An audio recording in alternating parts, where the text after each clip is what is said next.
and we are back with the top 8 part of the stream. I'm just going to quickly get myself a beverage while this beautiful Can You Spot Your Friends in Atlanta / your work colleagues and get them in trouble tomorrow morning while we wait. Overall, though, I'm looking forward to the top 8. I think we both agree that our choice of winner will once again be everyone's favourite, Alan. But maybe we could have a second favourite. I'm thinking Frosty. What about you, Mr. Leroy?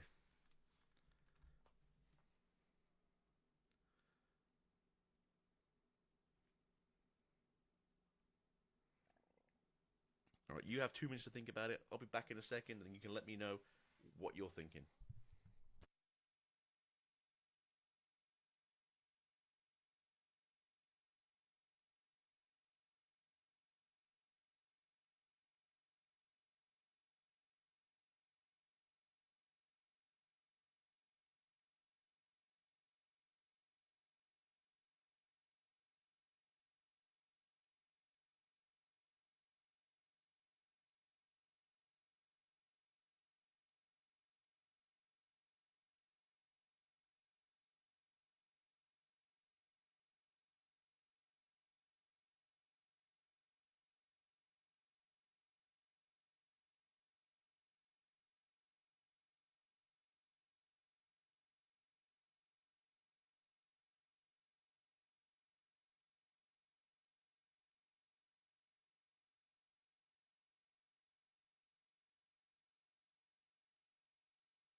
I've returned.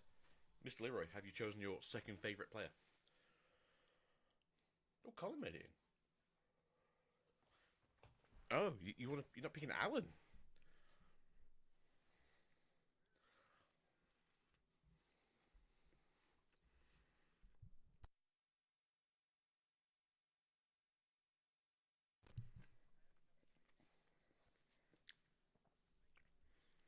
I'm probably going Alan, Frosty, Colin.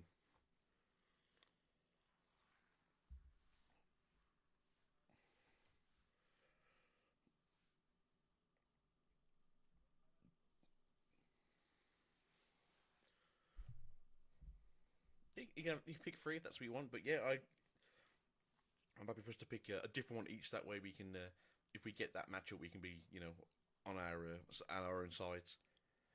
But no, I think it's nice to see a more of a mix. You don't normally get to see a set sort of walking through the top eight these days.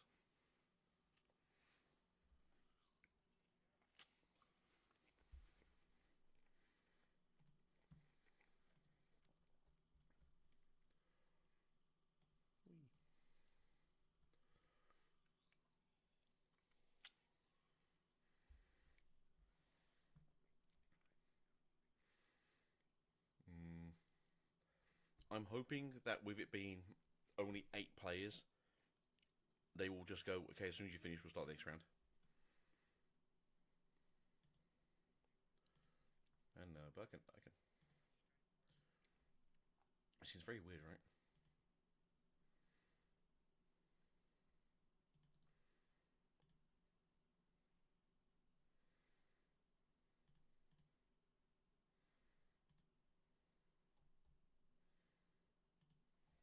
To make sure that I am live and not just talking to myself. Yes, I mean, I'm also talking to myself, but we are live. Very good.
Who are we seeing first? Frosty. I like Frosty. So let's see what we can do with Sir Frostums.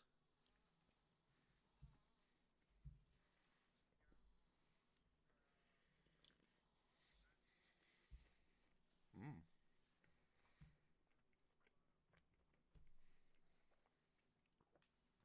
It's just to never really miss a play, which is good.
Oh, is he playing it set? Uh-oh.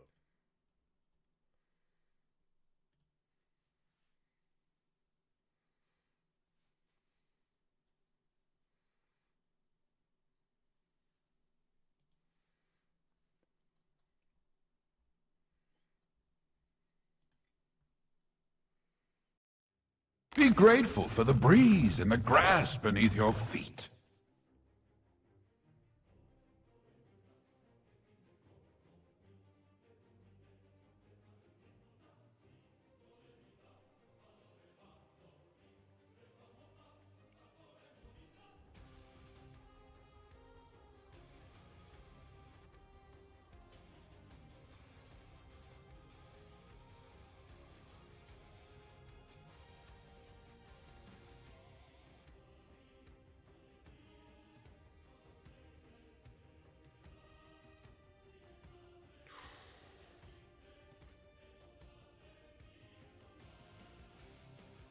I'm assuming it's because you just rebuke the set, right? When it's like a big powder monkey man.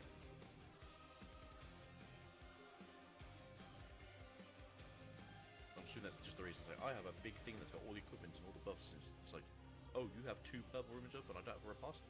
I guess you win. Or, you have 2 ripostes? Damn, I guess you still win. That's cool.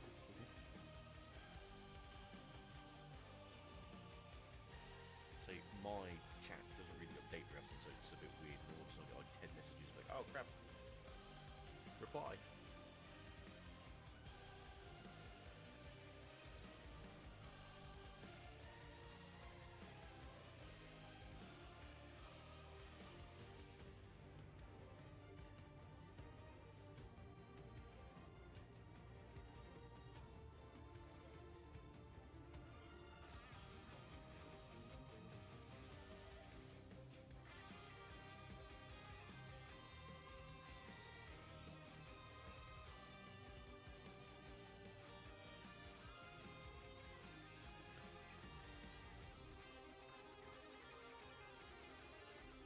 So what are we actually seeing then? Because I thought we were going to be seeing Frost versus Set, but I don't know if we are seeing Frost versus Set now.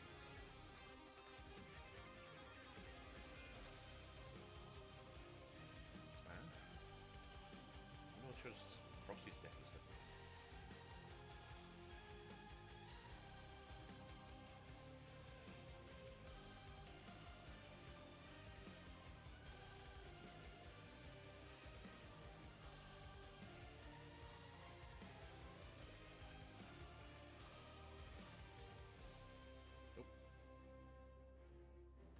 That was a very quick have a look at set deck and come back again. I wonder if the production guys forgot to switch the screens.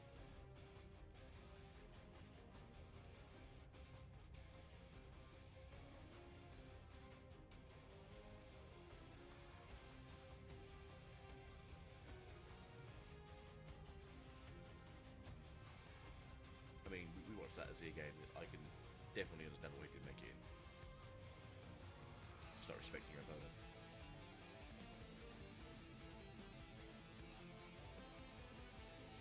I think we're just chatting. Well, we're just talking about the decks. So when did we see this person? Because this apparently was a person we've seen.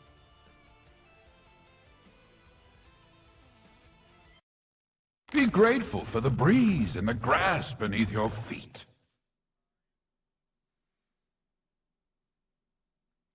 So this is the top ranking Aurelia currently. I don't know if Aru made it through. Ivory. I remember seeing the other person play. I don't remember seeing this person play though. But this could have been one of those very quick side matches.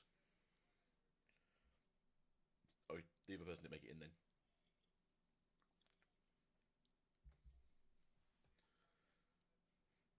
Yes. Oh,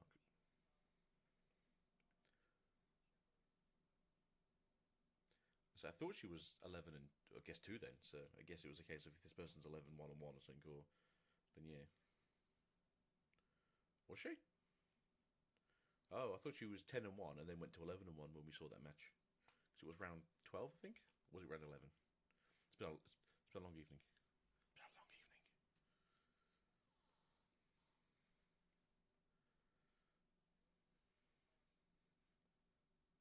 It's been a long day.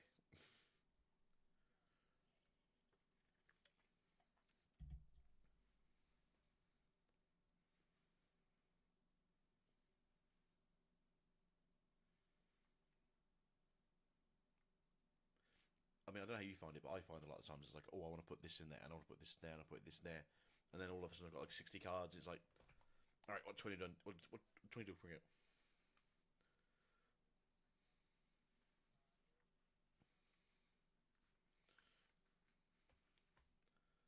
Yeah, I think I was building for LeBlanc the other day, and I think I ended up with like 75 cards. I was like, okay, this is too many. 75 cards, just a few.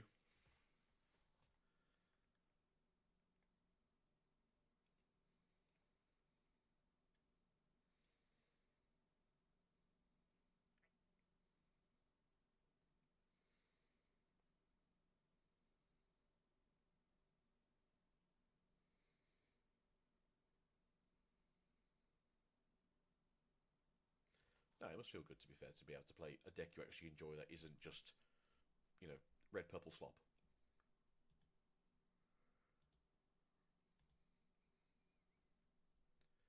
In the nicest possible way.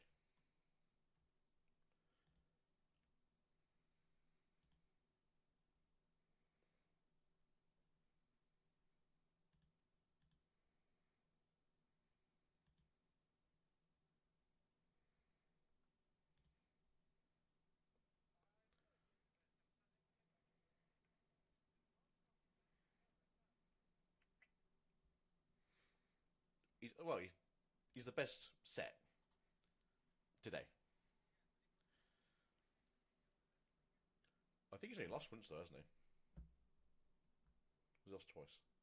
But currently, top 8 decks, it's 3 Dravens, 1 Aurelia, 1 Daughter of the Void, Miss Kaiser, the Boss, Mr. Set, the Dark Child Annie, and 1.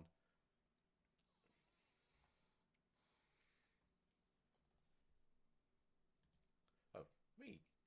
He's allowed to have his opinions. His opinions might not be right though.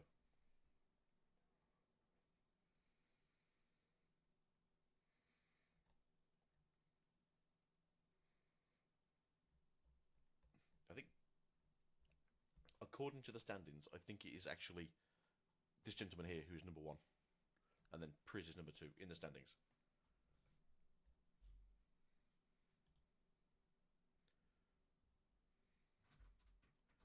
Oh, someone's going to yell at me. Hello, Dante.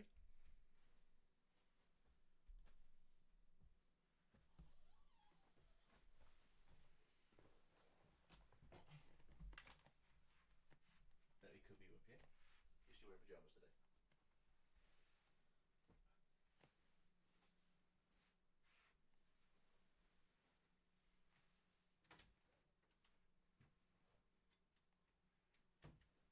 Ah, I'm glad to hear that he wants to be not only best of, he also wants to be the best of the day. So get both of those trophies, right? Get your mat, get your cool sword, get your best of as well, get your money.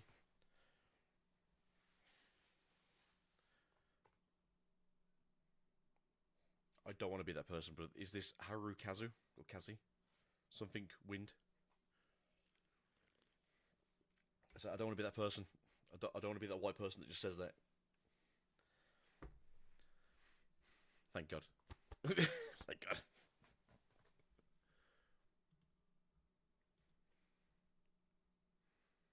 Oh, apparently we have the actual matchups already. We got Draven versus Draven, so it's Coco versus Stardust, Boulevard versus Harukaze, Frost versus Alan. Oh, and then Prismatic versus Colin.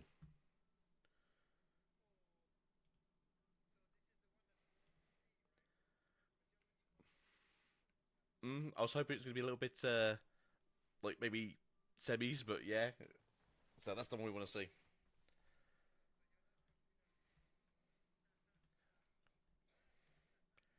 I mean, I'd like it to be the finals game to be fair, but I'll take a top eight.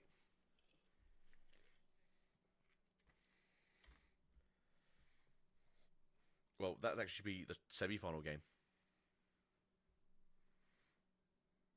because they're in the same side of the bracket. It's Frosty versus Alan, and then Priz versus Colin, and then it'd be yeah. It's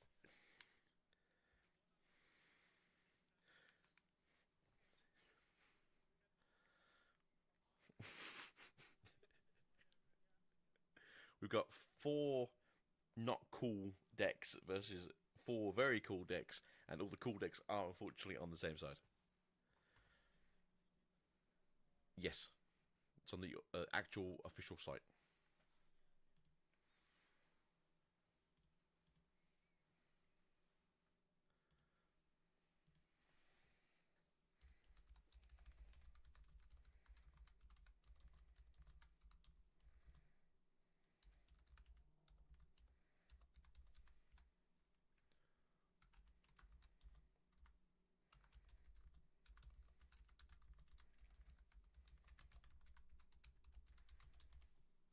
Yeah, it would have been nice if my free picks weren't all picked before semi-finals.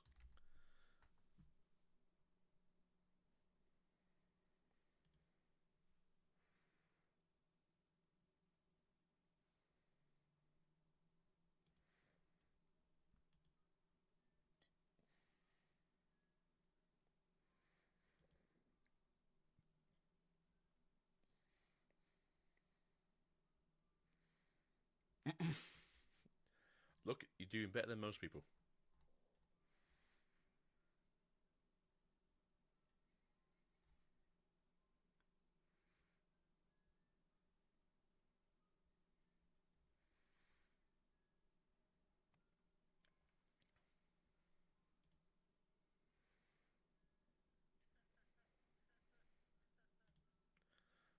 Yeah, he is my bro. Don't beat me up. I love you.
That 20% record's really good against Alan. Yeah, you don't lose a lot.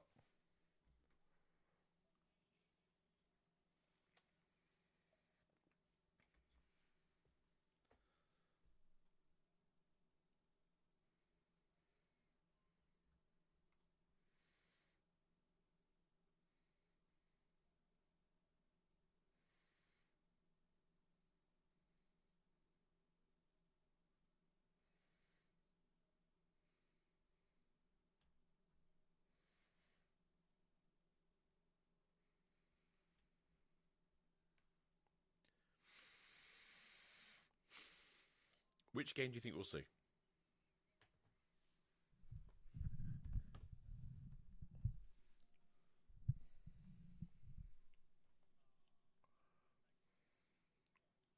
Yeah.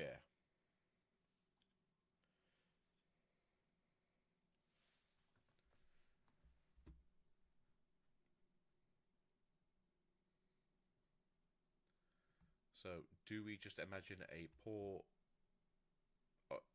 Colin here just getting rebuked continuously, or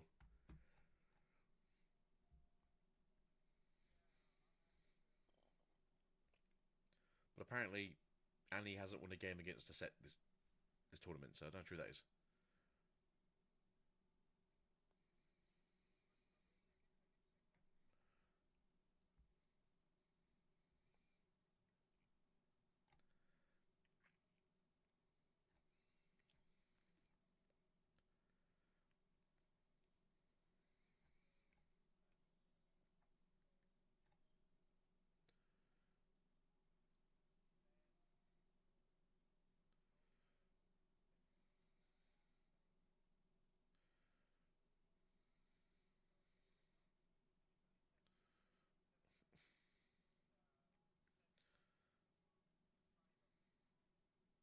Damn, that's still pretty good. But this is, obviously the best of the best playing right now.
Well, the only person they lost to was the person that just didn't make top eight. So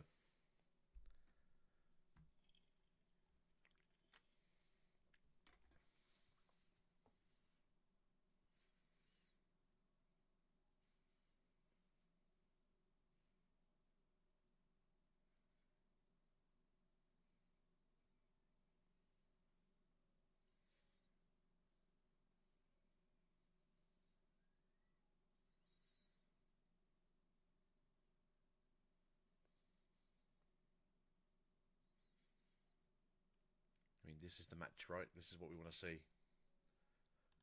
My boy versus your boy. the demon child versus the mad wolf hybrid guy.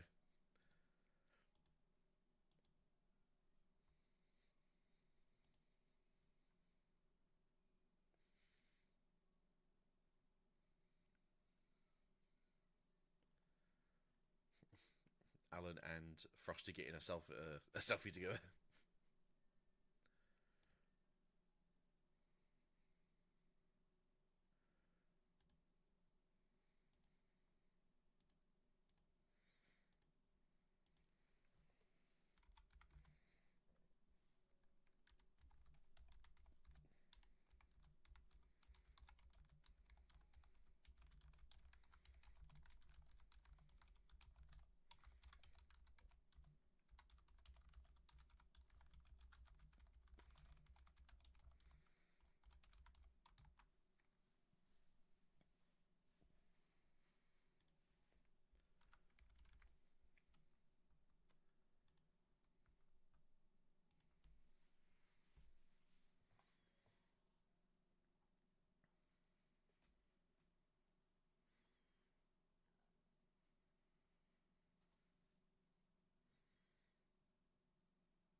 So, do you think we'll be getting 4 different games or 2 different full games, or do you think we're just going to get the one game and then try and go into top semi-finals?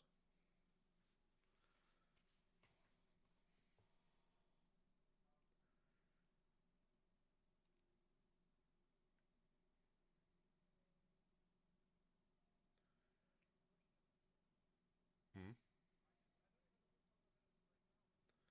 As I'm hoping we're seeing Colin versus Priz because we keep seeing Colin's deck stuff. So, come on, choice.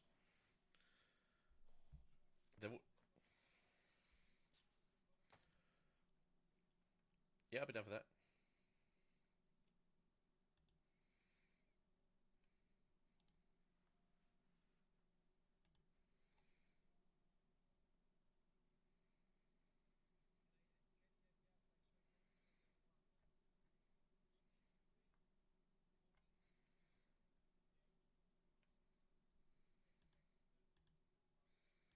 Yeah, like in my opinion, I don't want to see a Draven versus Draven match, and I don't really care for a Draven versus Irelia match. But happy to watch Kai'Sa deal with Ezreal and vice versa. And I'd be very much happy to see a small child with a demon beat up the demon of Ionia. Give me some of that half of Versailles blood. Let's go.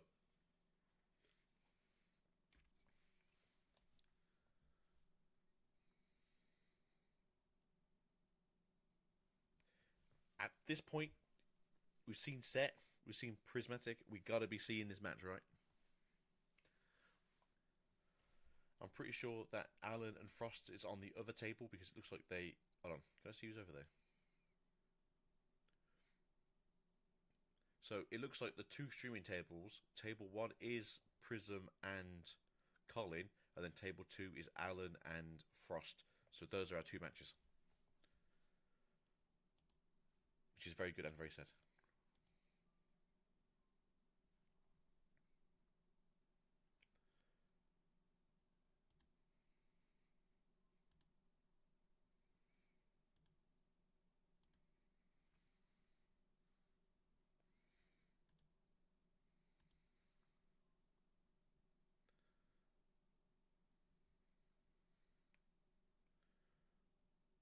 Hmm. I think they're trying to get 50 minutes ahead by the looks of it because Alan posted his um, selfie about 15 minutes ago, so it might be any time now.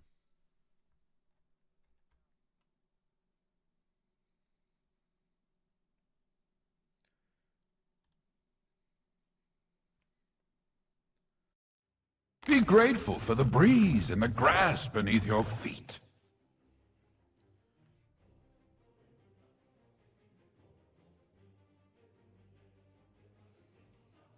So besides the dragon,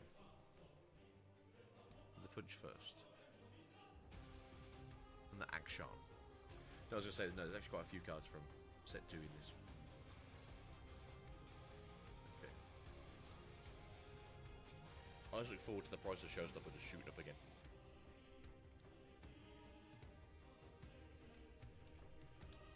Because set's going to be price over the weekend.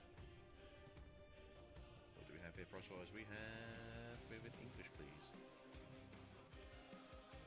In English, the cheapest one right now is about £9. Yeah, they've gone back in price again.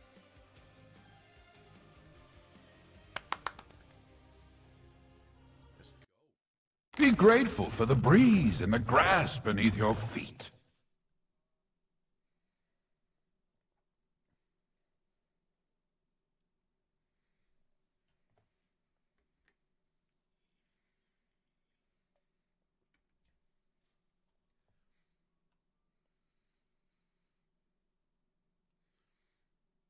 Briston, stop showing off your hair, man. I can't help it, I'm follically challenged.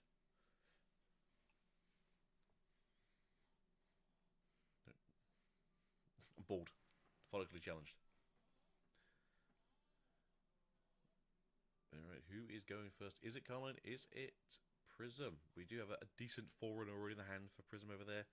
Looking like it could be a fairly good, rough matchup for this set's punching first.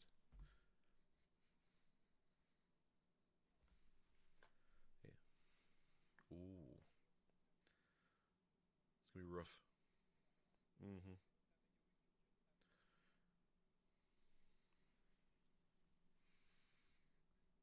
Right, good luck, boys. Show us what you're made of. Ooh. Do we have a 2-drop? Do you have a 2-drop? Alright. Not the greatest, but obviously getting something down and getting points is the main point of the game. So, what can we do here in terms of Mr. Colin? Do we have ourselves maybe a Lucian? Lucian would be very good.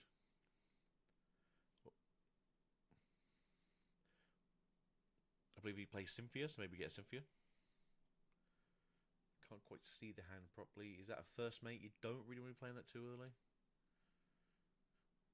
I think I see a Fiora in hand.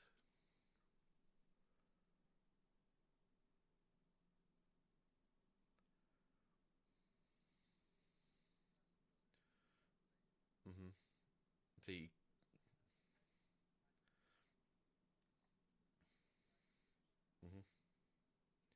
That's you're going to be following up at least with some sort of plays. Worst case scenario, it somehow gets rebuked because that's a terrible idea, really. But you know, bless you, bless you. Titan and overzealous. Ooh, on the battlefield you want to be conquering. That's not what you want to be seeing, everyone.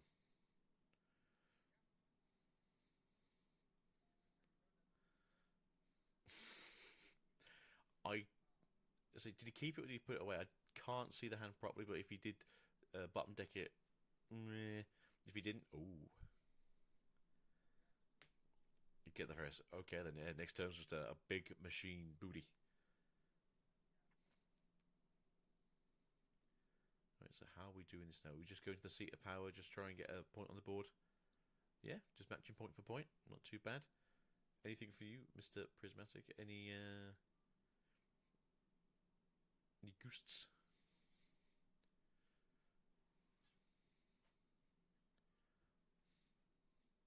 So I think there's a Fiora in hand, but I could be wrong.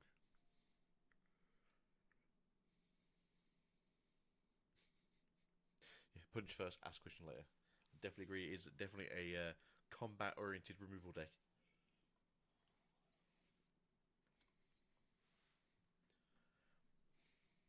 Mm. Mm-hmm.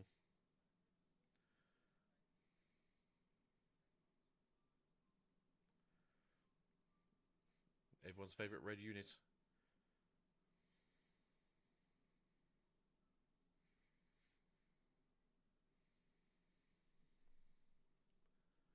I don't know why he's panicking so much. There's not too much the they can do about a forerunner besides a call of the week or a hidden blade, but that's not the worst thing for you.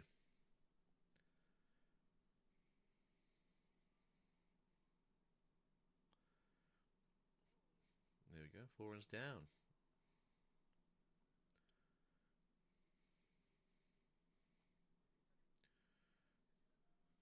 I did too. I thought it was going to just do a little bit of a hunkering down, try and get a few extra points in. Although in this case, it might be worth just walking into the first mate just in case. But do you just play set this turn onto the battlefield? Because he's stronger for every buff that everyone else has, so.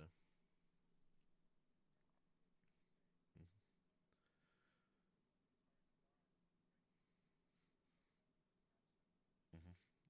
We know there's a Call of Glory in hand as well, so that's just an extra free might at the end of a battle. 2, 4, 6, 7. There we go. We can definitely get the set out if we wanted to.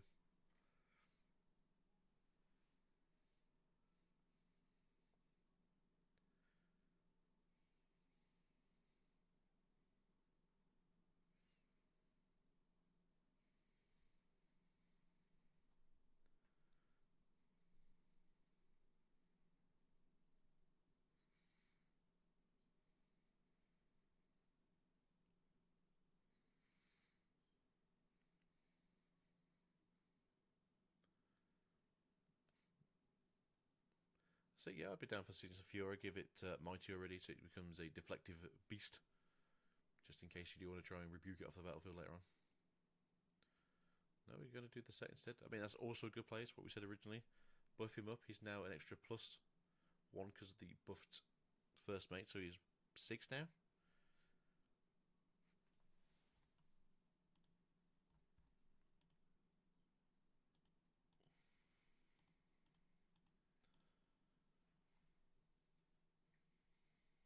So he's 7 right now. Very good.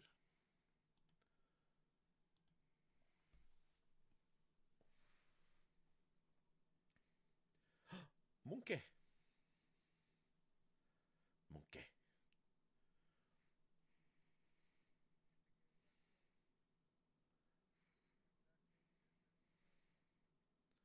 Monkey. Mine was just monkey, as in like monkey strung together.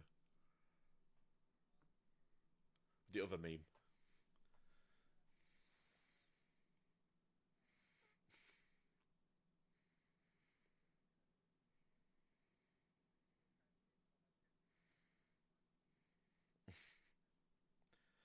Monkey. Monkey no.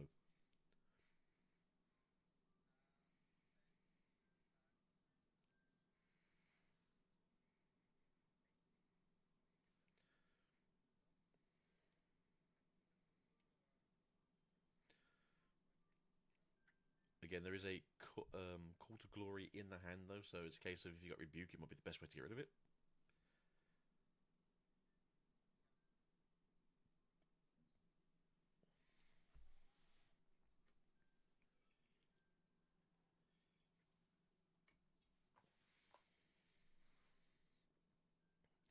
I mean, to be fair, Priz is a point ahead right now, so they can start hunkering down if that's really what they want to do. Ooh. Yeah. Unfortunately, this wasn't Forerunner number 2, but we'll get there.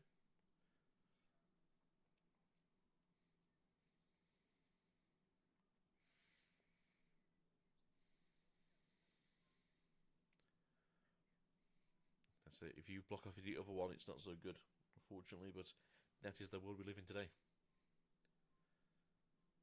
That's a big old set. Alright. As we know, there is... Oh, look.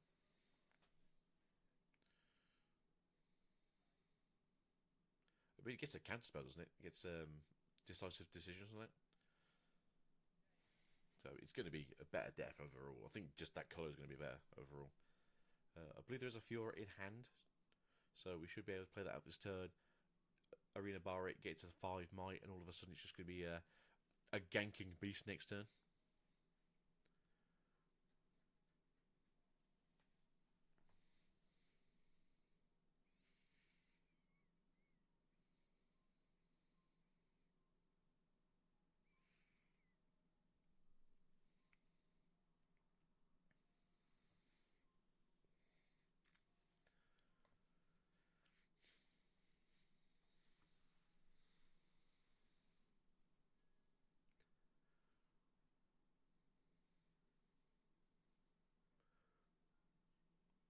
checking the.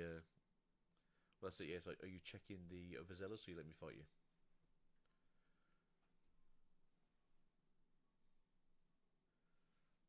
There is the call to glory. There is the challenge. Oh, we're just gonna let him punch the forerunner.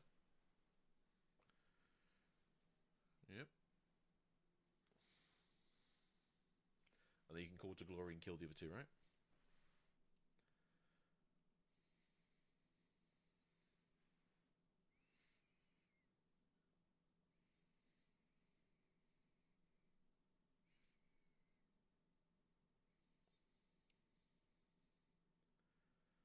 That's it. Pop the. That's it. Keep yourself strong. So you're now at 6. And then you can just give it the buff again from the arena's greatest. Excuse me. Mm-hmm. Yeah. So you can't exactly counter it either way. So 2, 4. Mm-hmm. That's it. Spend the buff.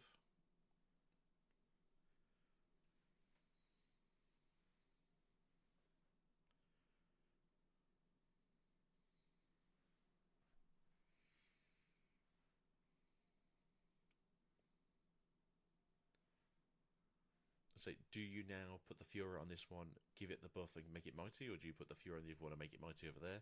Because you're now the points ahead. 6, 10, 14, 16. There's 20 might over there, I think.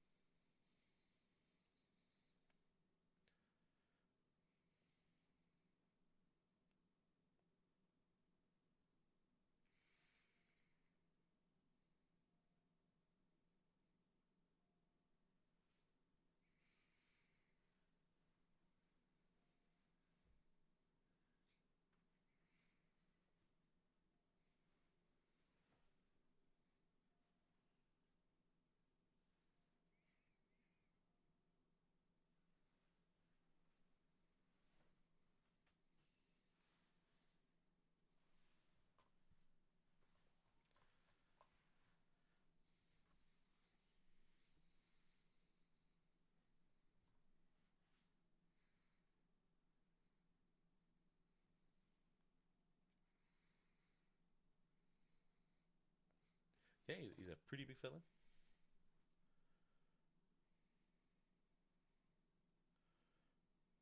Mm.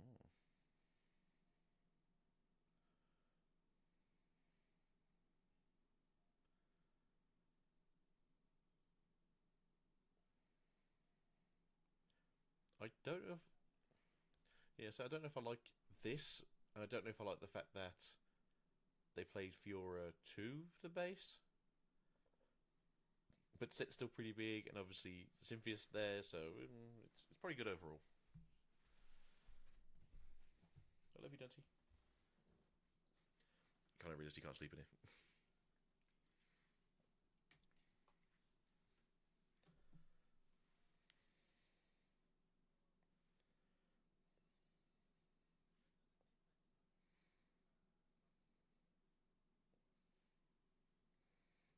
Monkey. I mean, they are basically saying, "Hey, walk in and beat up the monkey."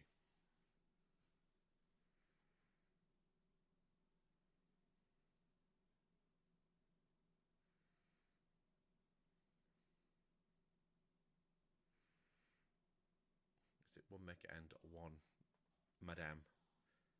Cosa? No, there you go. None in hand, unfortunately. There you go. So no buff to trigger, but you can draw from the conquer.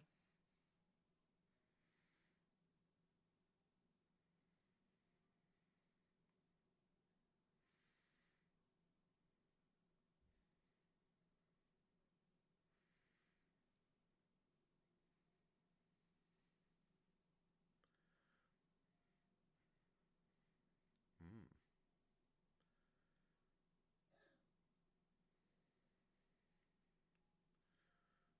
So so what's over there currently? There is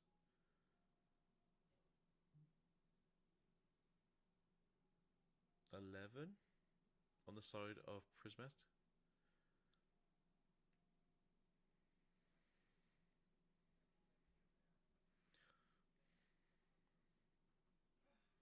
He's a young man, give him a chance, you know. Bob Ross in his 40s, gotta let him grow it out and shape it up a bit.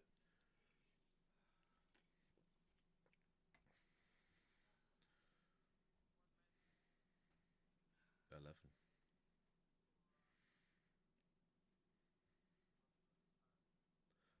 I don't think you can. No, I think Bob Ross is just the once and never again.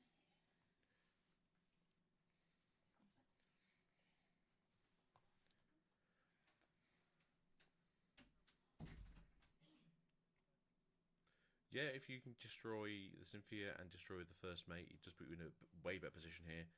But they could also pop the buff. Hold on, it's called is it it is reaction. So they can react to it, to be fair. Pop the buff and then give the buff to Mr. Set, so he's still chunky.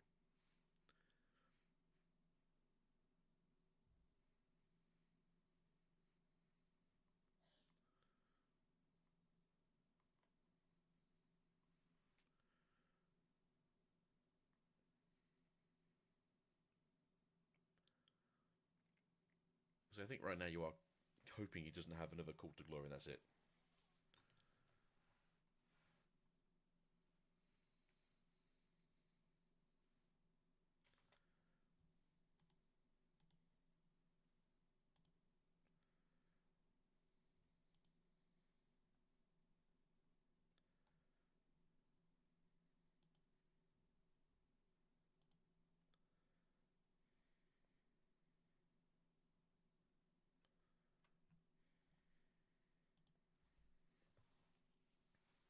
Where's the Stellacorn here? Let's put down Annie.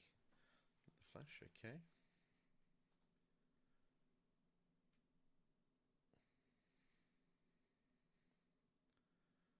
Okay. This seems very weird now because you're off the point, right? So it's Collins 5-4. It passes over, right?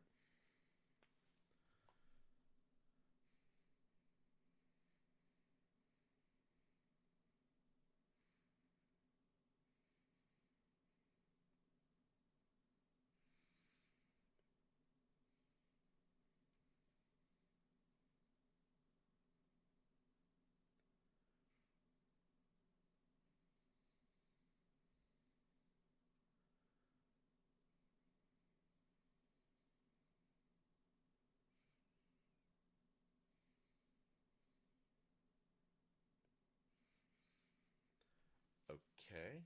Alright, so the idea is you could trade technically into that, kill the set. No, you're going to pass over. Okay, so now they're off the point, which is a bit awkward.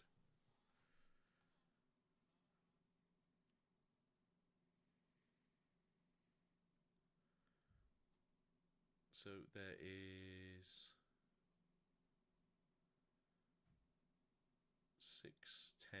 I'm not too sure what the card is between the Kaiser and... Sorry, the Mech Token and the Overzealous, but Overzealous is obviously 2. So there's at least some might.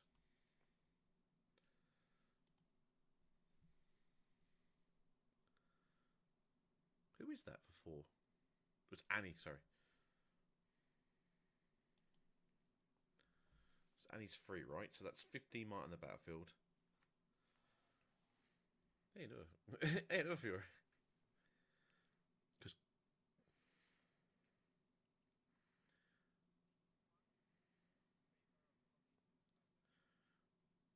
Yeah, he got 1 point ahead and that was it.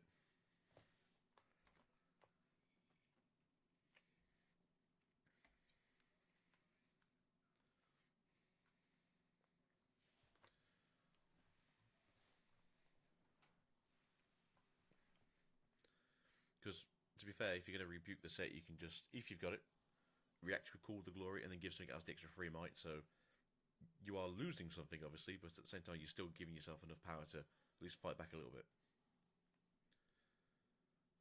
But right now, obviously, if you want to target a Fiora, they're both buffed, which means you've got to pay a deflect cost. That's 10 might there, with shield makes them 12. Cynthia is free, set is 10. So altogether on an attacking target there is 25 might on defending, I think.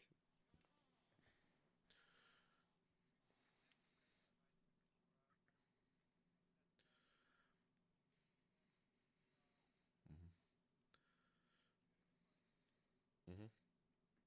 So 2 cards available. One's probably a punch first, and they've got enough runes to do the punch first, so I haven't to worry. And then again, like I said, if it's a Call of Glory, you can either pay the cost or you can just pop a buff somewhere else and then just go for that. And then if you don't pop buffs, if things die, you can save one thing with the set. So it's not exactly a one and done kind of thing.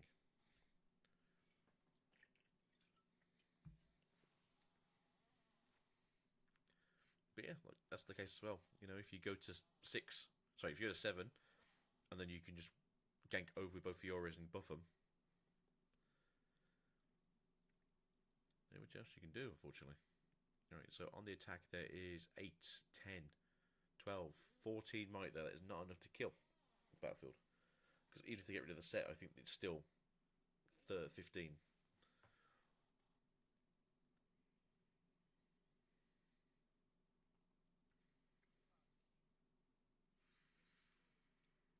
Mm-hmm.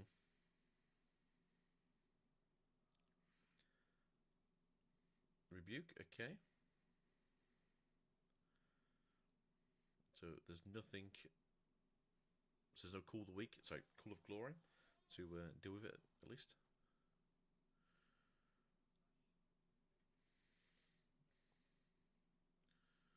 Ah,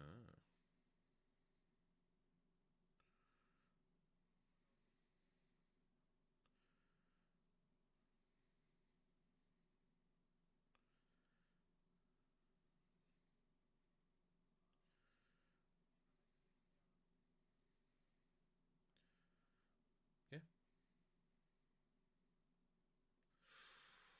It's awkward, right? Because like you can mess this up now. That's the problem.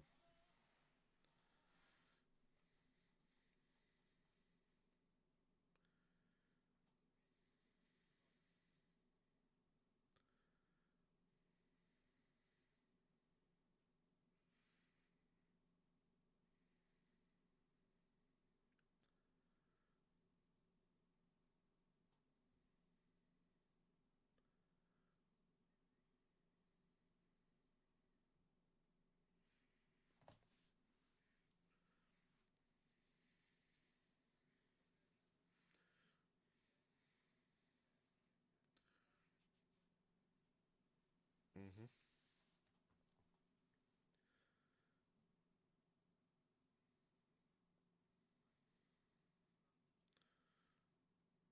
That's it. So you got 2 6s and an 8. So yeah, it's your choice which one you have to get rid of then. Again, you can only get rid of one, so not great. You've already used your Annie, so you're not getting to get another spell back. You've got to be really careful now. Using that Sifrit, very good. All right. Colin knows what he's doing.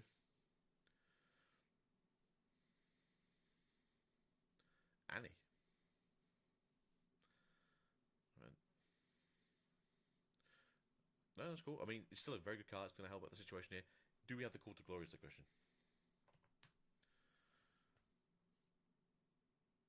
Right, pop in the buff to save the Fiora.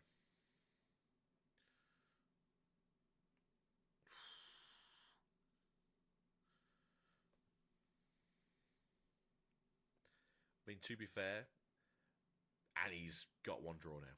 And that's it. I suppose if they move the Titan and they can get another one if they need it. Mm-hmm.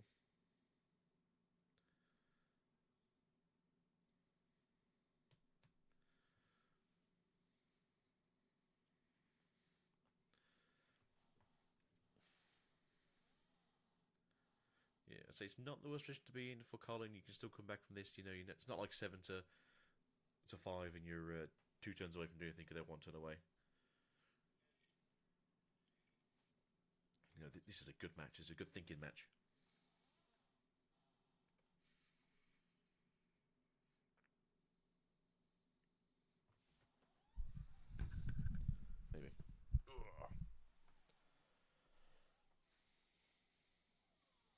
So currently on the board there is 6 might, obviously with the overzealous you can just push it back, which would be, in this case, the Fiora. Fiora is not mighty, so she doesn't get to deflect things.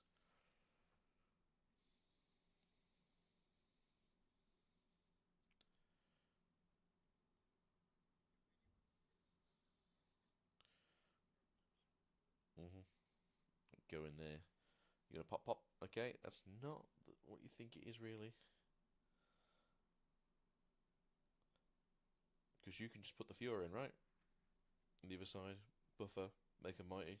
She can gank across next turn. You put the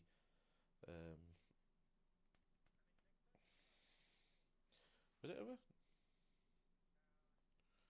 Well, it depends what's in hand, doesn't it?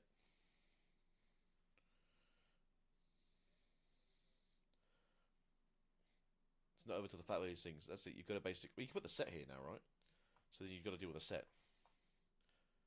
and then you can just walk the first mate into the other one.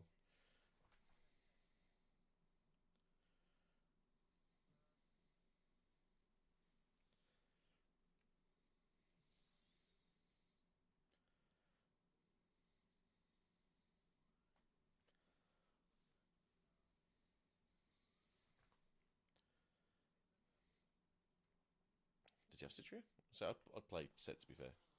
He is a big boy.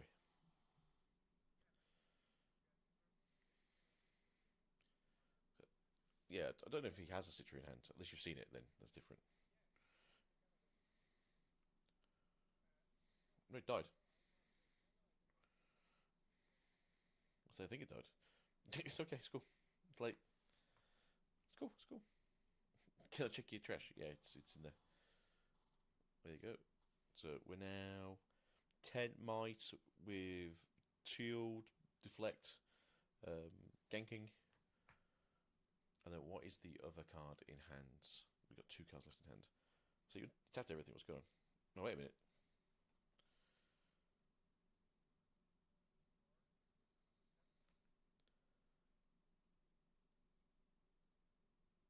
Be interested if you got 2 sets. I don't think he plays 2 sets, does he?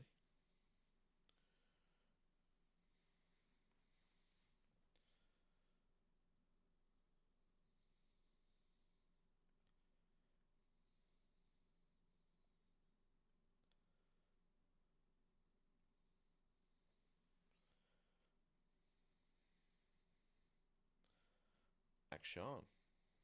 Okay. I mean, I don't hate it.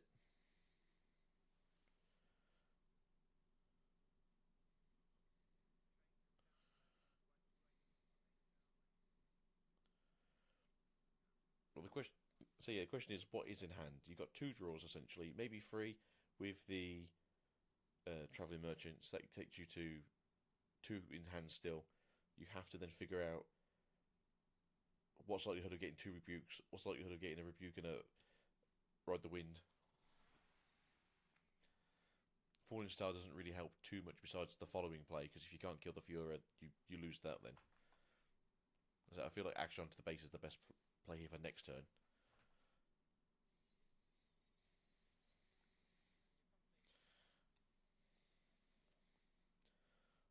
That's what I'm saying. I'd say you have to basically put something in the back there just to make it so next turn you win.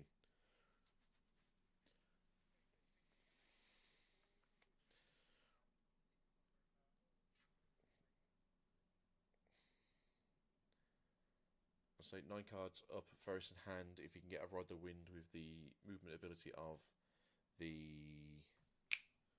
Traveling Merchant, that's all good. Okay.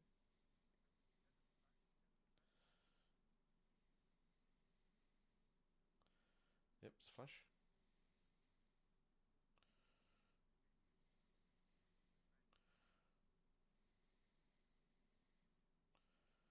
For stack the deck. Ooh.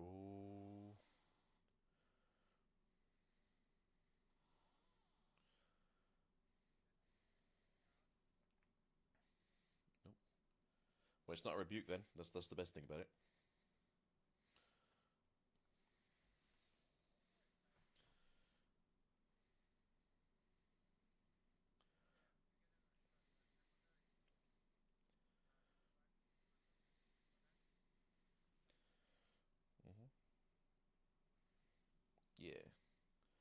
So the plan really here is you want to walk the first mate in and kill the overzealous.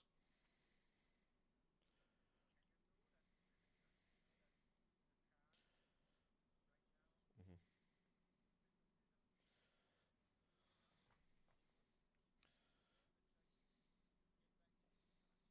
Yeah.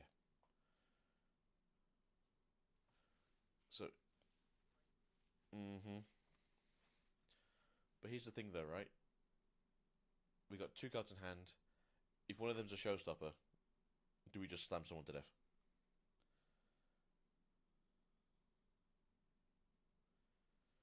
So, yeah, I think you put first mate in, you either kill the overzealous or it bounces you back out.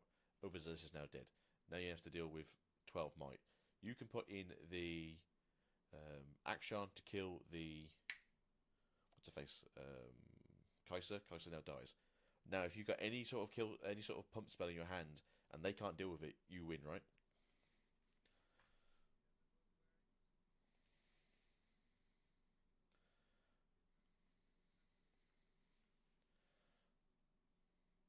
I mean, you can just say, okay, it goes through, and then can't you just put the punch first if you got punch first?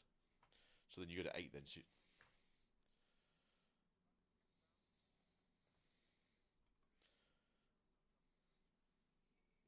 tide caller.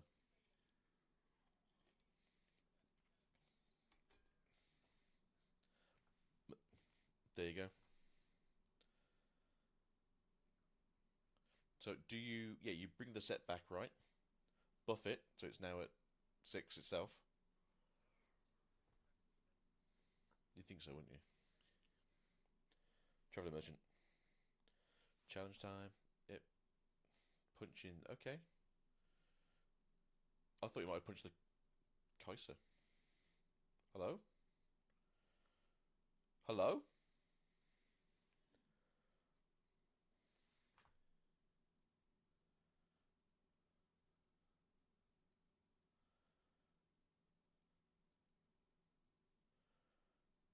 I'm so confused.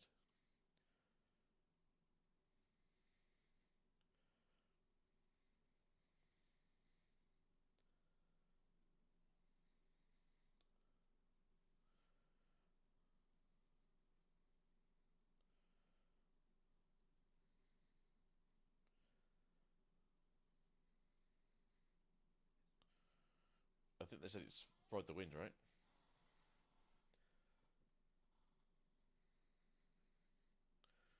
Oh, it's rebuke.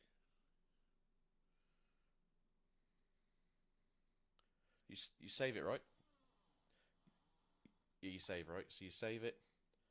It goes back. It just kills what it wants to kill. You just do the thing again. Yep, there you go. That's Colin's game. Woo! That was actually very well thought out. Please, more hand cams. I want to see what people have in their hand.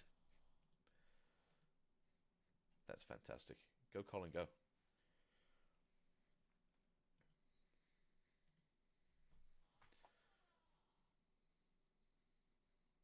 Straight into game two. That's the thing, though, because they're 50 minutes ahead of us, we should just have a straight run through, and then maybe we'll get game three if Colin takes game two, I guess, from Alan and Frost. Just sucks.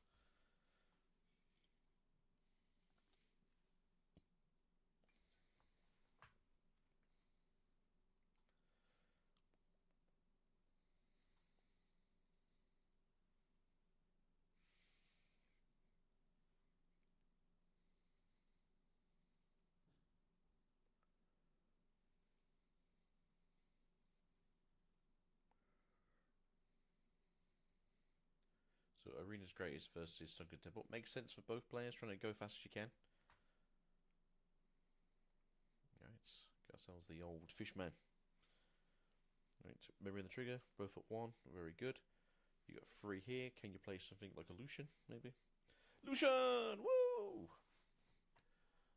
I love Lucian. Do you love Lucian? Although, you can say no.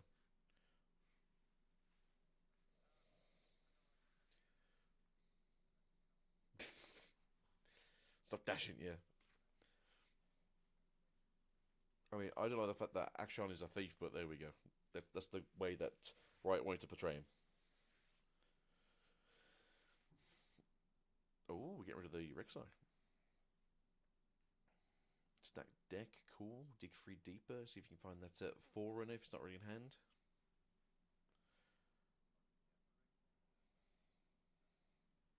Maybe. Stack deck. What do we have? What do we have? Top 3.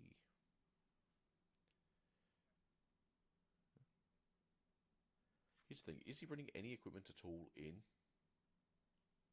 No, so it seems very weird to have Lucian, because Lucian not getting mighty seems like a bit of an odd one.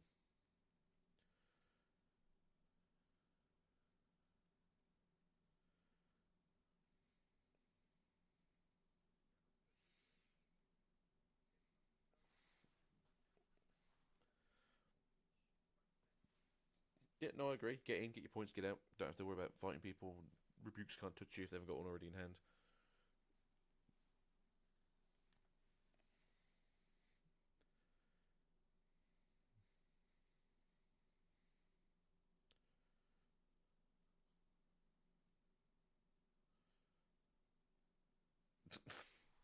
Casters, I won't listen to my co-caster. Oh well.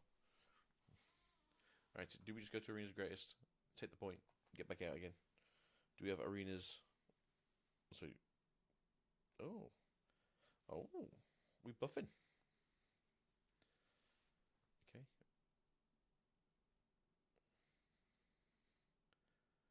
So I personally wouldn't go messing around with the 6 Might Sunken Temple.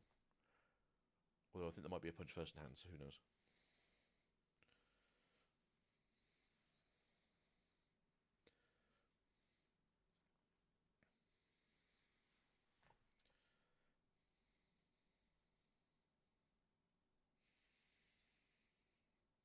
So I don't really think it's going to be worth keeping it in there. Arena's Bar, very cool, very cool. Give it a buff. Alright then, looking good.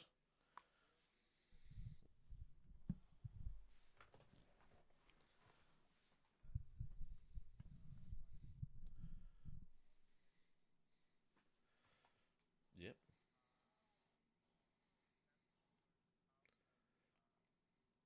Danger. Yep. At least going once, so yeah, targeting twice doesn't feel so good. The Pit Rookie, though, is at 3, so you can still kill that one if you want to. But in the following turn, you can play out the set and buff it, because it obviously comes in exhausted, so let's get the party started.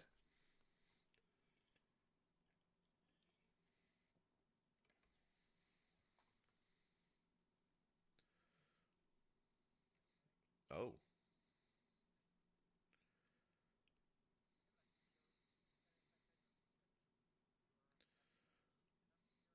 I guess so, yeah. I don't know. I always feel like Stack Deck's just a great card to have, as it's a 1-cost Surge top 3.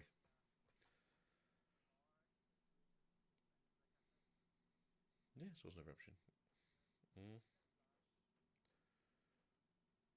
Scary though, right? You got Flash, it's like, what do I do? I'll save my stuff. Mm-hmm.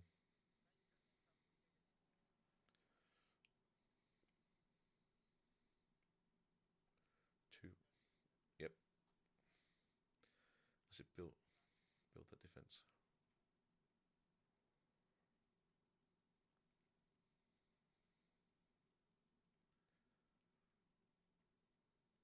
So there's not much you can really do over here, so that unless you do have that one of long sword in your hand just to throw on top of the traveling merchant just to mess with Lucian.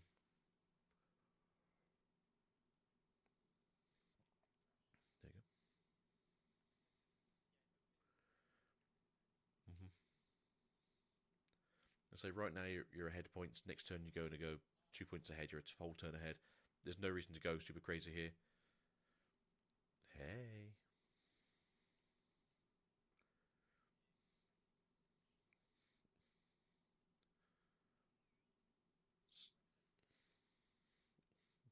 He's going to be a big boy on that battlefield. So I do believe on the side of Colin there is a punch first in hand. I mean, I know 5 might, well, 11 might into everything else is not so great. Do you now? As I say, do you flash these out now and then walk him in? Hmm. There is a rebuke in hand.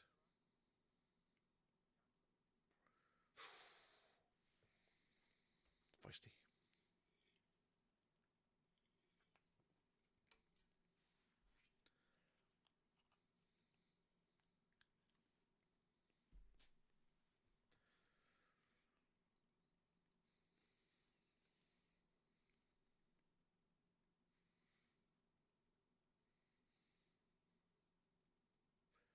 What, you getting back out the stack deck? As you said, yeah, get the stack deck back out, do a little searchy search.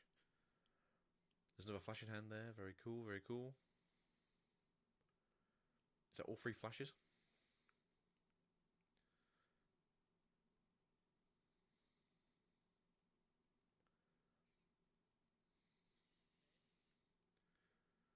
Rek'Sai, okay. Just okay.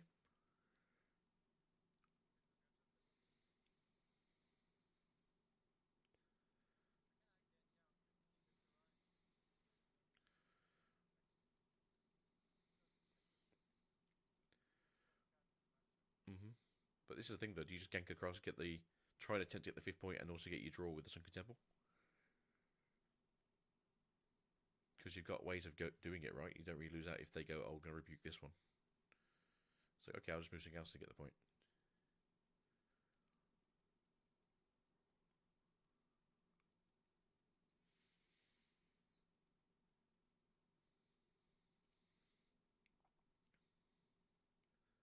So the issue right now, though, for Colin is a case of you know that if you get this point, you've still got to go 2 more turns to get enough points to win the game. With aspirants out. You really want that draw properly. You're going to do Mr. Set first, maybe? Yeah, makes sense. Give him a booth. Mm-hmm.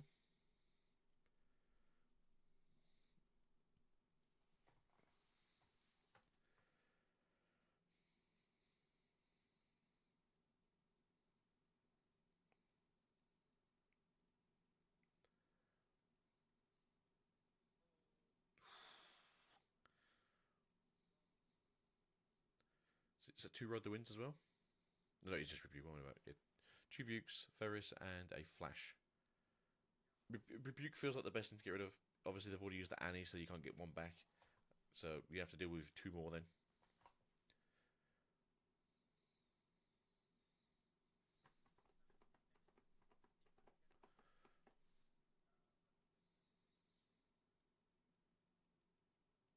You're right, sorry.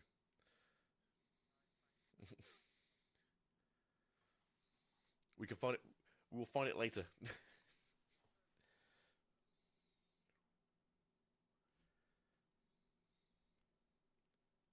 Right, there we go. So we got Mr. Big Set is now 7. Very good. Do we just walk everyone else in there and make him like 11?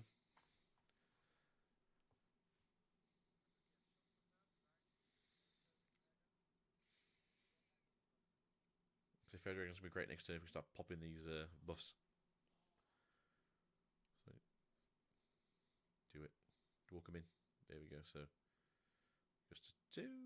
So he's now 8.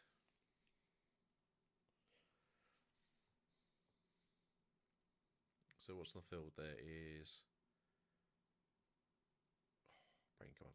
12, 14, 17 in the back there.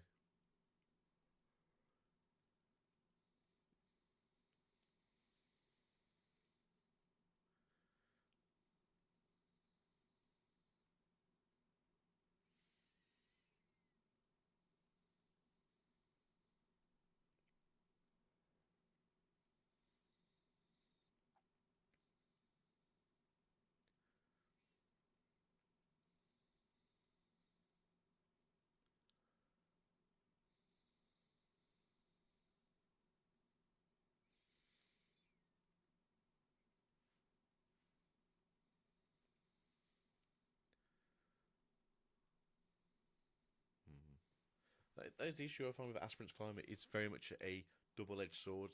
even if you are going first with it and you do get the extra point early, if you can't keep those points in check, it didn't really matter too much. Although we've only been in this match so far for 22 minutes, which feels pretty good.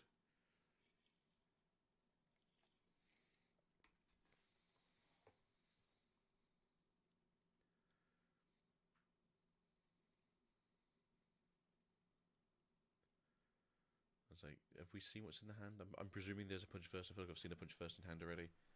I guess you kind of want your opponent to fight into you. So 1, 2, 3.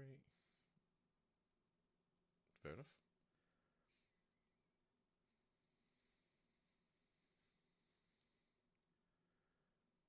Ooh.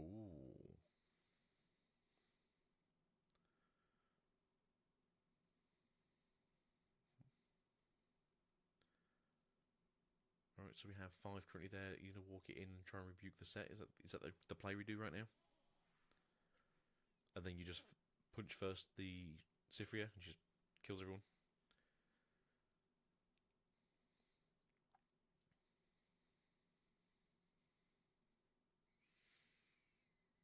You pass in.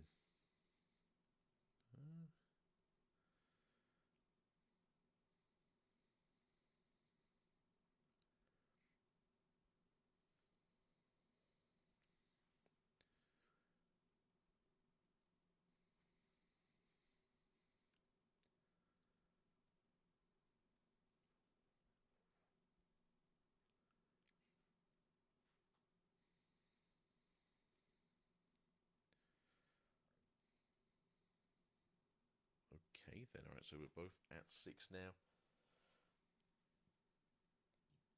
We know there's a rebuke in hand. Do we just try and do something funny?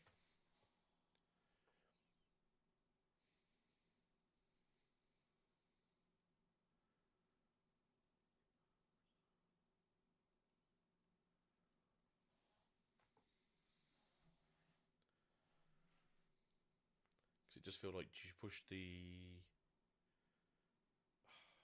It's awkward, because you know there's one rebuke in hand. If there is a first mate in hand, you could always walk the Fiora in to attempt to take, maybe, or walk them both in to take.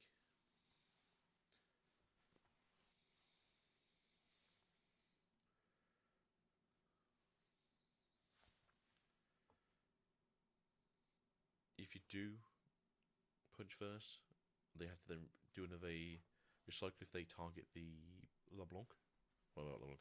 Fiora. So that could be... Mm-hmm.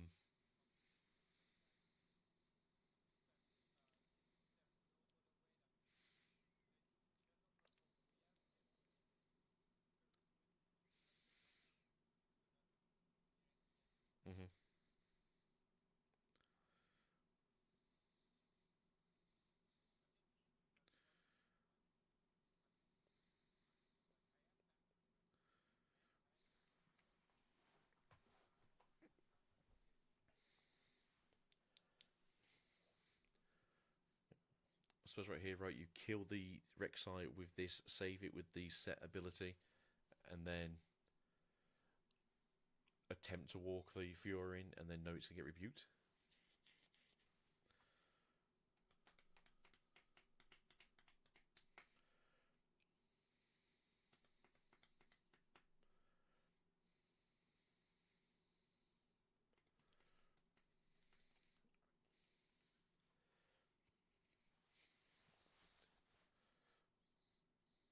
That's it, right? So you go in there, attack. It's got a flash in hand, right? So you can flash if he wants to. There we go. It's a save with the set, or are you going to let it die? Chico's got in hand, yeah. No, we can save it. Yeah, it's just like what's in hand, what do I need to keep alive? I mean, if he's got a first mate in hand.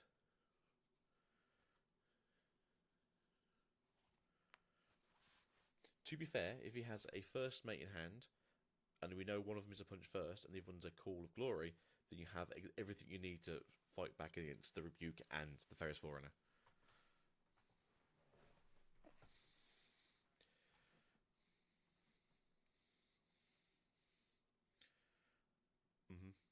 Gotta go all in, yeah. Move it out, okay. Or we do have a first mate. We have a first mate.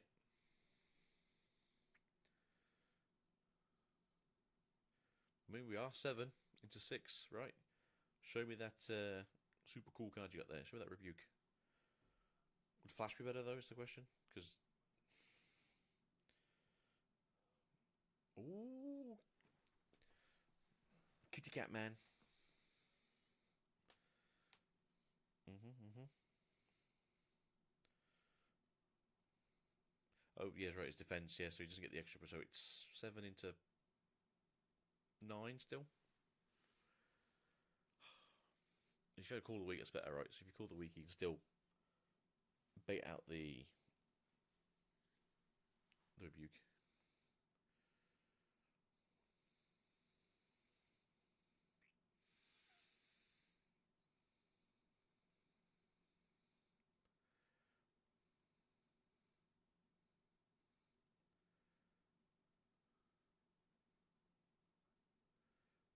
Is it action speed?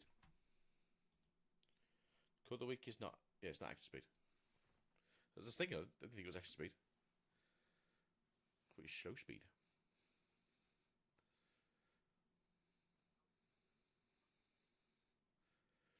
If you've got Call of Glory, you can obviously pop it to go to. Oh, dear, sorry. So that's my fault. Yeah, sorry. Call of Glory, yeah. So you pop that, go to 5, so you're at 10 then, so you're 10 into 9. Obviously, this is not really baiting out this now because we know it's in hand, and obviously it's a case of, do you know the rebuke's in hand, so what do you do? Or do you...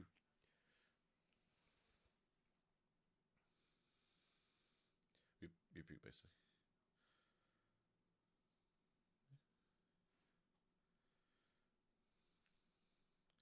But like we said, if there's a second punch first in hand, then you just win this combat then. You just go back in with Fiora and go, alright, I'm now 9 to your 9.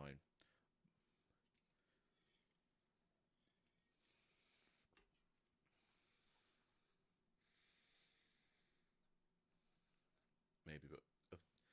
So maybe I think you just have to get stuff off the field. That's the problem.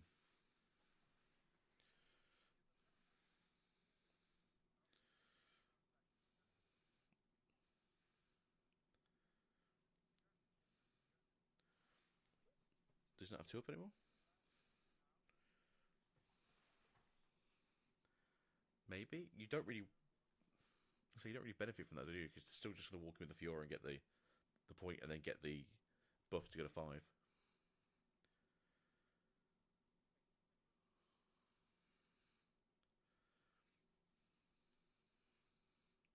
I think the issue is you know that you're walking into a trap.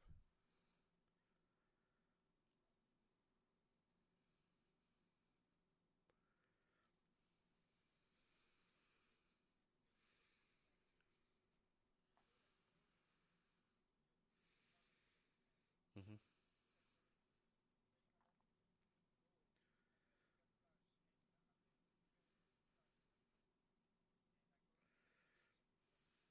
Yeah.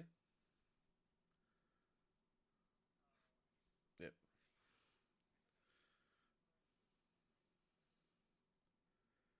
Ooh, that's big. Because you just pay the 1 now and get a draw as well. Damn.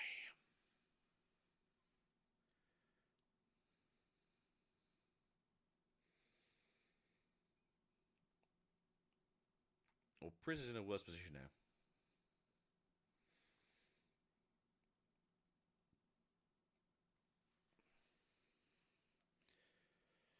Because now you just walk the Fiora in, right? You give her the buff, so she's at 5, so she's got ganking next turn, and then if you can't deal with the other side, you just walk across with the ganking, right? Although with Rengar, you do get 5 attack next turn, so it's not as nothingness.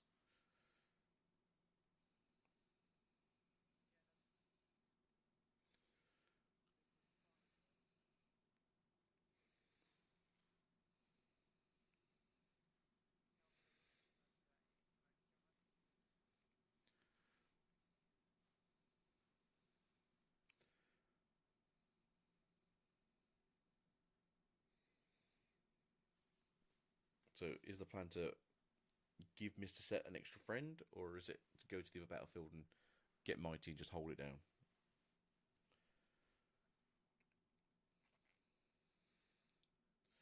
There you go. So buff it, make it a 5. It's mighty. It's got deflect. It's got shield. It's got ganking.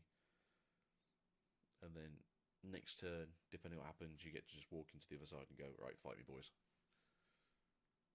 But like we said, we know if you know there's a shop, if you know there's a showstopper in there already, you just send giant Mr. Satan, don't you? Hey. So someone's going to ask, showstopper is maybe that'd be very good as well. Yes, for those who don't know what set showstopper does, his signature spell is buff a friendly unit in your base, then move it to a battlefield. If it doesn't have a buff, it gets a buff that's +1. You can't double buff things besides, I think, the Lee Sin, which obviously doesn't really work in this deck too much. And it's at slow speed, so you have to do it on your turn.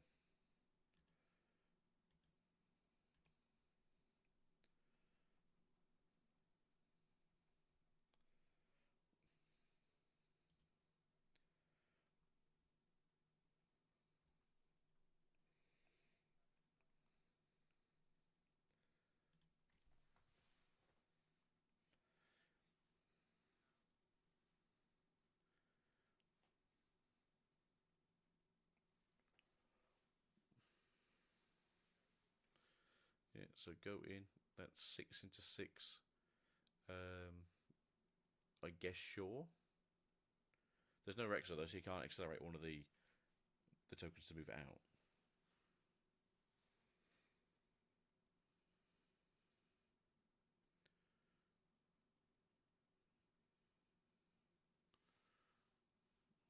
Rebuke. Okay, who are you rebuking?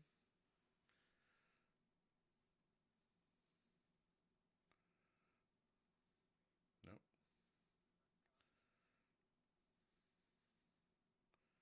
Coast accelerated. Okay, so that's number 4 might. So 4, 5, 9, and he's free, so 12, 14.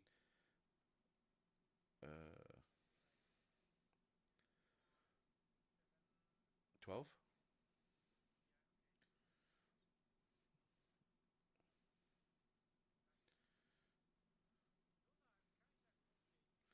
That was kind of close.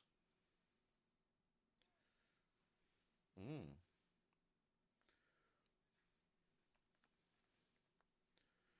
But good thing this is like 50 minutes ahead of time, so we can just jump straight into the games. We go straight into that game 3. That's very important of this pre-semi-final round.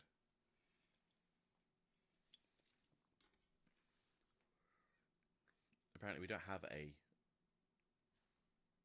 game 3 battlefield. We're just playing on the map. No buffs. No additionals.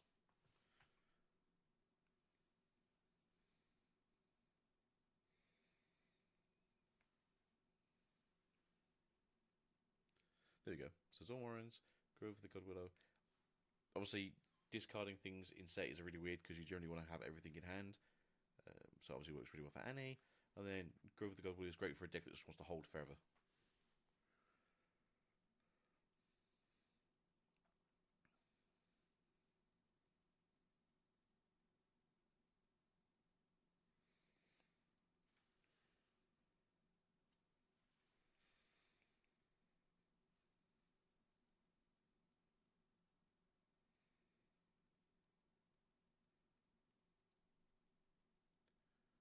Maybe we don't have a 15 minutes ahead then. Ooh.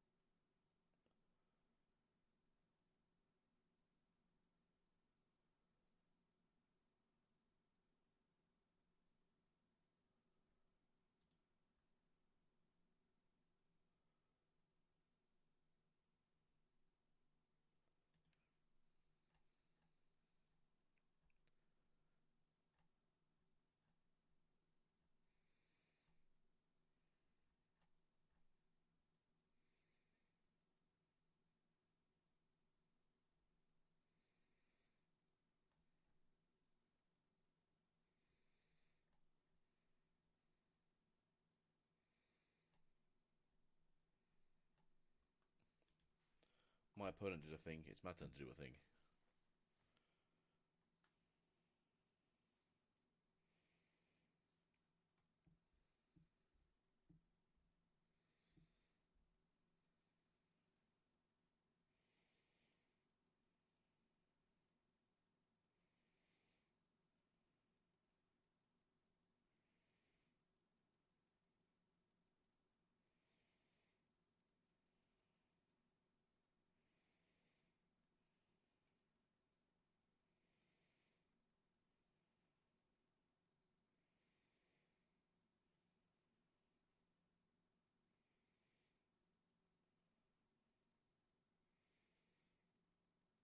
Are you ready, sir?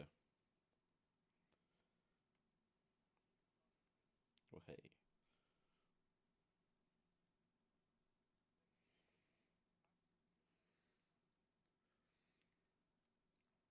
That's it.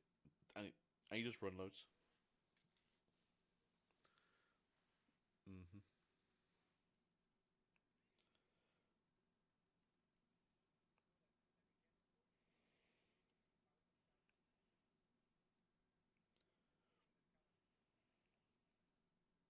Oh, definitely. And that's the thing, though. We got one deck that wins to hold all the time, and the deck that kind of needs to go into a holding position. So right here, right now, can we get a turn one play to make this a swift game free?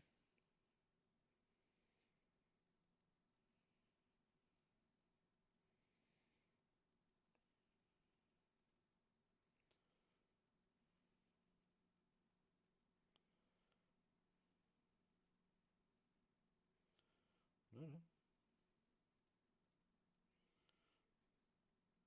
Right, good luck, boys. Show us what you can do.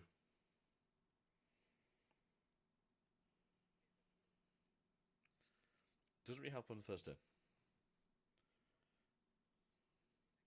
Yeah.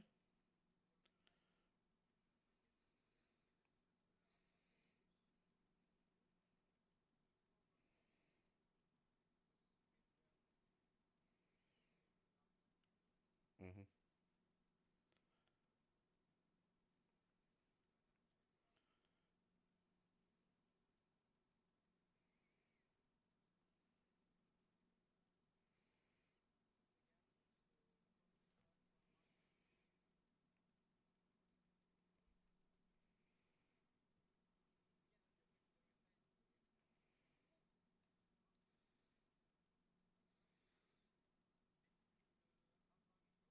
Ooh.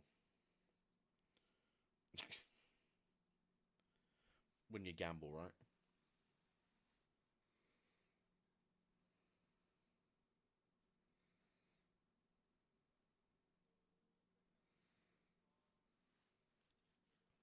Mm.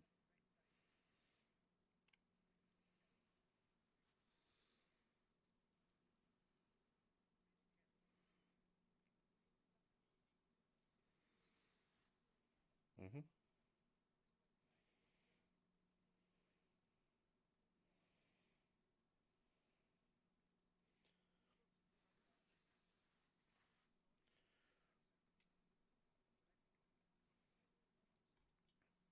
That's it. So as far as I'm aware, there's literally just the one longsword in this build, so it's not a case of like you see much of it either way. So far, it seems to be the way to go. I say go into the God Willow.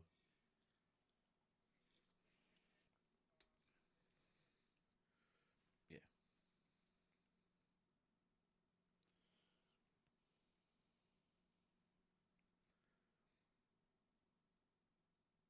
Ooh, yeah.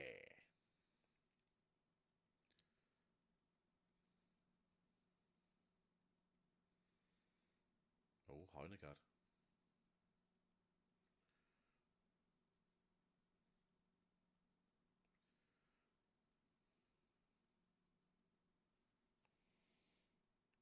That's it. Break their faces, son.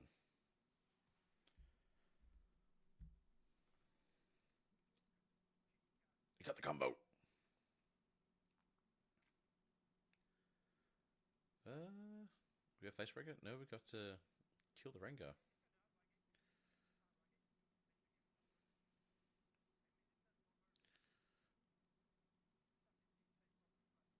Don't they just die?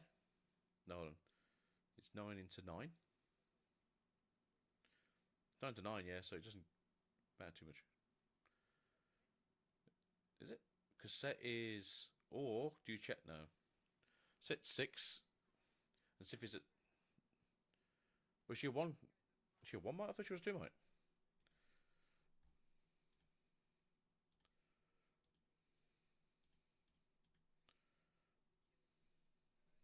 Crazy. Oh, she's a. What am I doing?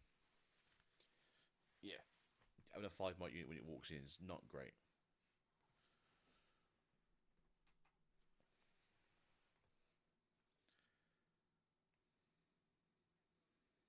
Ooh.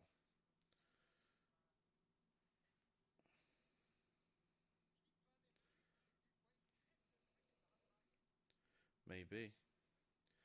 Did he look at Colin's cards for that quick sprint? There you go.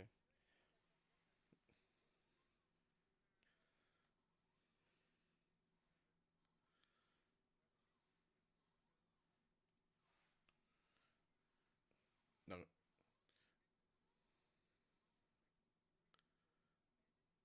Oh. Oh. All right then. Jesus.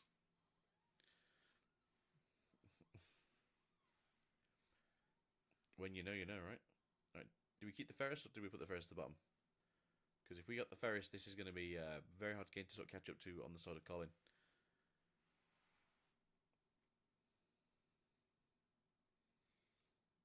Meow Wolf. What we got here? Cursor, okay. And then. Oh, okay. I was hoping. So I was hoping there's going to be a Mr. Hopeful, but we'll do what we do.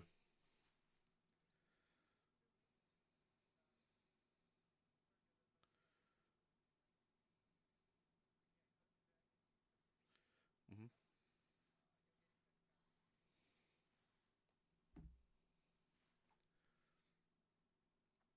It's all or nothing, boys.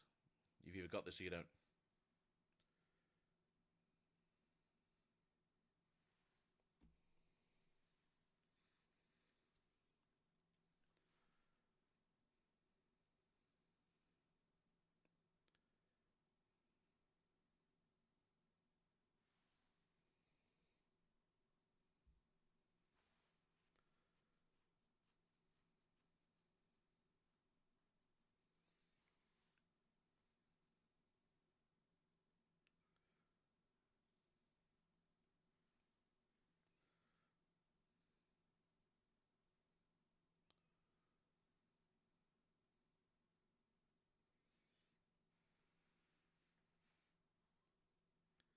Yeah, it does feel like a rough one, to be fair, though.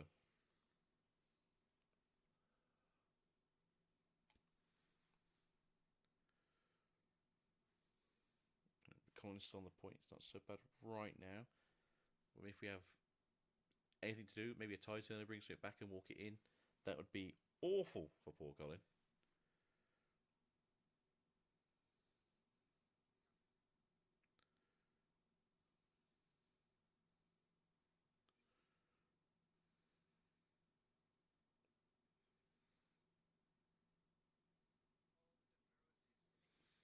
Ooh.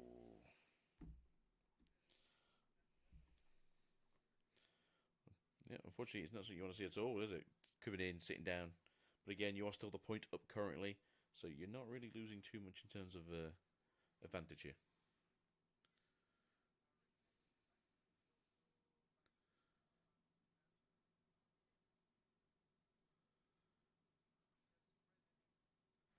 Mm.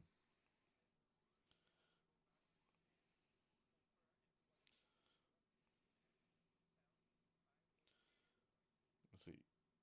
This is my house. This is my rules. This is how we're playing today.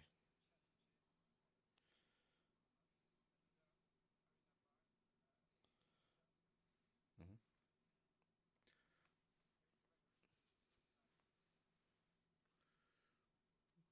I mean, it's a pretty big dragon, though.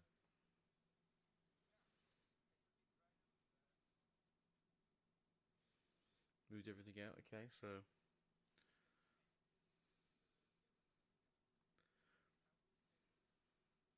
I suppose the the thought pattern here is like y'all move out, I'll let them walk in, and then I'll just run them over with dilution. It's probably the thought pattern.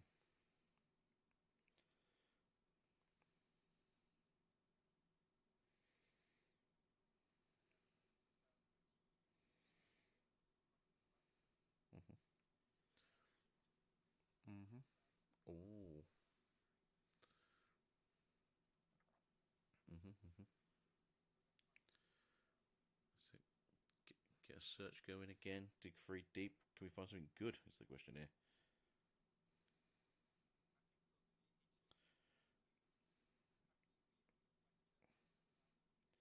So yeah, he knows what he wants. He knows what he needs.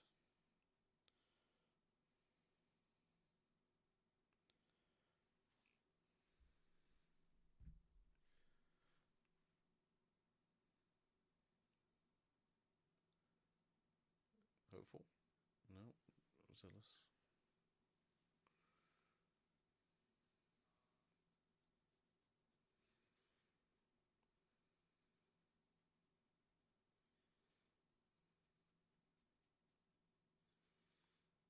Passing, are we?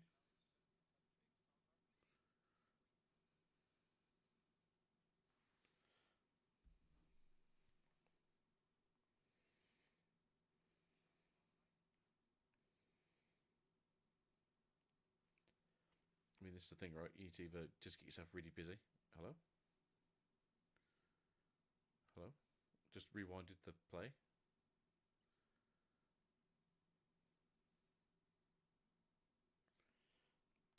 A lot of take backs these last few rounds.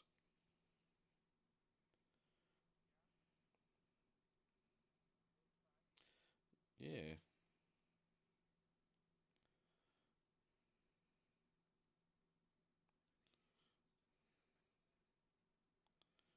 Yeah.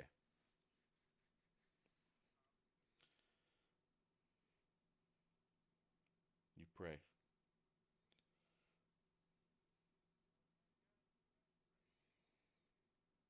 And then you pray some.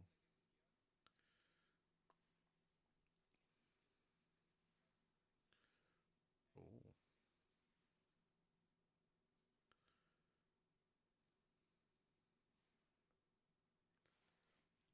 Gotta see the best things ever. Challenge. Okay. What are we punching?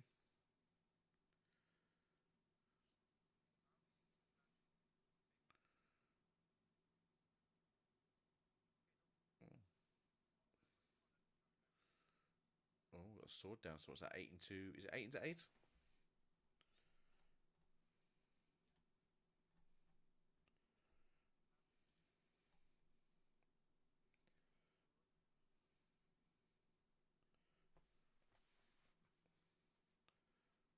Nope, just save it.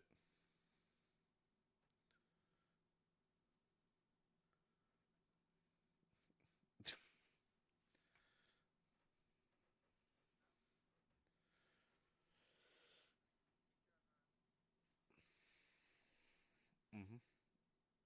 So there's only 2 more cards in hand, though. Unfortunately, as we haven't really drew much this game.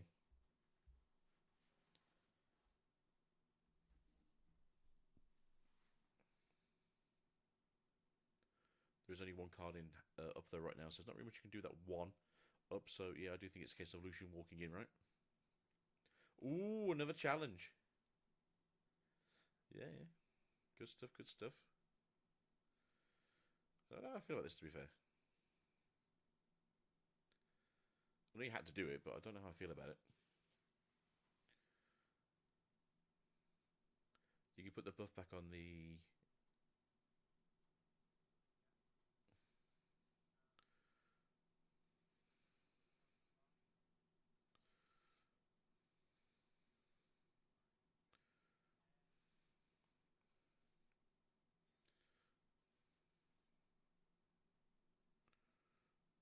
Oh, and run it down, yeah? Oh, hold on first. Use the arena bar. Buff the dragon. So, well, 8 might's better still.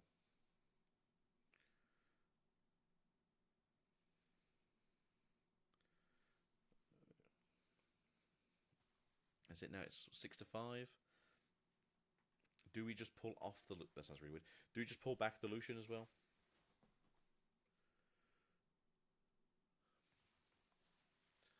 You've got to give the buff to the Fey Dragon, though.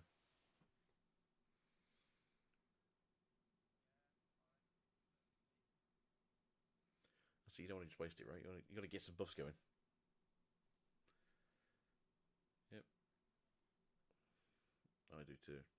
Because holding at 8 there, even if they walk all the tokens in, you can still take 2 out of, yeah. You put Symphory in there to make it 10, so you can take 3. I feel like you've got to bring the Lucian back out. I don't really want to hold. Holding doesn't feel good there. And then I'm kind of hoping there's a punch first in hand.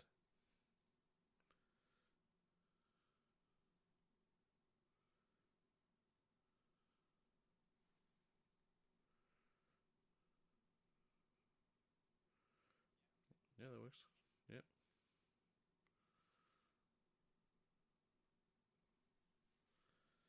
Right, you go to 7.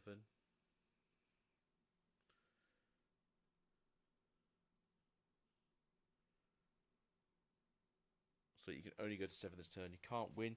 You've got to hold it for another turn at least. So go into there, get yourself your points. Oh.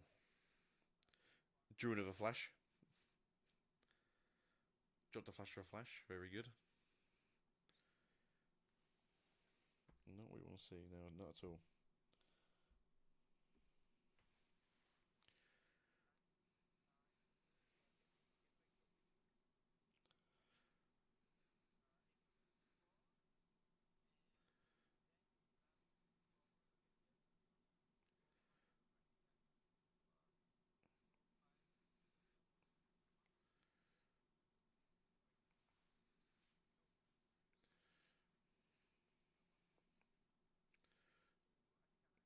Okay. Do you play Annie to the field? Those questions. Just try and hold it down a bit more. Yeah. Yep. Okay. Okay.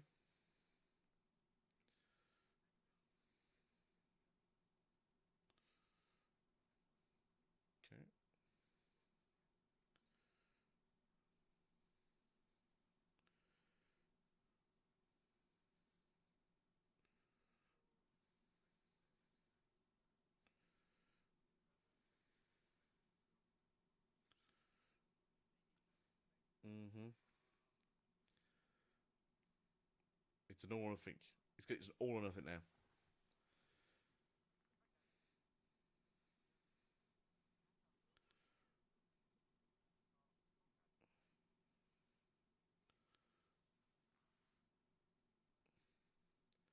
So one thing survives, right? So if you kill the one thing, you just bring it back with the buff.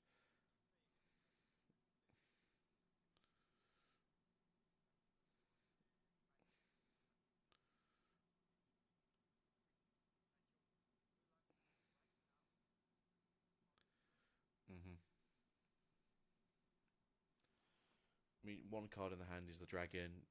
There's 2 cards in hand currently, so punch first is not feeling good right now because you know there's rebuke in hand.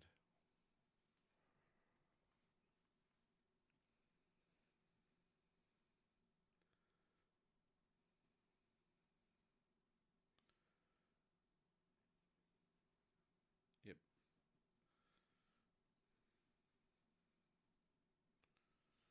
Yep. Ooh. That was a very weird game to be fair, but Forerunner always doing Forerunner things.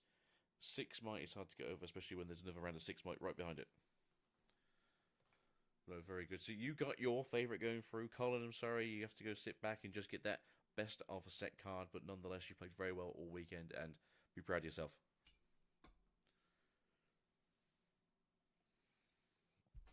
Oh, hello.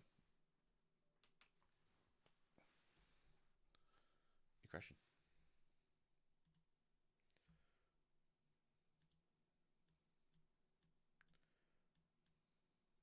Yeah, I'm crashing. Beep boop.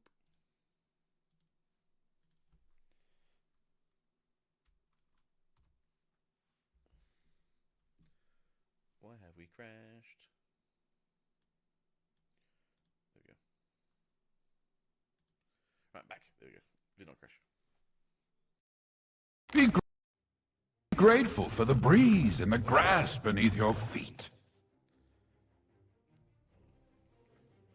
Do you think we'll see the next round going in? I think we are going into semis now.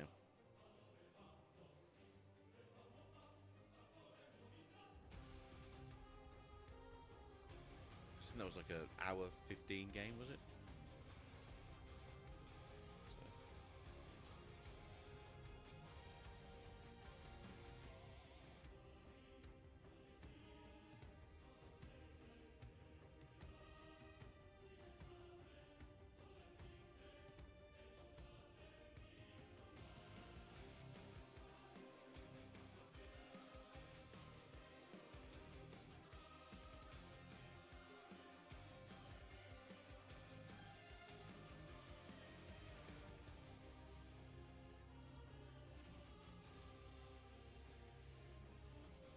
So looking at the thing still.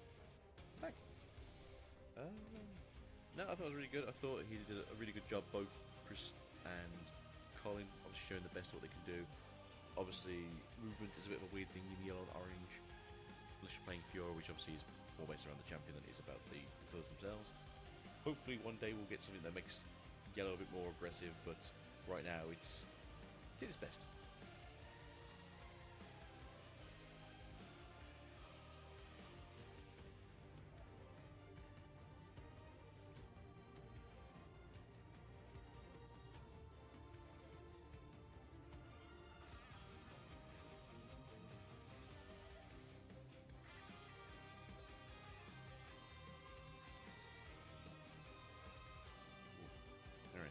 Do we get to see Alan and Frost?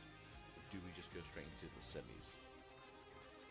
I don't mind either way, but it is getting late for me, so it's definitely getting late for you, so hopefully kind of just go straight into semis.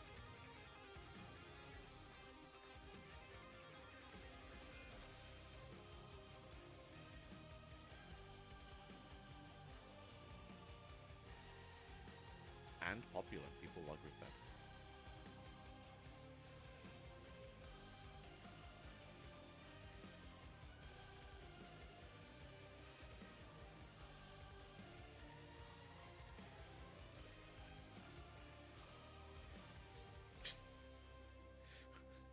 Poor Colin.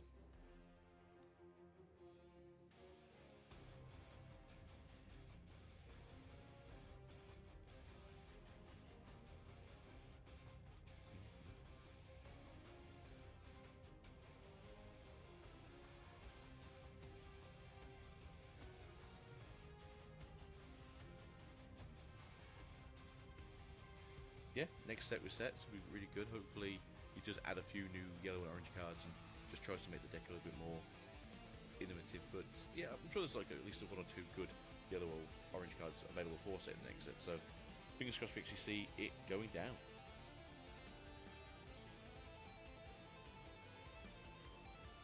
But what I'd really like is if we can go into the next game. I'm here till we finish. No, I'm here till we finish. I wanna witness with my own peepers who wins today.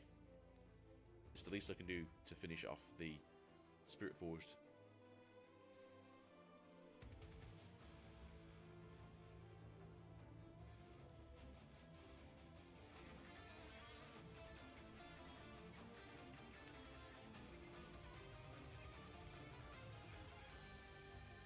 That's the thing I hate though, isn't it? Because if there's one double Draven, you just know that Semi's going to have a double Draven, at least one more Draven. It's like, I'd rather you spread it out a bit.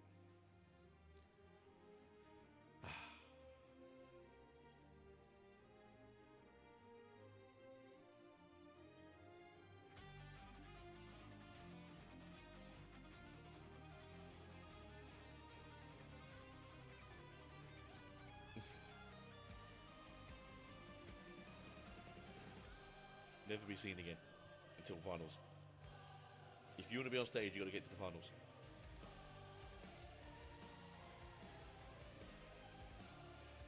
If we can get ourselves another game, then lads, come on. I know you're probably going to have like an interview, but come on.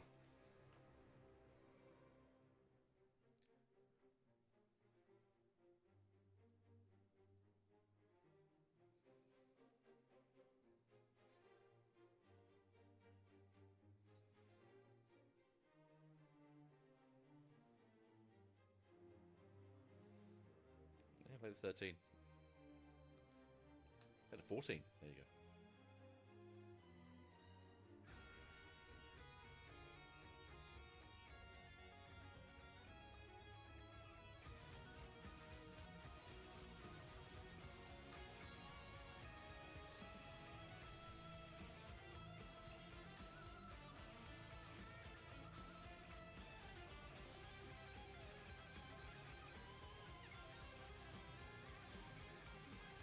I feel like Alan would take offense to this, as I feel like Alan is probably also... Or Randy.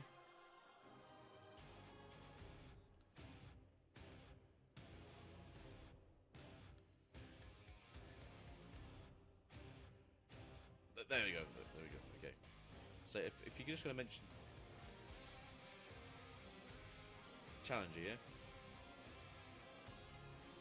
Right, so what's their group then?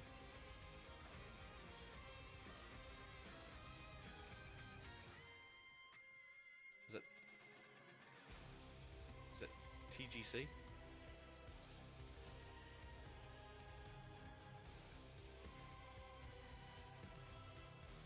Ah.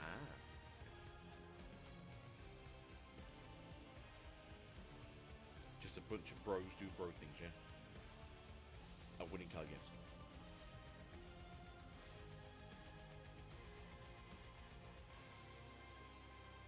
Yeah, I think it's like between the Challenger lot, these guys and Randy, I think they're all like top 12, aren't they?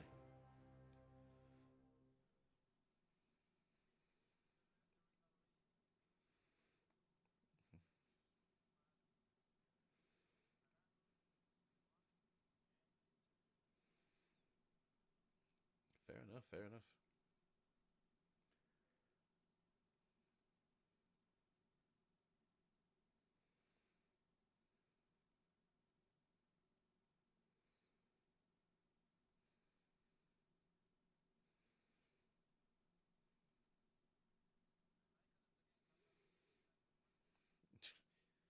Think of all these poor Chinese pros out there who've been playing for like an extra 6 months longer than everyone else has, and they don't get this kind of butt kissing.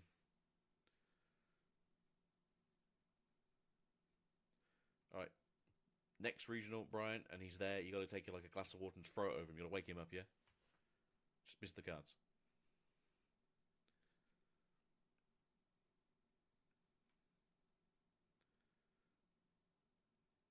From an actual scientific point, the reason you do push-ups if you're doing stuff like this when you've been sitting down is to basically get the blood flow going again. It's very simple. Go on.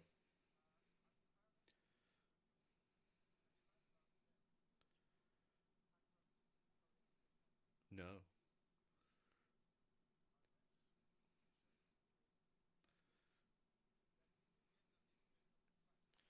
Oh, yeah.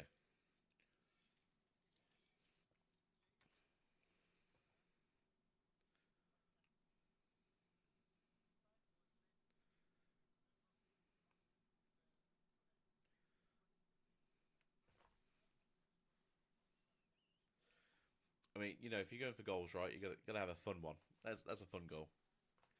I've got the trophy. Although I have heard that the League of Legends trophy is absolutely heavy.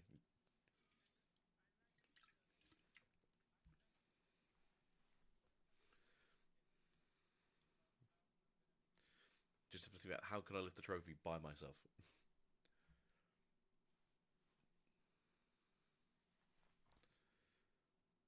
All right, so I think he's won the best of Annie last week, right? I don't know if he's won two before. If this is his second best of. I don't really follow Prism, to be fair.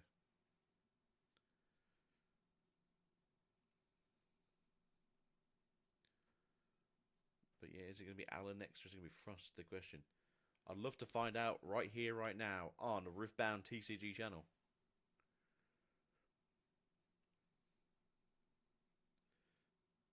No, don't say thank you. Just blow a kiss.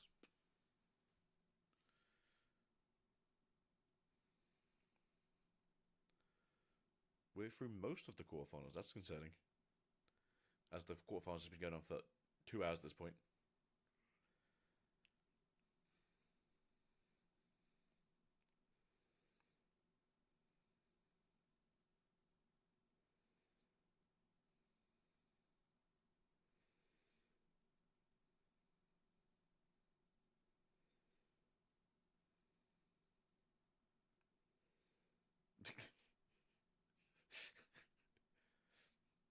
Prism. Yeah, yeah, I'm the favorite. It says like I'm his only son. Don't worry.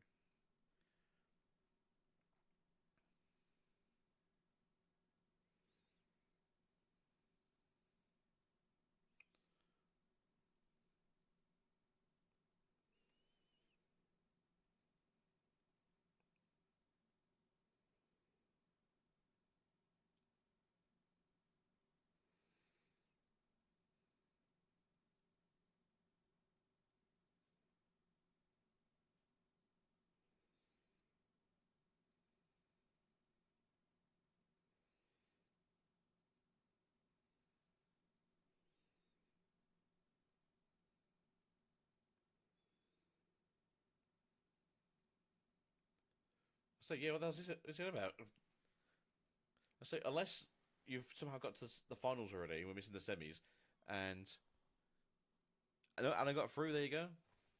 So we're waiting for the Draven game to finish. Oh yes, I'm sure that's a great game to deal with. Be grateful for the breeze and the grass beneath your feet.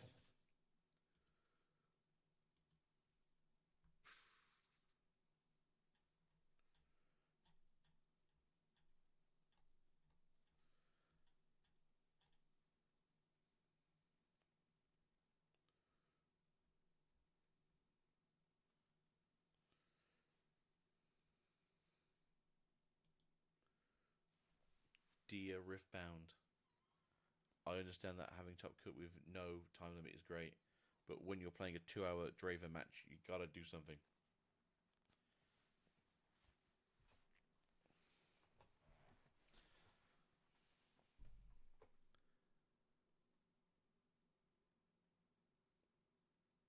At least we're watching the cool bracket, right?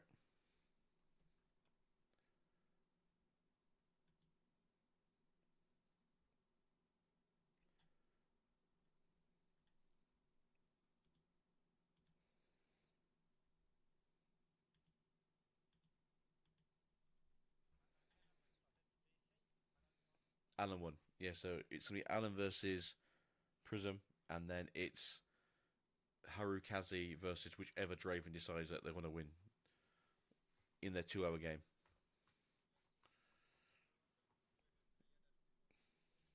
That one. Exactly that one. Unless it's Stardust, just because I know people who know Stardust.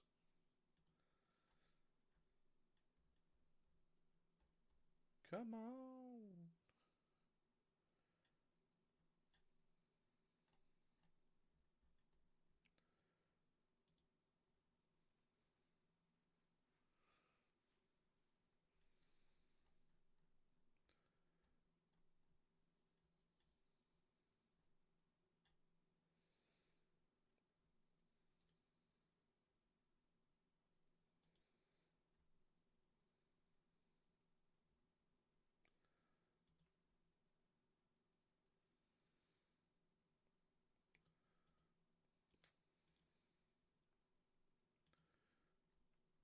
I mean, it makes sense, right?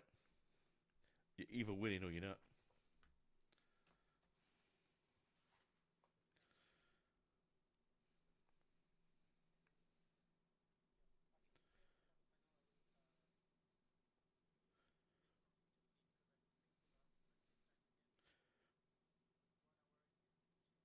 Yeah, it does seem to be weird compared to all the other events that we've seen where they've been very good about timekeeping. But yeah, do some push ups. Get past that tilt.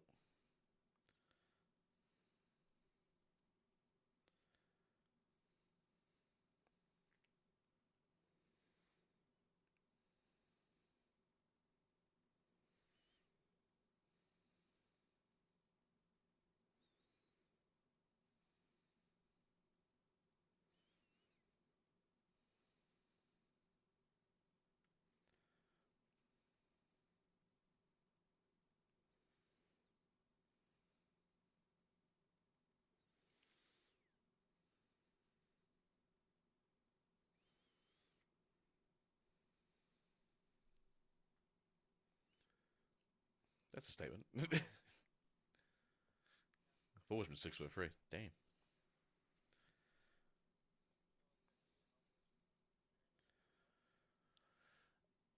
191, just under 2 meters, like 191 centimeters.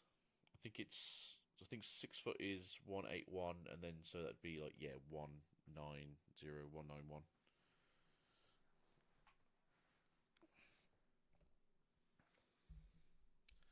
Yeah, it's like on the cusp of either way.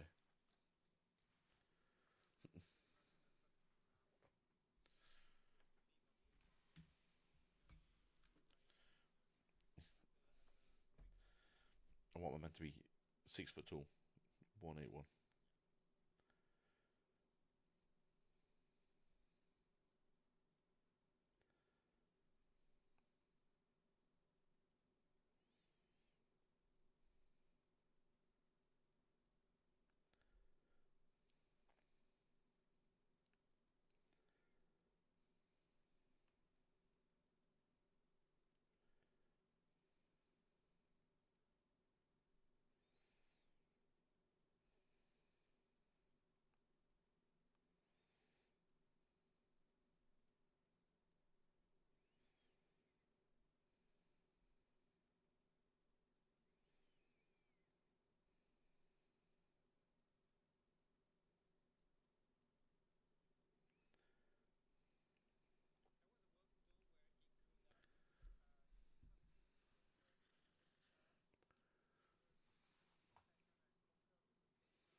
It was a very weird game. There was definitely some more smoother ways of doing things.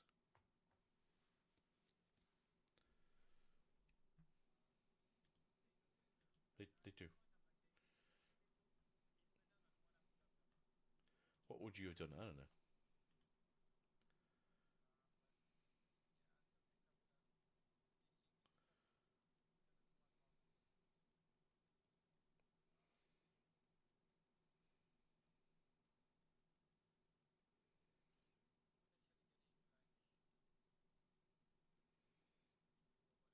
Hmm.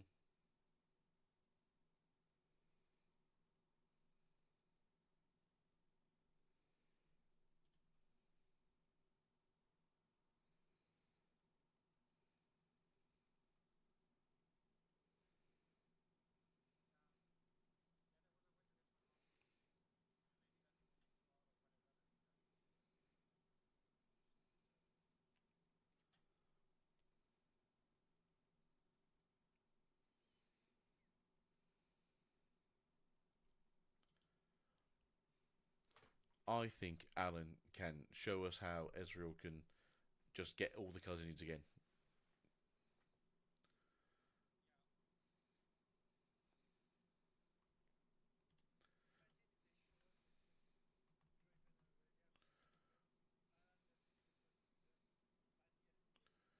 We can give you the best gameplay right now. Okay, we're going to give you the other one. Oh, okay.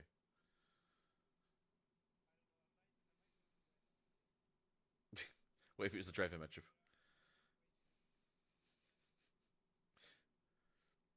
What happened? They put on the goddamn Draven match, so I went to bed in disgust.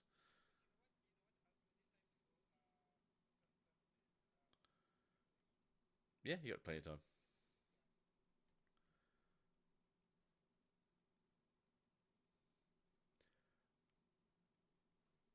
You might as well just get some food now, to be fair. It sounds like they're still figuring out how to play Draven into Draven.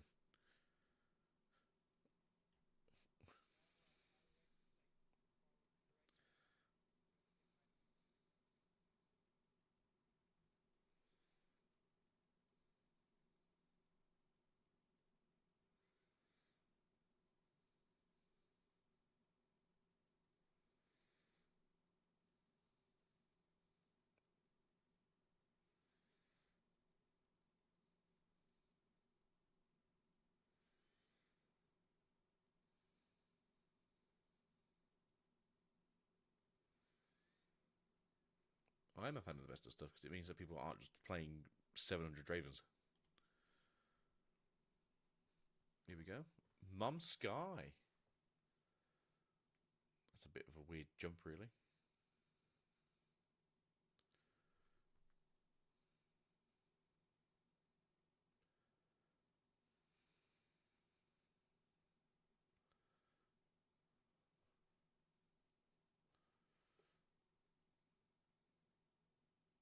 that's an interesting fact.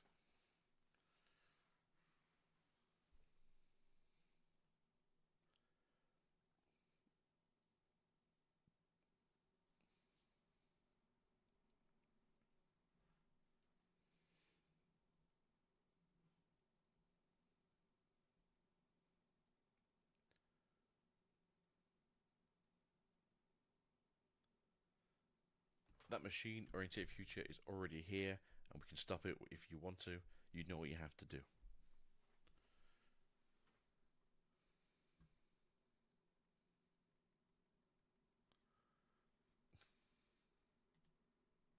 He got very angry. Got very angry very quick. Which I don't blame him, to be fair. But yeah, it was very not actually funny to watch, but it was a case of like, yeah, I can see your frustration. I understand your frustration.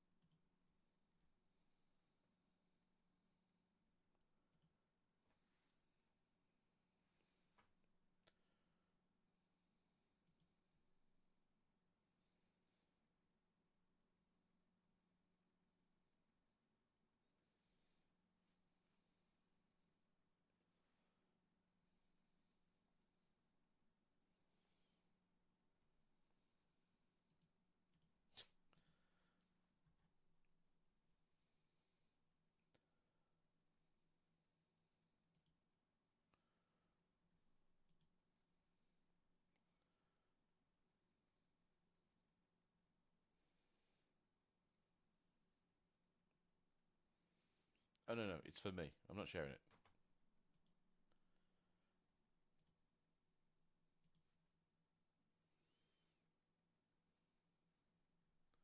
It's actually Momska.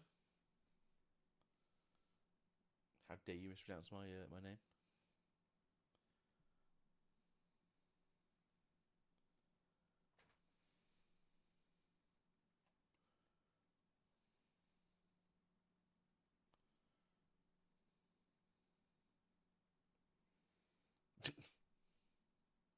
I gotta be a bro.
Hey, another yellow green deck.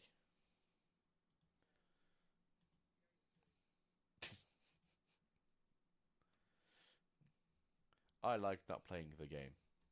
I like the pain.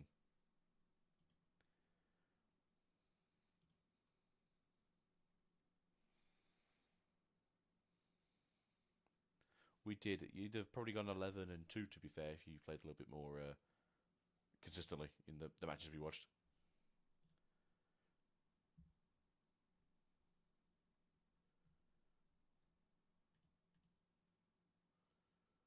That's still pretty good.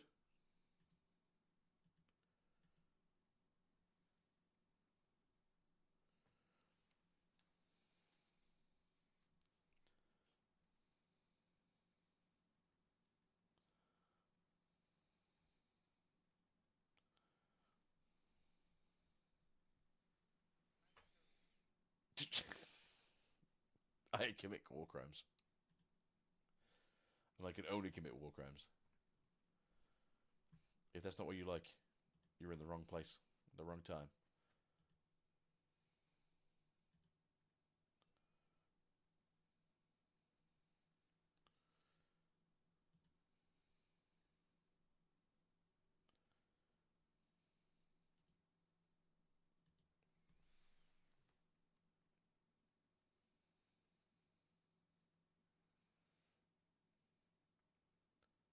So what's this for? Is this misfortune?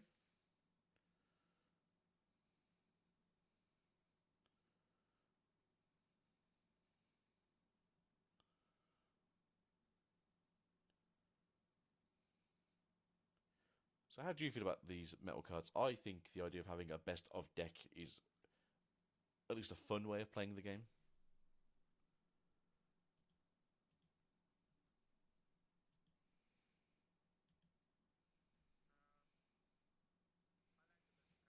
Mm-hmm.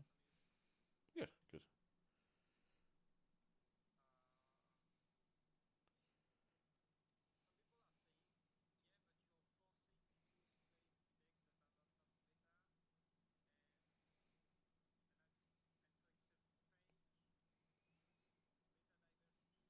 Mm.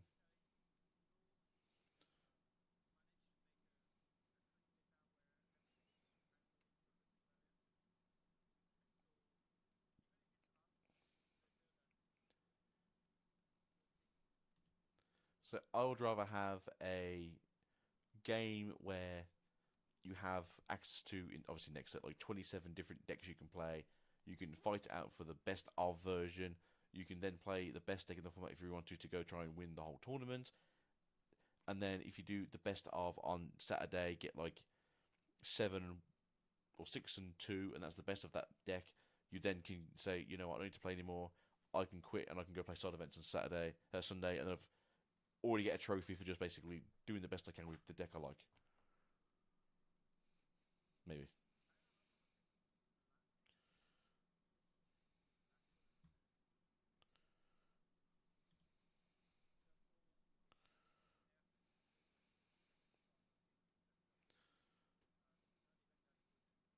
Purple.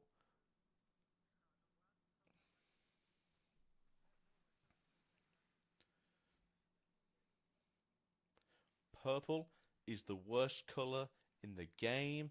I don't want to hear no one saying that it doesn't get enough love anymore. It needs more love and more support. And what do you mean we get more stuff next set? No, we need even more. Purple is not very good. What do you mean all the decks in the top four are purple? No.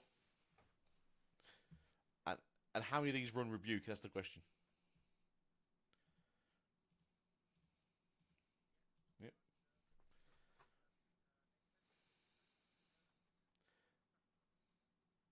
I mean, I like the little sprite guy that just goes when you play me. Discard a card. You got 9 runes up? I do. What's your plan? You got those 2 cards in your hand? Yeah, they're gonna go bye bye.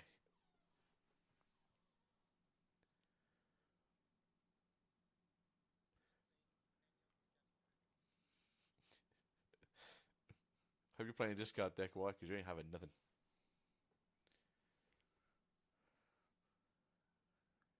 Oh.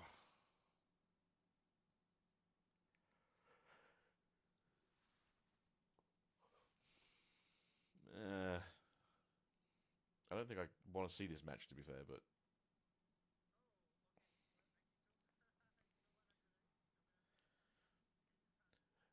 take your time.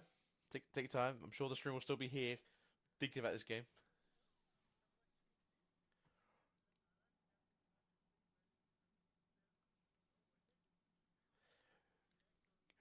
Guys, we're actually just cancelling the event and just going to that Allen versus Prism game. That's going to be the best game of the current regional event. Sorry, whoever else was in the semi-finals. You did your best. We're going to give you your best of metal cards. I'm going to ask you to quietly leave the arena. Thank you very much. God damn.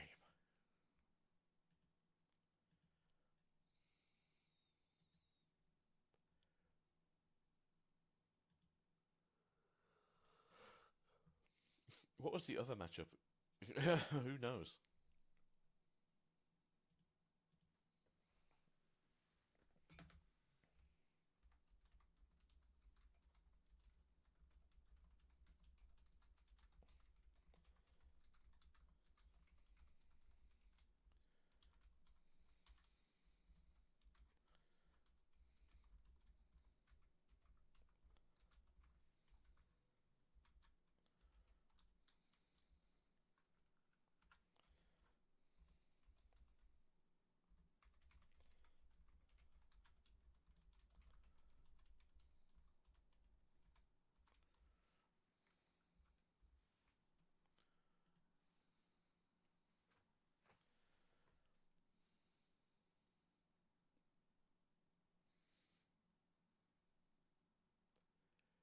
He drew with Alan, and then drew with Prismatic in round 13. So that's a weird one.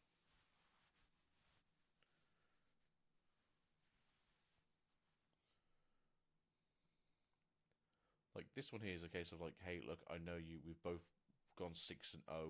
If we respectfully shake hands here, we can go get some lunch. We can relax for an hour, and then we can hopefully try and win. Because even if you lose, you still go through it 6-1-1. I don't think Alan lost pre day two. He may have lost pre day two, like one game, I think it was. And then obviously now it's a case of like, yeah, just draw and go through.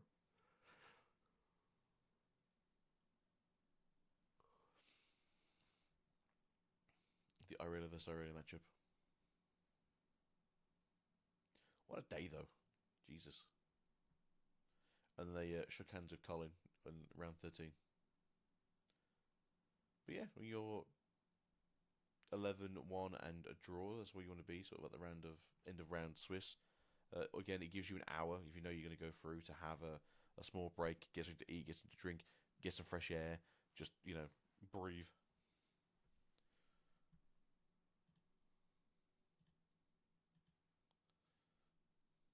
That was.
Hold on, what game are we watching then first?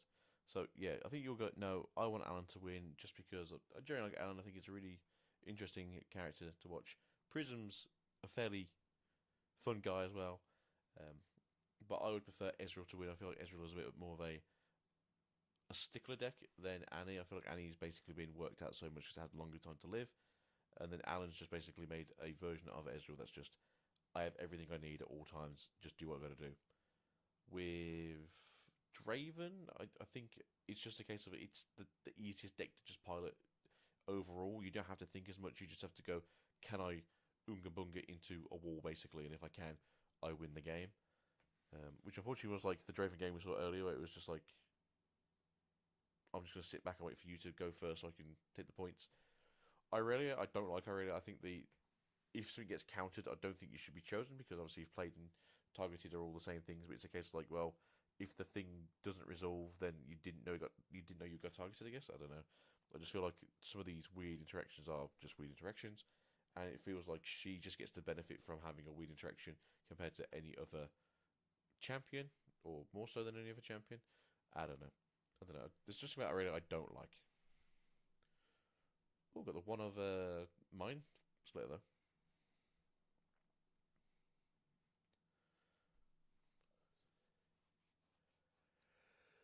Very loose with the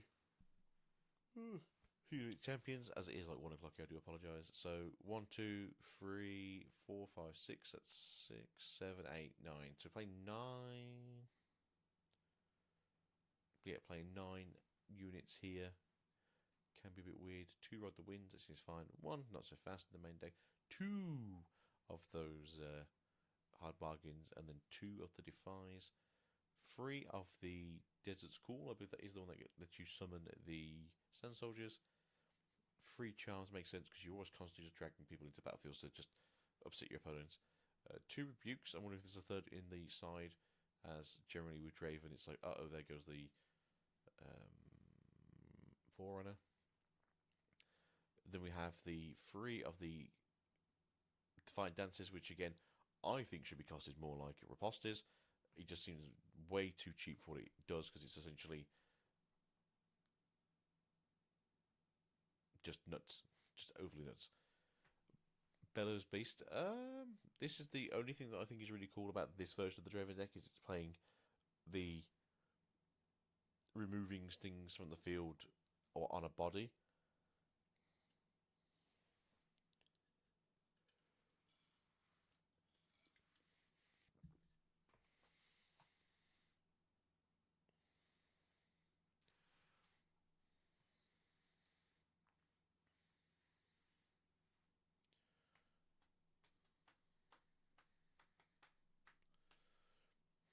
One flash as well. I don't think you always see flash in Draven decks, so it makes sense to take it out something a little bit different, as you see how useful it was in Annie. 3 of the Kaisers makes sense. You want to get accelerated unit. 2 of the Rek'Sais, as me and Leroy were saying earlier, it seems to be just replacement for the Dravens that you lost. 4 might for 3, or 4 might for 4 for accelerated. It's not terrible.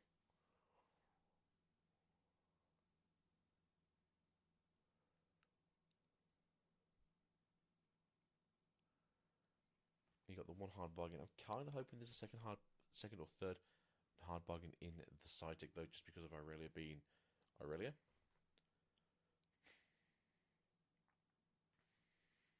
I do like the trophy. I need to ask the people who've won if they actually get to keep the trophy, or is it just like a ceremonial thing? It's magic. Is it Draven Aurelia, or is it going to be Annie versus Ezreal? I've literally just hit the wall. Uh-oh.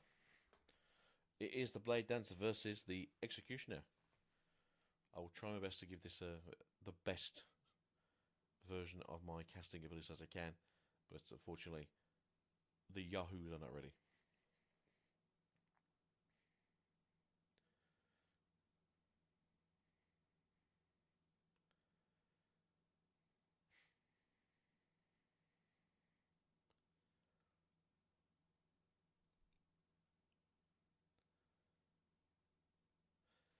I mean, I don't know if that's the true case, but with Zorn, Warrens, especially the first couple of turns, you're just trying to get a few points in.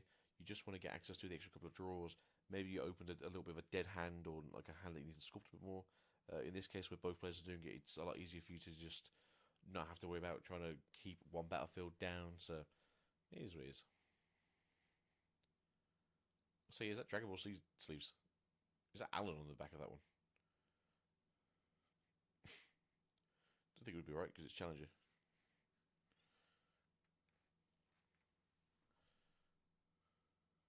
Go fast. Damn, go fast, Gogo. Make it for the last game. I went to like 2 hours.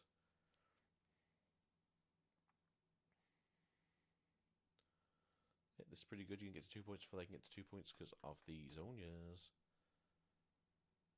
Alright.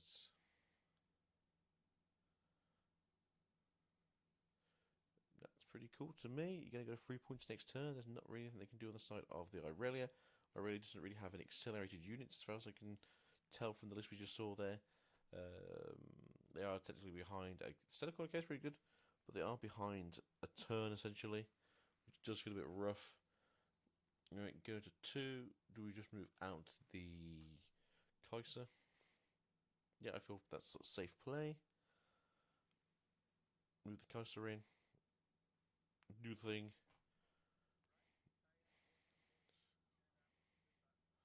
Very good, very good. You feel refreshed now, yeah?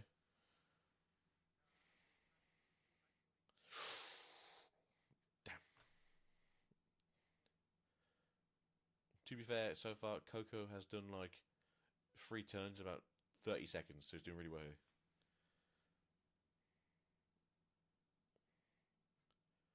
I think you should play it there because the best case scenario is that they can pretend they can play their Irelia next turn. So they had like a really weird first turn. First turn was on you, second turn into the Stellacorn, and then third turn, I'm presuming they're going to try and get a piece of equipment down and then go into the Aurelia, but it feels like a really sort of out of sync in terms of gameplay wise.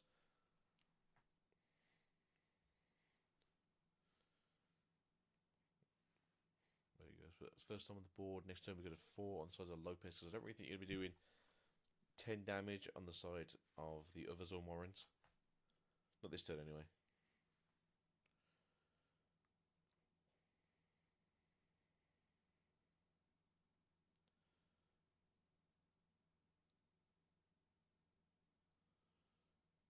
You do, but it's also 2 bodies, and that's the thing you got to think about in a situation where you need bodies. And you've seen games before where they have been won by having the extra 2 by body. Right, spending 5, getting her out. Do you have like an Engard that you could then use to unsuspend her? Which doesn't really help because she only goes to 8. Just pass it. Alright. You gotta hope there's no way to get rid of you back to hand, or that one of 4-inch dies in the hand.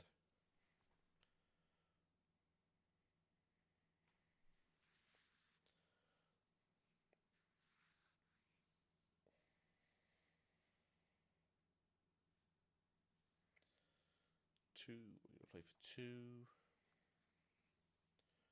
Do we have a Genki Boy? Do we have another Gem Gemmer?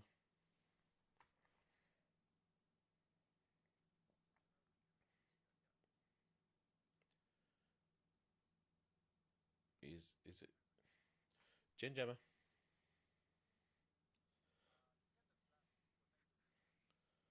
Yeah, I mean, this might just be a case of you just want to give give Genking to.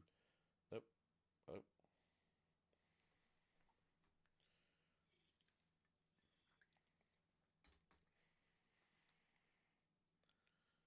Hello. So are we giving it to Kai'Sa? You want to try and Genk across, get 2 draws, and 1 discard? I'd say Face feels more safe because at most your opponent can really only go to 7 might. So we know there's flash to hand, they can flash back out that way to get a movement so they get their draw, and then obviously keeps them safe for another turn. Right now it just feels like they are just so short on equipment. Right, do you have a way to deal with this, or are you going to flash? Rebuke, okay, that works too.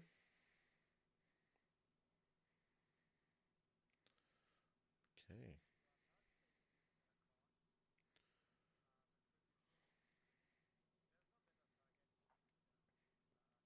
A Ferris Foreign, yeah.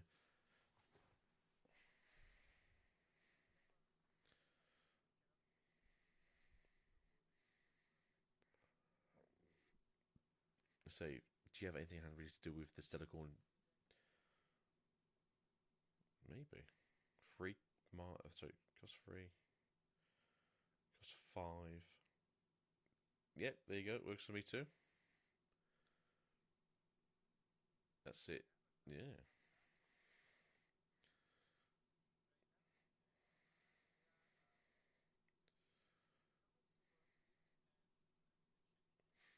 Mm-hmm.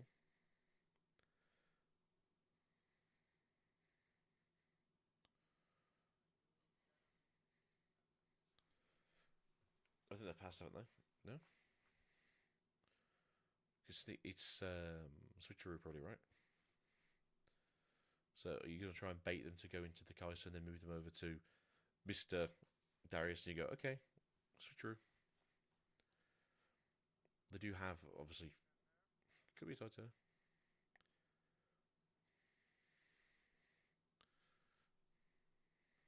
It is.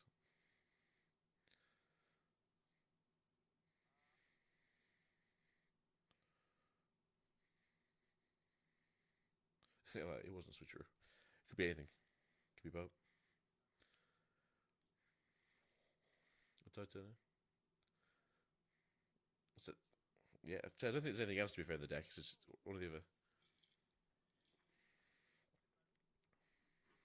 Bonjour.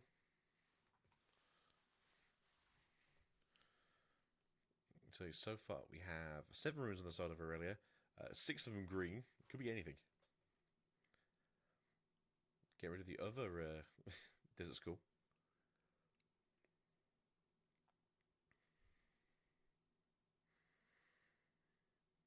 So to be fair, at this point, it is Coco's game to lose. But again, you're a turn and a half ahead. Even if they take over this battlefield from Coco, Coco's still a full turn ahead, and you've got to hope that you've got enough combat spells to deal with whatever Coco wants to do.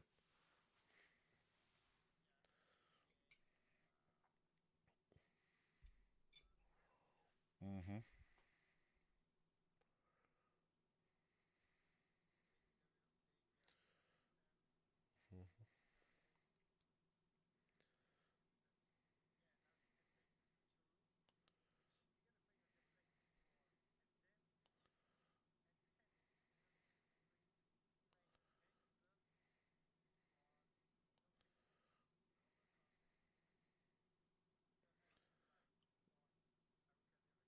Mm-hmm.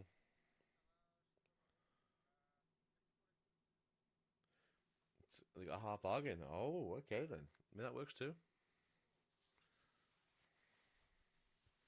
And that takes it down. I did wonder if there's going to be some sort of like ride the wind maybe to get out of there, just in case it's a worst case scenario.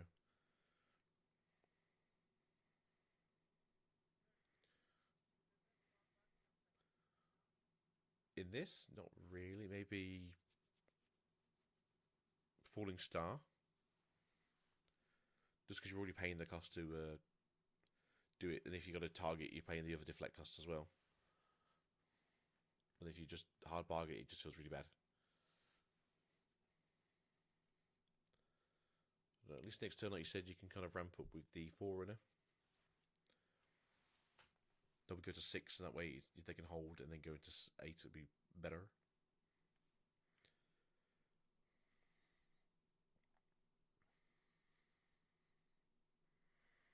No, okay, 3 up. Not the worst situation to be in. Could be anything. Could be Defiant Dance. Could be Defy. Could be Engard. Could be Discipline. Could be Not So Fast.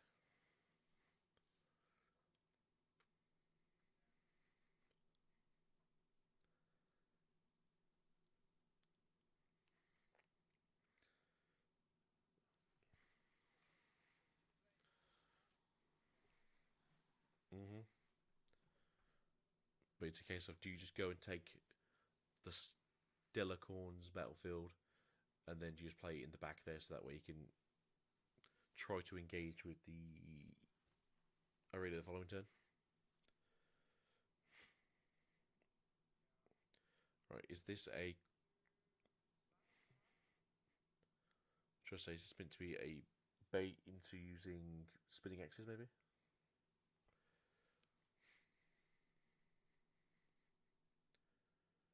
There's no purple, so you can't use Rebuke at least. Well, no, sorry, there's 1 purple, but you still can't use Rebuke.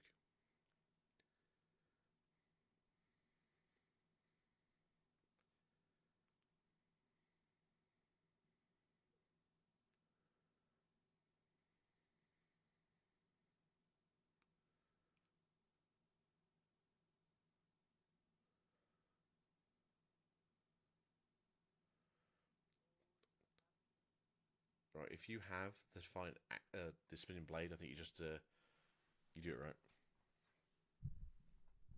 Or if you've got a cleave or a bloodlust. Oh, okay.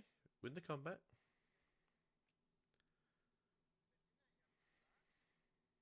I thought so, but maybe they want to have the one up just in case they could discipline. Sorry, not discipline. Divine dance. I don't know.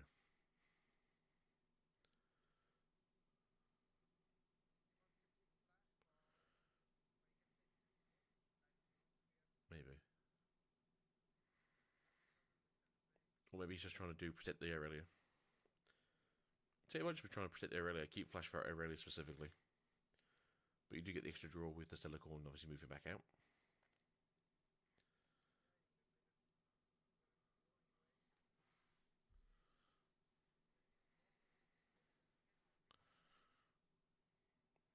Hey, he's the professional Aurelia player at this point.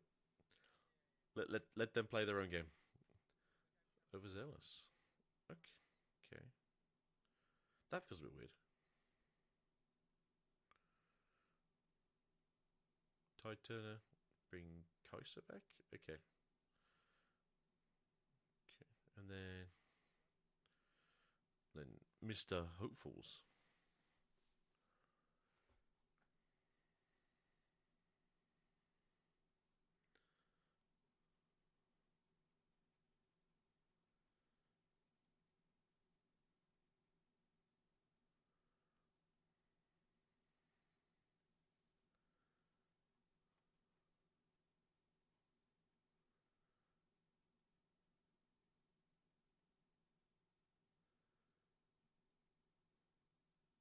So Aurelia's currently at 6 now. We've got 7 runes up. 2, 4, 6, 7. Yep, 2 purple, 5 green. Which gives you a lot of things to mess around with, unfortunately. Now, Coco is tapped out, but at the same time, I don't think they're really expecting to hold onto this battlefield. But next turn, they do get to have the fun stuff.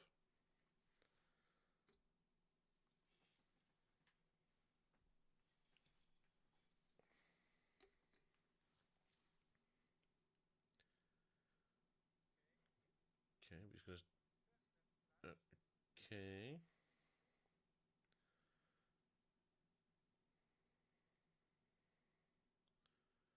Okay. So it's 5 into 4. Okay. That feels weird. No. I say you're a turn behind, unfortunately, because you're at 5.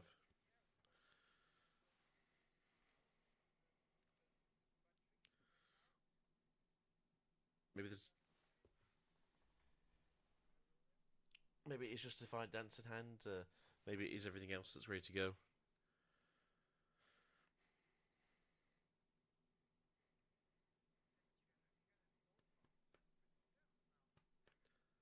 Come metrics. What can we do? You're going to walk one thing at a time.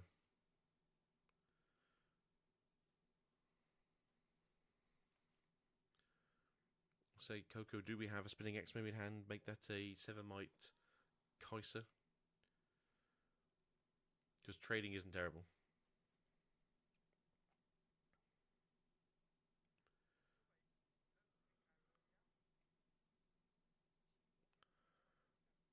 Mm-hmm.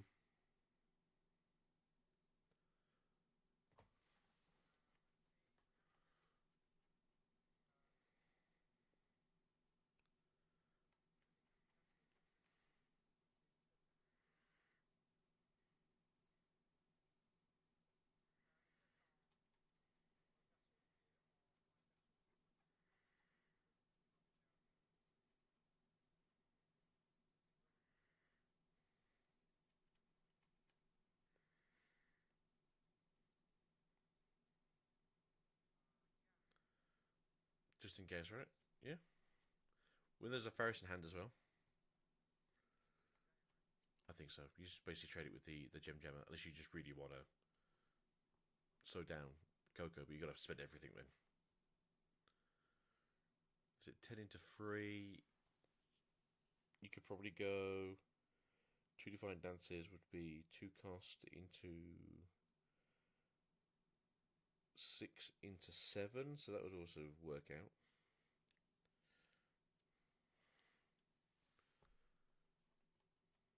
This says it's fine. Take out the jammer with the silicone. Okay. And then now do we just play the first four and hope for the best?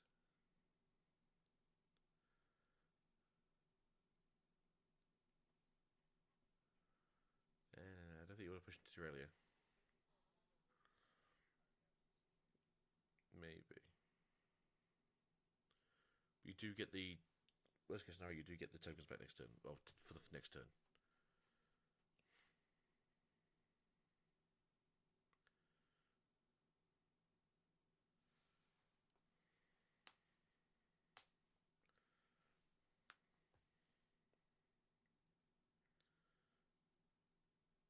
Yeah, I mean that works too, right?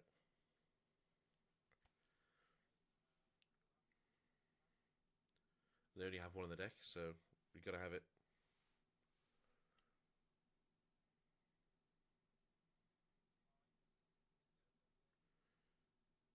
Spending 3.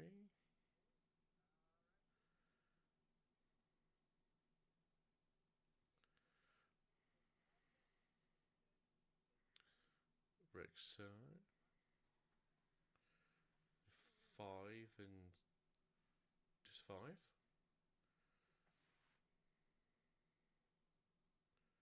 Yep, he's driven. So did you just put him in the battle area? Because you ain't really getting over 20 miles over earlier.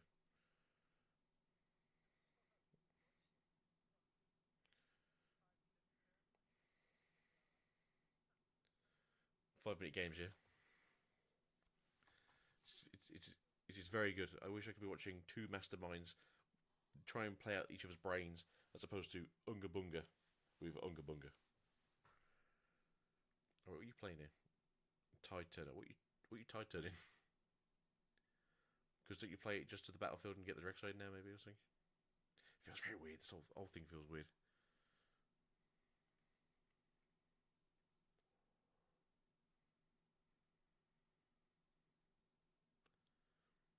Okay, so it's either going to be a switcheroo or it's going to be a tide caller. As we can see, there's a tide caller going down before, so get the Rek'Sai in. Rek'Sai is 3 might, I guess, instead of 2. What's in your trash?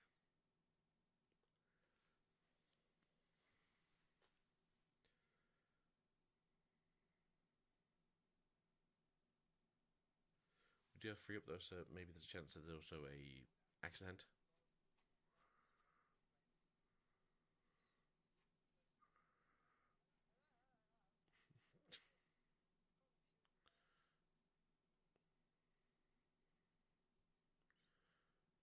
Okay, so that's 6 into more than 6.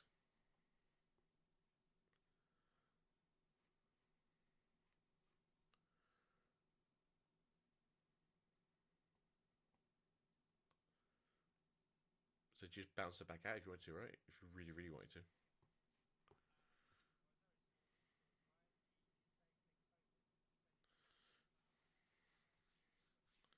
Sounds like a good plan to me. Yeah, so either you use the fan right now, or you maybe choose to swap the mites of the overzealous with the Aurelia. Just that way, you have to make it basically just use a handful of resources to try and get back to where she wants to be.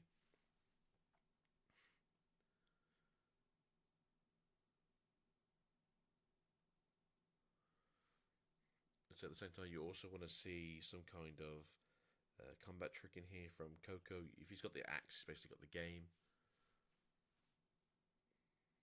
He's got Rebuke, maybe would help. Rebuke would help, to be fair, in this matchup, because they have to have the one of. Not so fast. Fight dance, okay. Okay, it sounds like a good plan to me. Looks like you're going to be switcheroo, so you want to switcheroo shortly.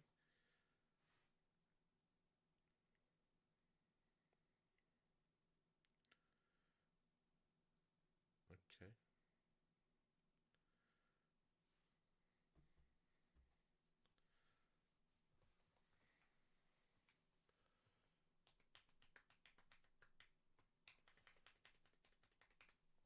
I think the issue for Coco, sorry, not the Coco. I think the issue for Kaze here is they kind of want to have to fight over this here and then die and then maybe go back in and take it over again. Hard bargain on the flash. That feels bad. What about the face down card?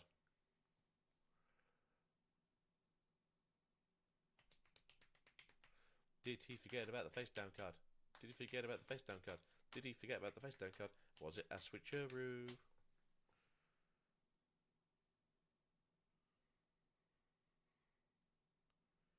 What's the face down card?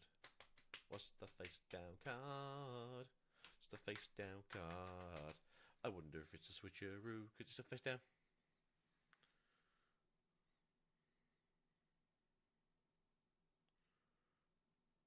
The fact that neither of them said the face down card is very weird to me. Could get the extra draw. But what's the face down card? Why is it gonna be a switcheroo?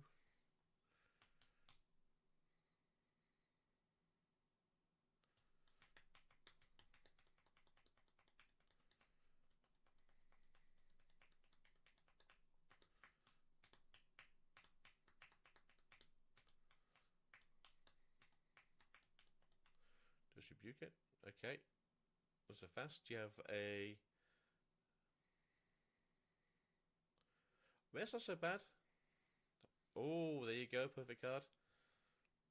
There you go. Right, I'd love to just know what the face down card was. Anyone, if you could help me, it'd be great.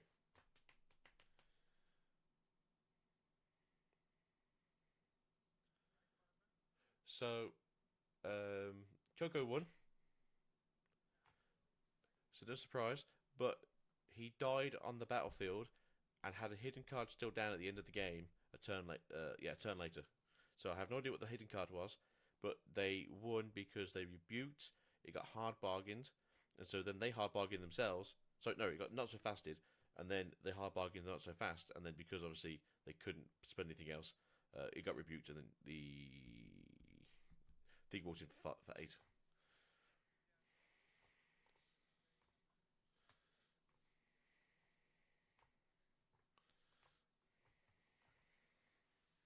I mean, maybe. I'd just like to know what the face down card was. We'll never know because no one said anything about it. No, it was on the battlefield. Nobody said. The judge never pointed at it. Neither player pointed at it. As far as I'm aware, it was just an apparition in my brain.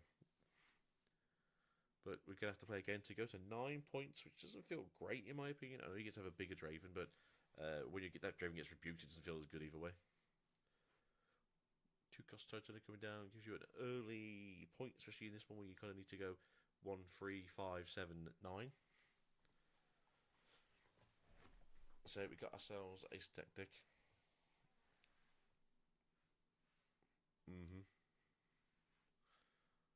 So we did get the stack deck going. Do we get ourselves a 2 cost unit here? Do we get ourselves a Paro if you're playing them, or the Overzealous, or a Gem Jammer maybe? Overzealous it is. That's it. Get yourself back on to the Ravens now, so you can get yourself some spell drawing power here. There's only 7 more units in your deck. Now we know this was down. There's only 6 more units in your deck. So you gotta get those points going early, and then you also just want your opponents to defend into you, and you can just grab yourself a card of top. Obviously tapped out though, so unfortunately you can't like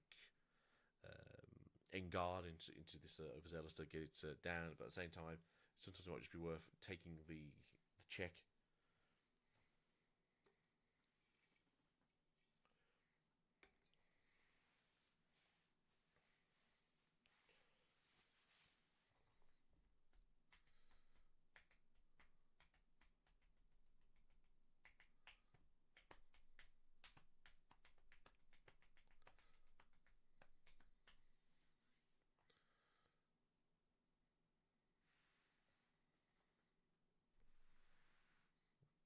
Accelerated. Okay, that makes more sense.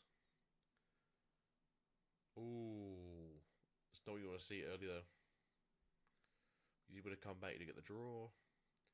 And then do you want to walk the overzealous in and hold with the Rek'Sai, or do you want to walk in and get 2 points? Again, you have to get so many points when you have that extra point to get hold of.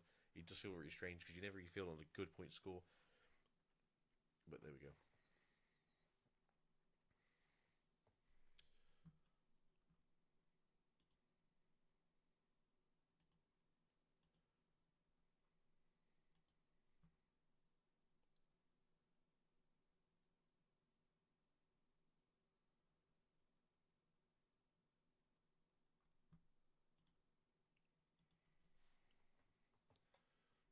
Okay then. Again, you play a game of just bounce it or just die. You just die. I mean, it's cool. You're both at 2 points. You're going to go to 3 on the follow up. You're in a better position now just because your opponent's trying to kind of keep it with what you're doing. At the same time, you are only going to 6 next turn. If you have access to the Forerunner, then Forerunner, then you just put it in the side and just basically hold for the rest of the game.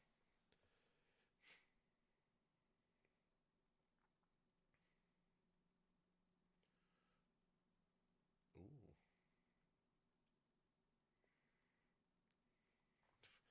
Yeah, so they got the draw from the Ravenborn. So, I mean, the Switcher's not bad. It'd be good for later on. Oh, here we go. Now we want to start making ourselves some extra units. Basically, they equipped the boots. The boots let them walk across to the other battlefield. It kicked the Rek'Sai in the jaw. Rek'Sai got themselves a switcheroo from the top, and now it's 3-2.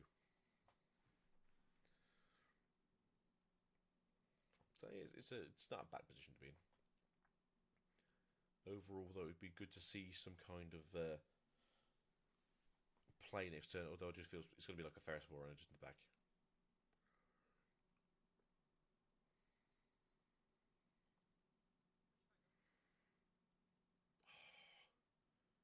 The one that's currently playing in the semis. A Ferris Forerunner. So I think it will be Alan winning this opposite one, and then it will be probably the Draven. So I'm hoping that Ezra just explodes the Draven.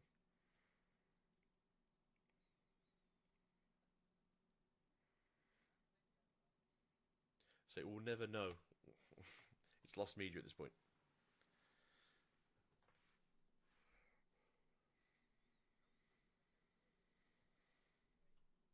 It would be nice if they did.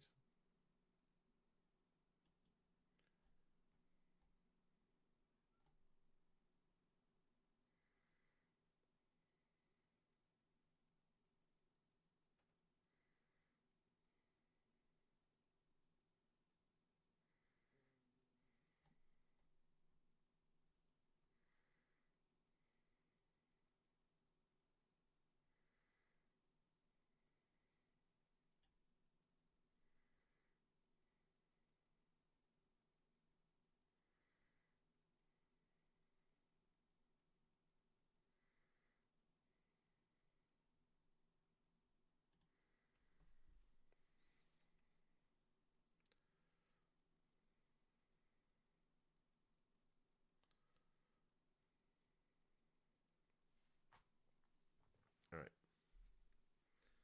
What is the plan? The tap dance after a go in, go in, get your points, defend on the Raven Balloons. If they come and fight you, you get the defensive trigger at least.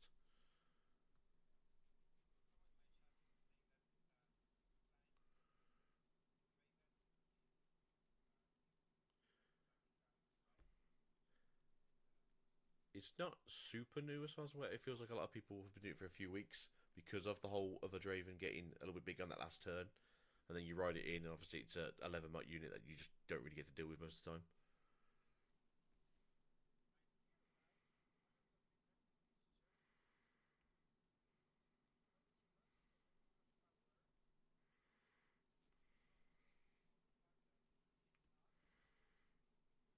Mm-hmm. Yeah, I think the idea is because you always get 1 point going second anyway. So your second turn, you'll get 5 ruins and you'll get 1 point.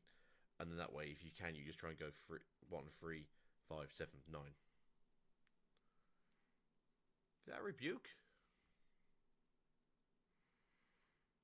Do you have anything to do?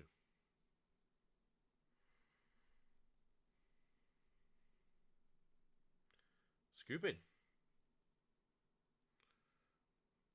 I'm guessing he just realised there's nothing you could do for a turn, and that was it then. If you're already at 5, they're going to go to 7. If you know there's no second turn for yourself, yeah, what's the point? Right, straight to Sunken Temple. Alright then. And Tarragon's Peak. Playing the Annie game, eh?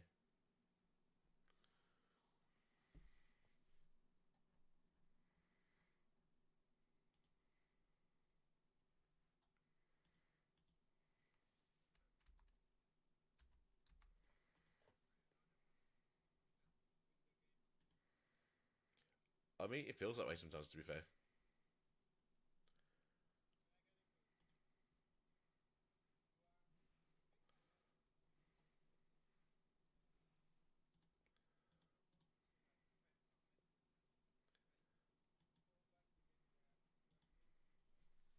Yeah, if you know that your hand is basically dead and it's your top deck mode and you know it's just too far gone, sometimes it gets like, let me just go to next. I'll pick first. That means I'm always on the play. Then I'm a little bit ahead.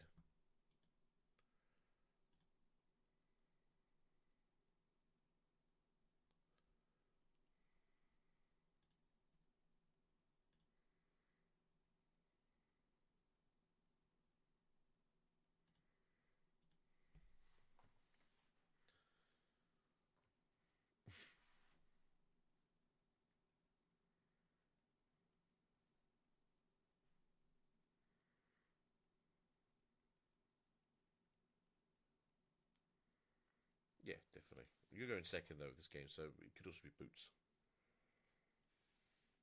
Because you can go boots, turn 1, um, Golden Angel turn 2, turn 3, bring out Aurelia, equip the boots, walk her in. Because you've ready to tap your legend, walk into the arena, spend your cost, ready your legend, equip the GA or whatever it is, and then walk across again.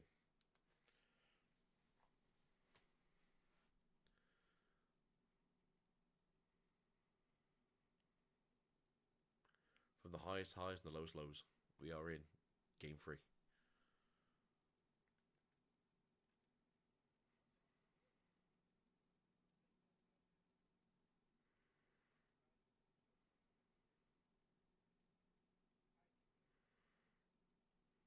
Wow. Well, under the rebuke.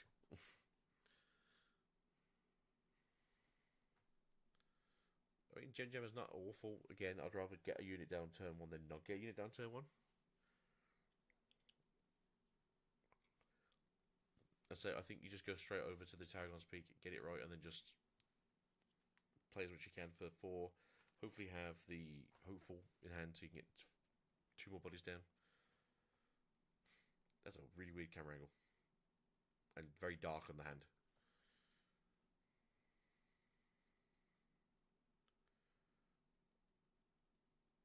Yeah, it was not a camera angle you want to see. If we have Hopeful here, it'd be great. If we have like Rebuke in hand for something later on, it'd also be great. Walk it out. Target's Peak. Coolly. 2 for a Hopeful. Yeah, we go, perfect. Sculpted the hand a little bit more. Got the Hopeful out. Now in a very good position for next turn.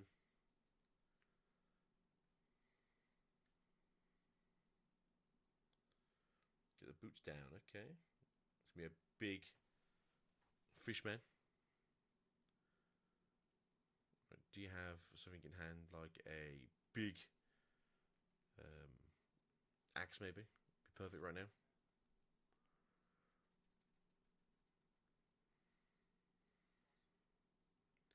Unfortunate. Okay.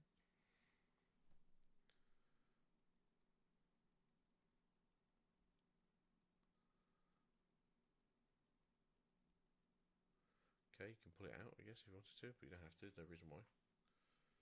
Okay.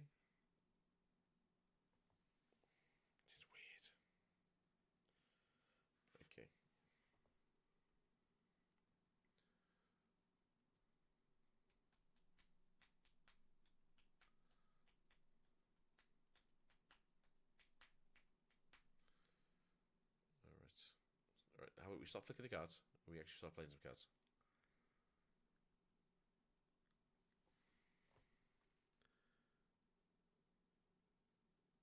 Okay. Go to 2. Okay, down for that. Spending 6 Ferris. Of course it is. There you go.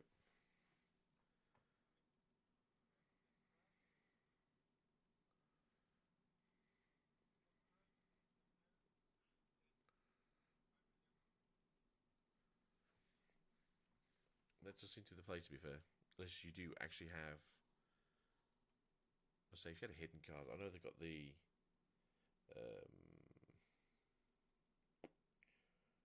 Switcheroo in hand.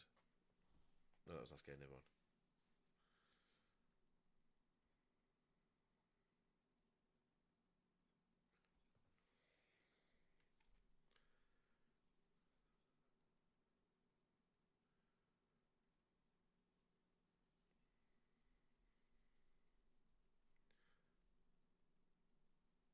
Okay, so we go to 4.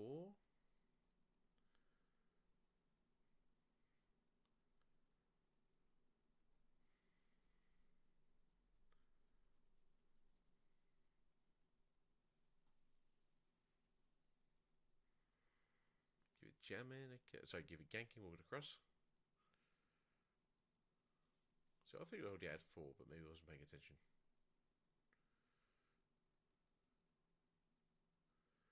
Here comes the Draven.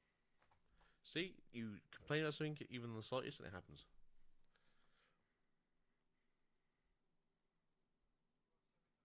Every single time.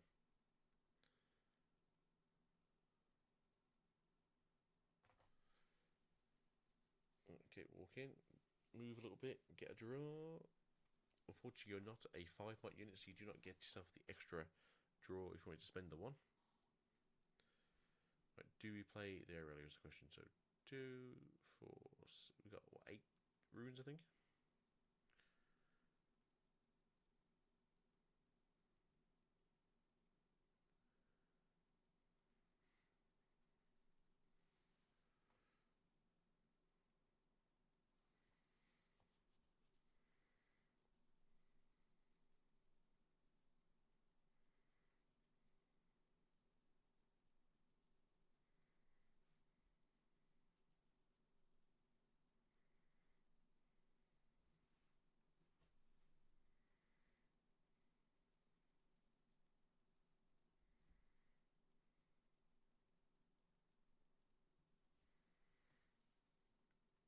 Okay.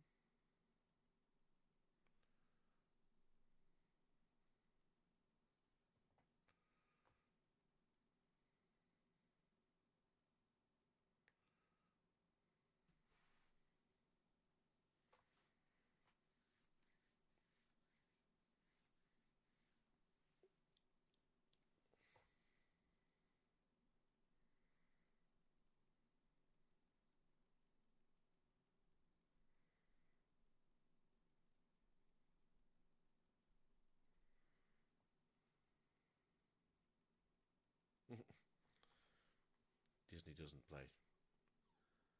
I mean, yeah, you still got 6 smart in the field. I don't really think it was worth putting down the axe, because if you put the axe down, they just buff the might up and they just kill you anyway.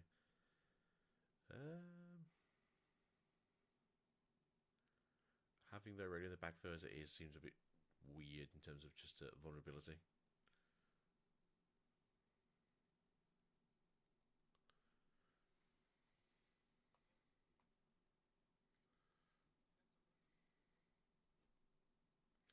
Yeah, it's just very weird in case of, like, you know, if they kill it, and you don't have another Aurelia then.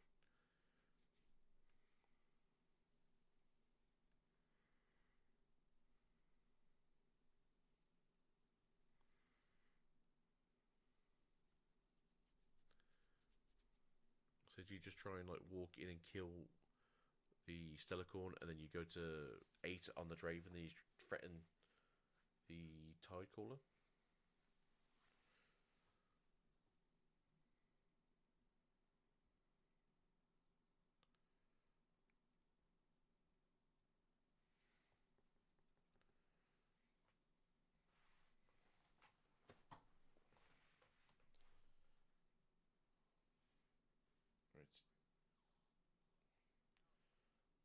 Okay. Do you have spinning axe, sir?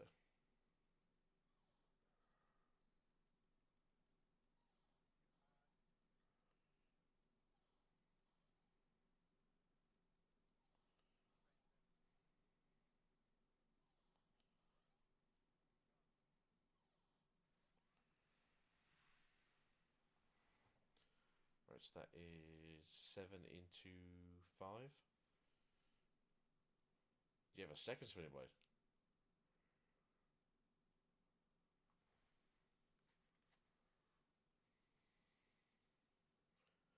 Or a bloodlust, maybe you can repeat?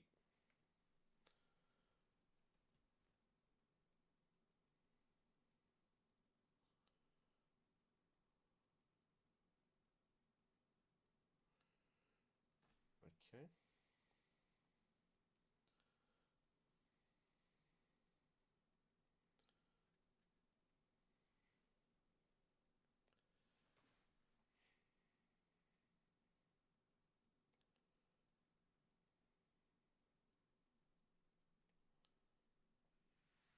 So yeah, just equip it, right? And just walk in there with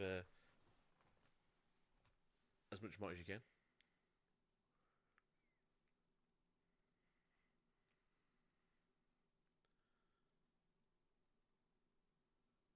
So we have 8 there into 4. So I don't hate this.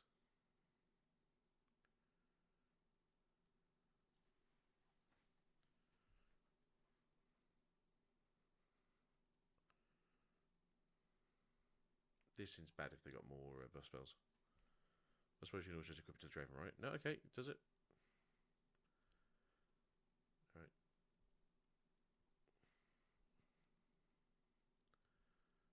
8 into 7.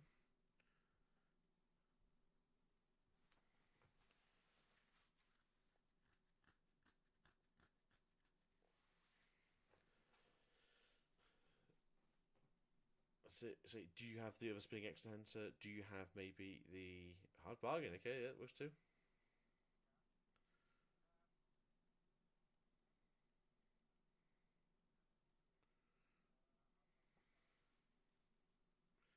Well, you're now a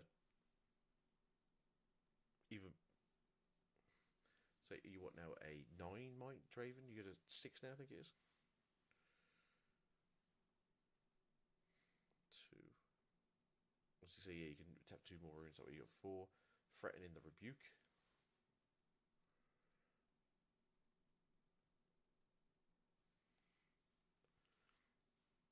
Don't forget to give yourself the extra point for the might. Go to 6.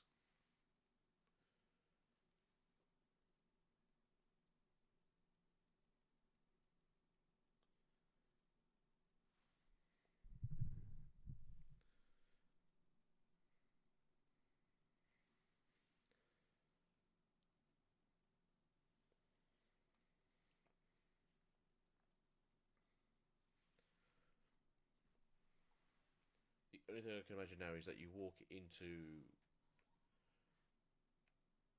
Targon's Peak, have a buff spell in the back, kill the mech, equip the boots, ready yourself, walk over to Draven and go, time to fight.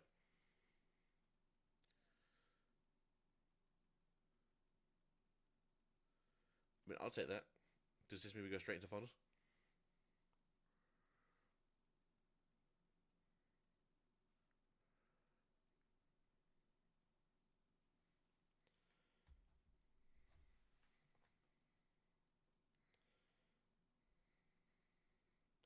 He's loco.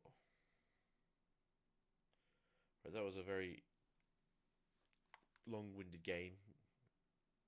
That could be because we're tired, or that could be because it was a long-winded game.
yeah, it's just doing red purple things. So big bodies, big aggression, some counterplay.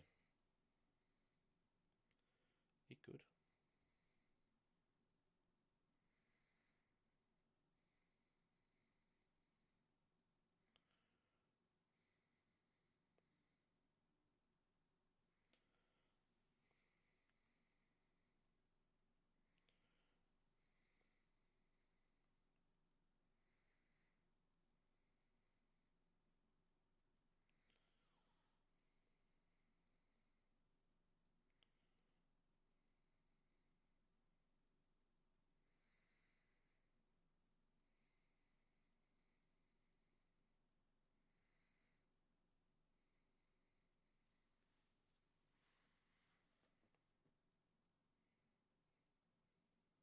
Did they though?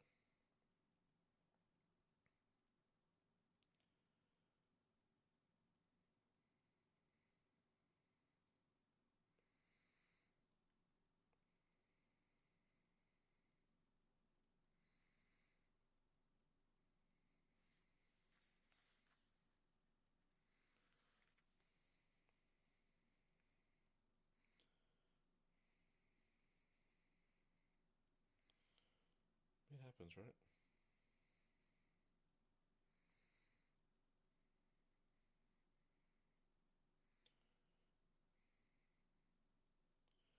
I mean, to be fair, I feel like in the third game, I really was quite far behind in terms of like just general play.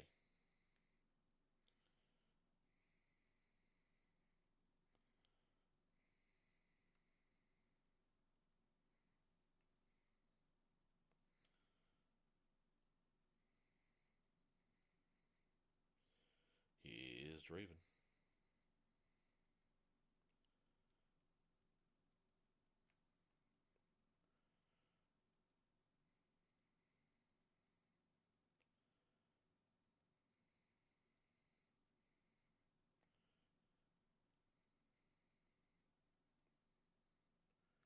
Right, what they're doing is going to give ourselves a beverage of some variety.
I've returned.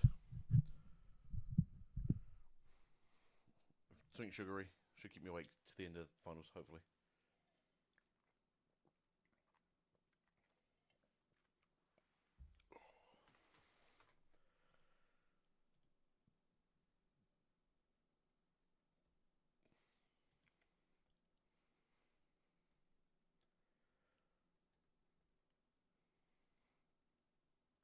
Did we get a game 2 or?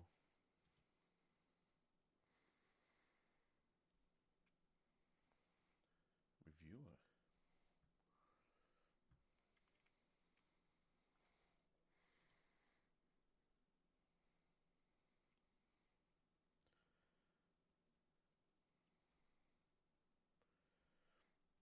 Well, Alan played the game against Priz an hour ago, so hopefully we either get that game quickly or we just go straight into finals.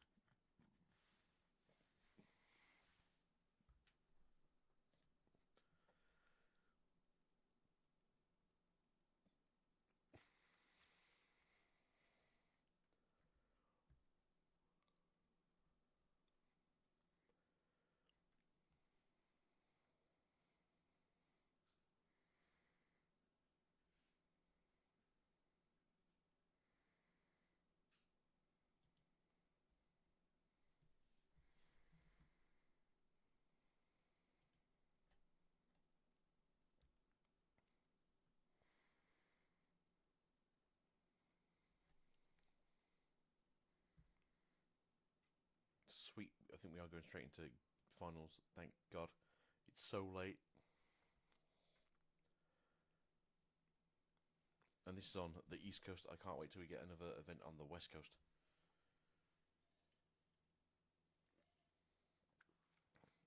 I don't know who won. Oh. Oh. Alright, then. This is the match I wanted to see. But Sigil of the Storm versus Zorn Warrens. This is going to be a rough match. We're going to get in there, start jabbing each other with sharp pointing sticks. Let's go.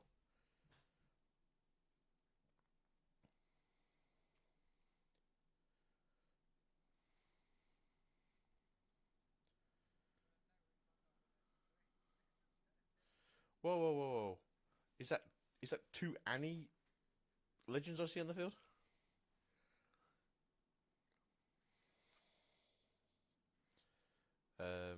Alan, I think you need to somehow get your 2. I think you've probably sold already. Out now.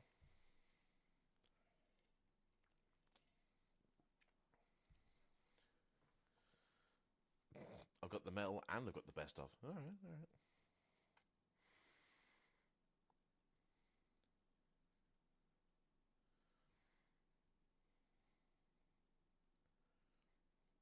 right. I look at pictures and know what words are. That's how it works for the rest of us. Right. We had no turn 1 plays from Alan. That's pretty rough, I feel like.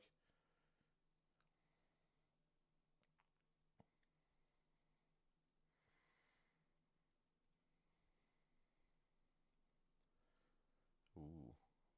Right. Yeah, okay.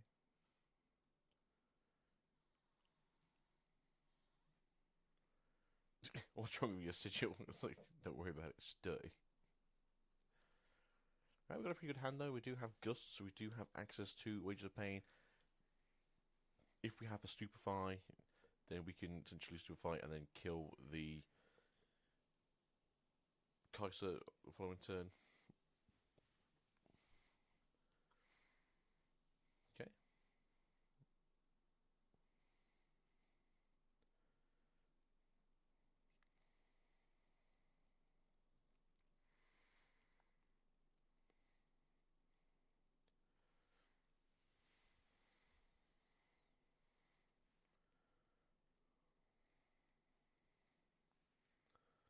Yeah, that's how it works on turn 3.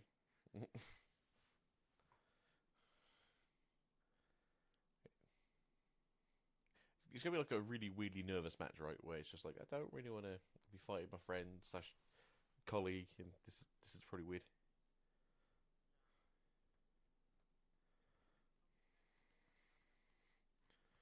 It's like, oh, I've been training for this for the last 2 weeks.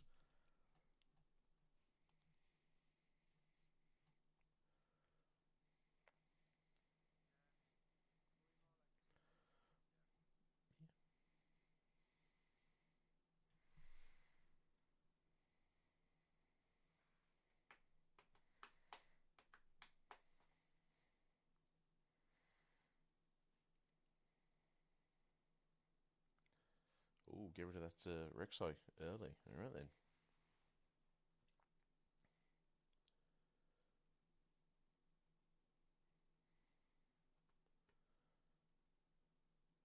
Don't die, Priz. Don't die right now.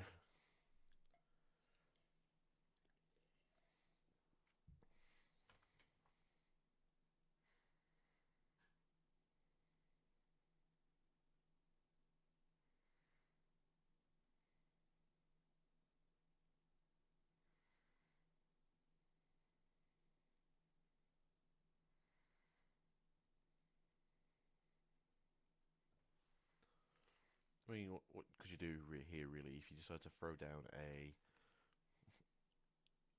Forerunner onto the battlefield with Kaiser, you wager pain it, then you gust it back to hand?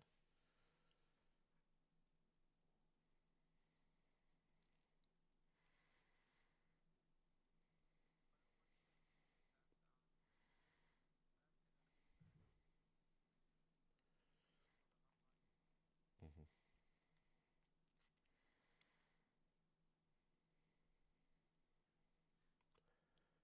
Okay. Oh, okay.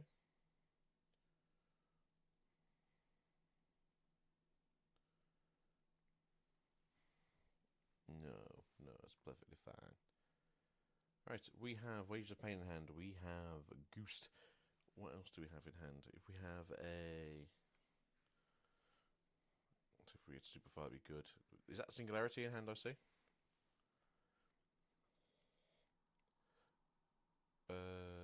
You can... Wages of... No, so you can trade, kind of. So you can... Singularity. Hold on, what we got? Hold on. No, no,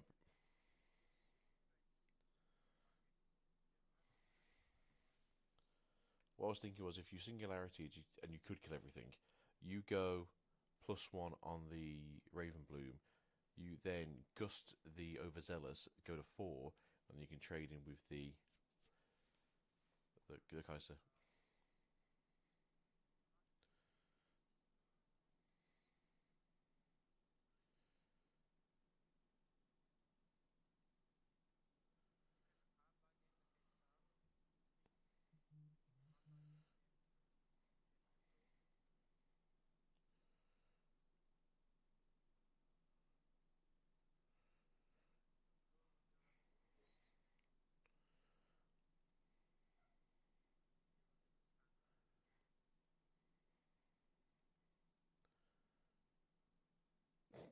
So do I do it?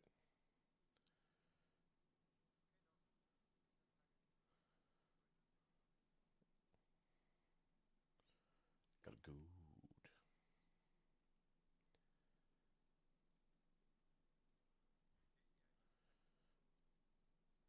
Yeah, no, I don't hate this. This does feel like a turn late, but I don't hate it either way.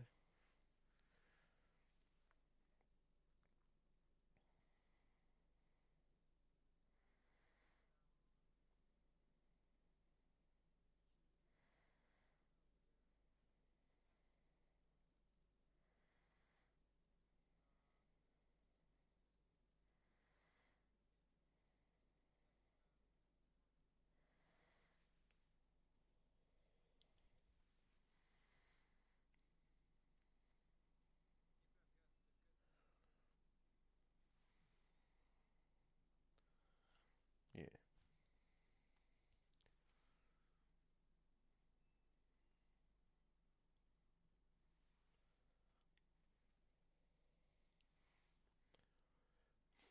We did find the Superfly though. It's good to see.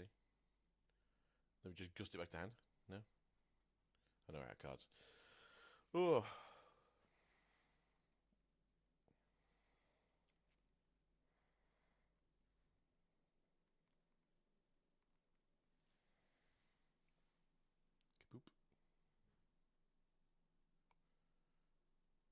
Can't gust it till after combat.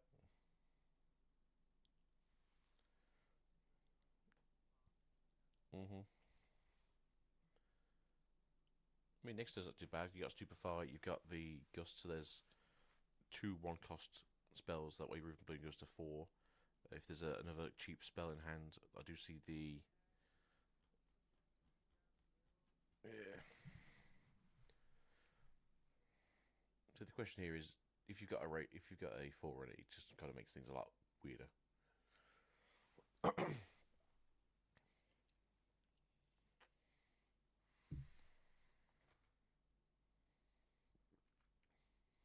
Take action, you say.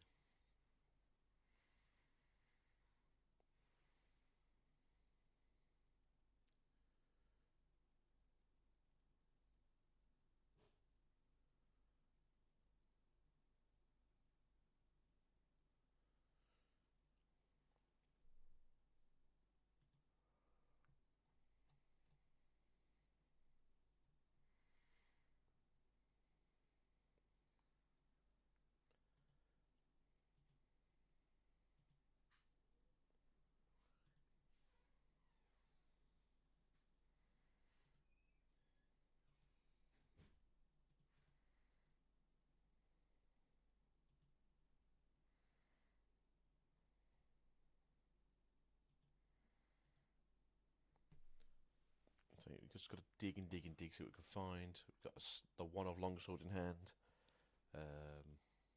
What else do we have?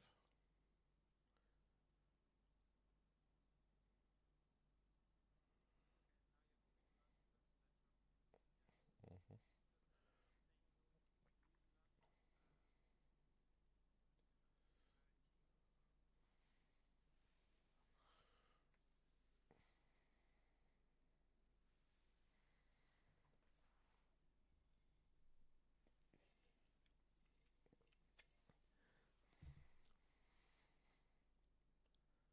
So it just feels very weird because, yeah, you either want to dig with Ezreal, just try and get a little bit more card advantage.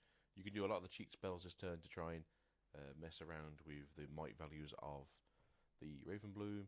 You can just walk into the Seat of Power if you wanted to get the 1 point. You can trade with the Rexos if you want to, going one at a time.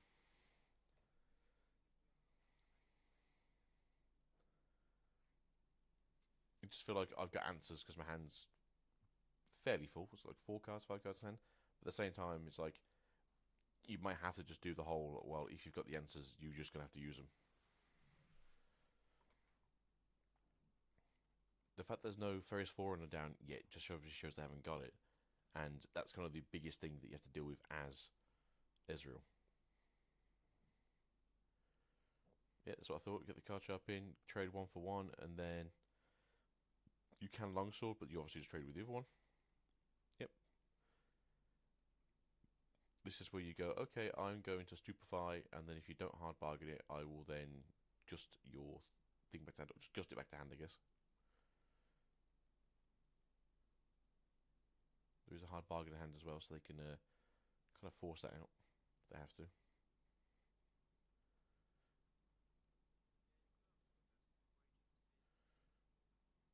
Yeah. Yeah, that works too.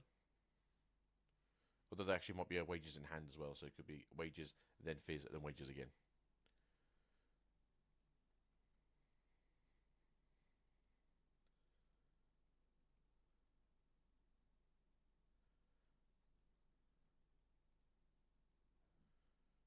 Right. Prismatic is currently dying to a bottle of water. Quick, get in while he's not looking.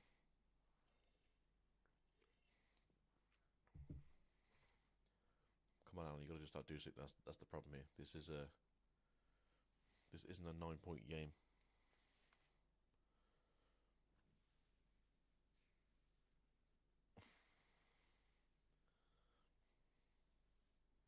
Also, Prism, be a friend. Flash the camera your hand so we can see what's going on.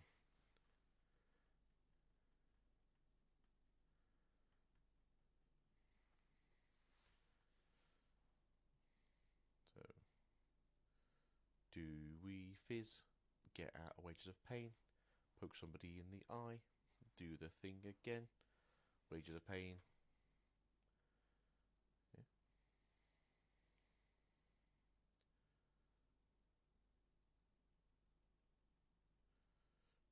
4, 6 ruins up currently. Razor Pain. Gotta flash it back. Okay.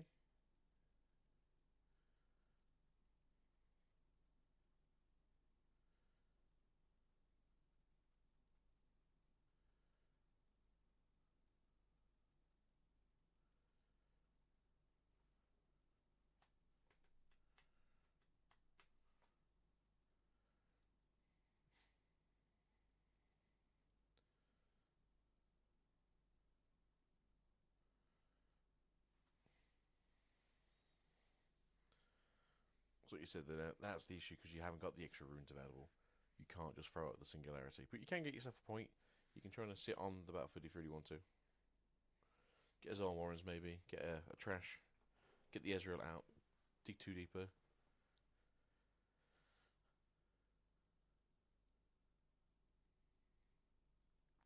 I mean, next turn you're in a great position. What's that? 11 runes up. If they want to wage a hard bargain, you can just go, okay then, that's fine.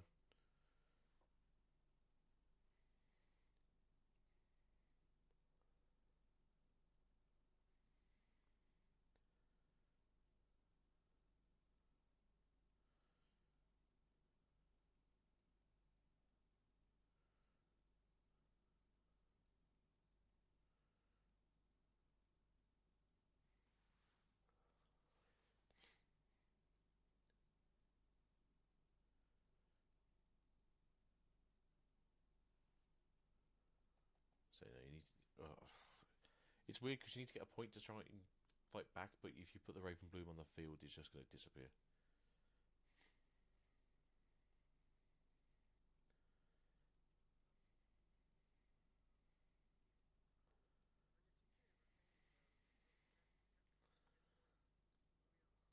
Yeah, but I don't think you can currently. That's the problem.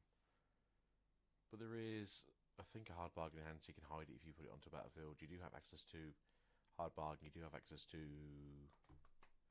stupefy as well.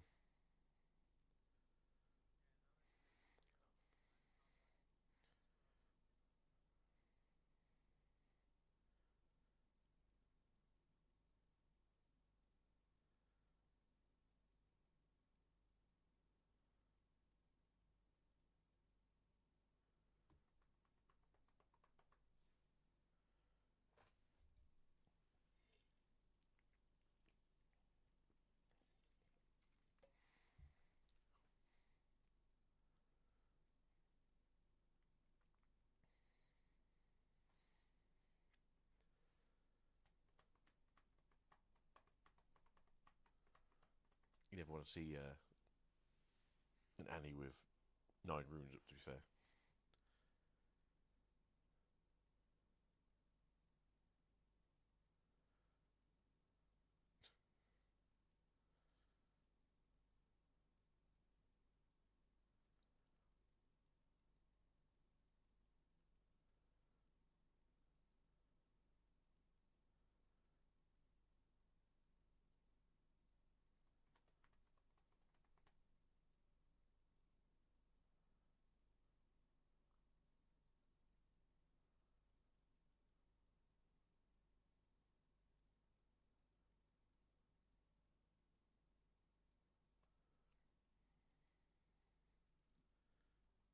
This just feels very awkward now, but Alan, you just got to try and do something next turn. And he's coming out, getting back the flash. Okay, I mean, that's not too bad. We've got 4 up, so. There you go, 6 up. It doesn't feel that bad, to be fair.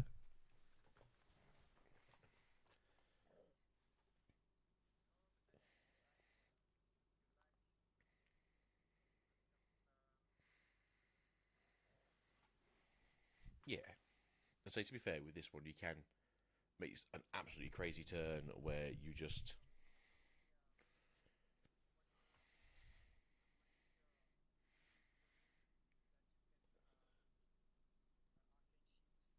Yeah, get a double proc, yeah. I agree. Although, again, this isn't for too bad because you stupefy, get another draw.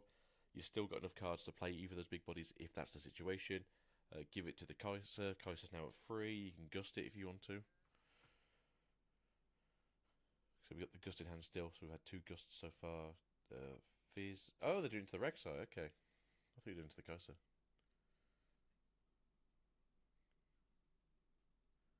Longsword.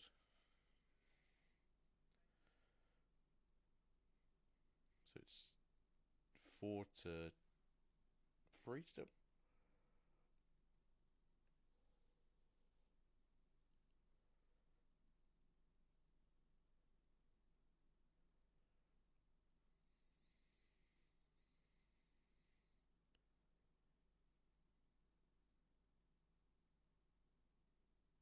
Arcane shift is action speed, I believe.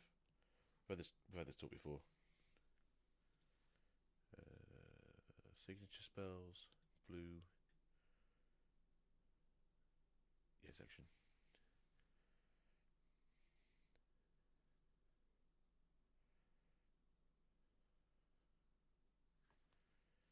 Right. We've got a gust though, right? So we can gust it off the field.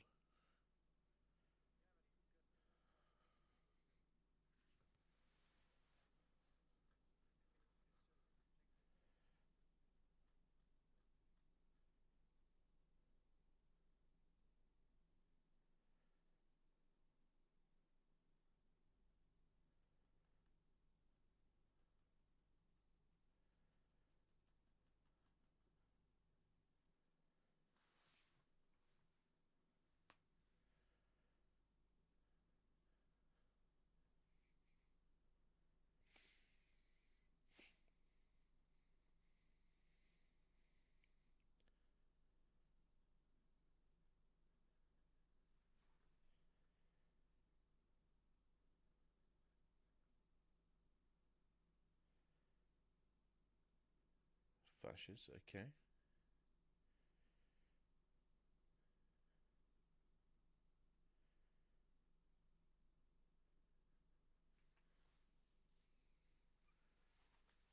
Ooh.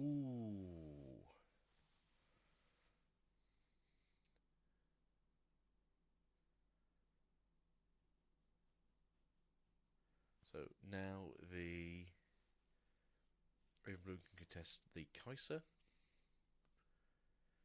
Yep, there we go. Move it in, trash a card, draw a card. Buy card shop.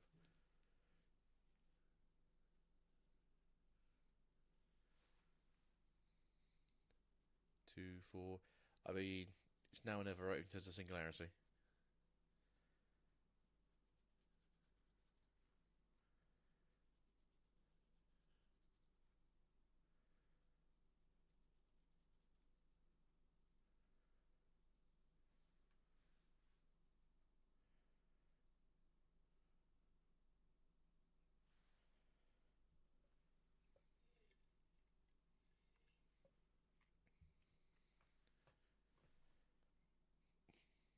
I mean, to be fair, how many games have you seen of an Ezreal get to like 0 and 7 and then just take the game?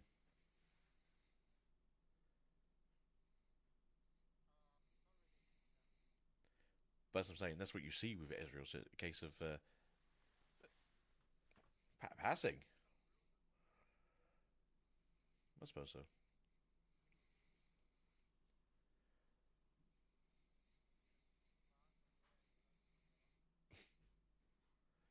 Watch me drag myself back.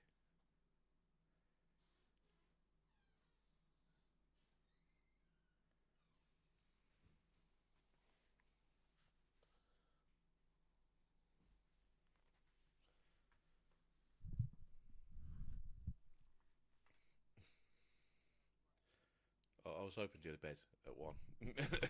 Now it's half 2. So I thought yesterday was a long day, but apparently today is the day of the long day. We'll get there, right? We'll find it all. Oh,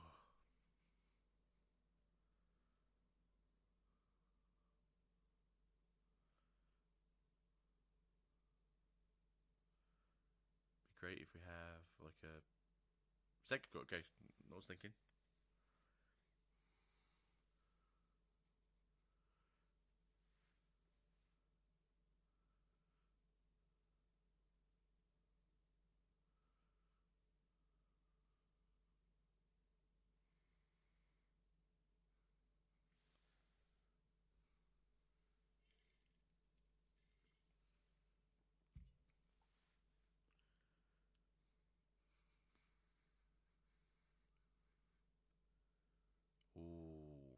that's what you want to see, right? You want to get them tapped out as much as possible.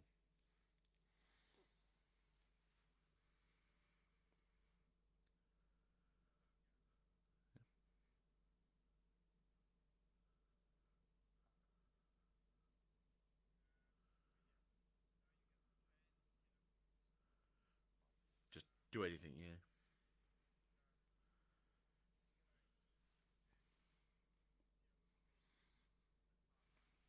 Yep. Nope. This thing, you got 12 open ruins. You just want to go crazy. Don't mind if we do.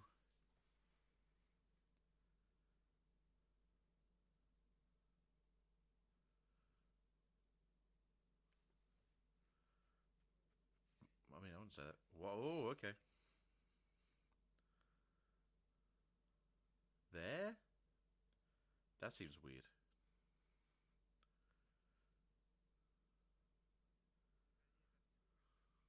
Mm-hmm.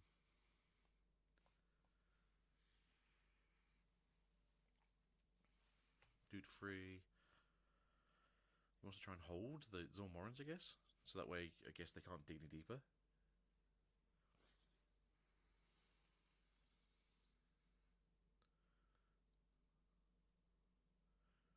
And then we have. Can you still Singularity and pay the cost with the Ezreal? The one? Or is it just the additional costs?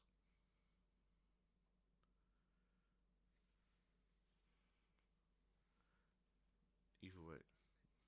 No. So now we're passed back. Yeah, I suppose if there's a rebuke of that, would be pretty good.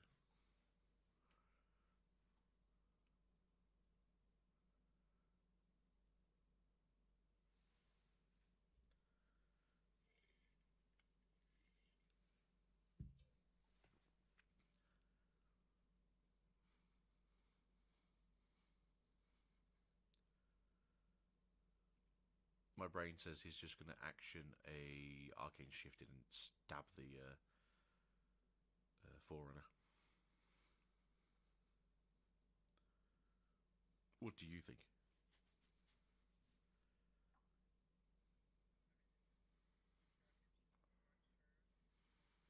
Mm-hmm. That's what my brain's thinking. The only issue you got though is if he's got a hard bargain, he pays 4, you kind of bring yourself in. Let's get your own hard bargain.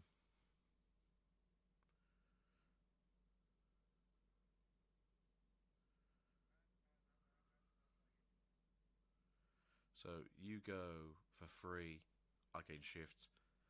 They hard bargain for 4. You hard bargain for 2. They're stuck. Essentially.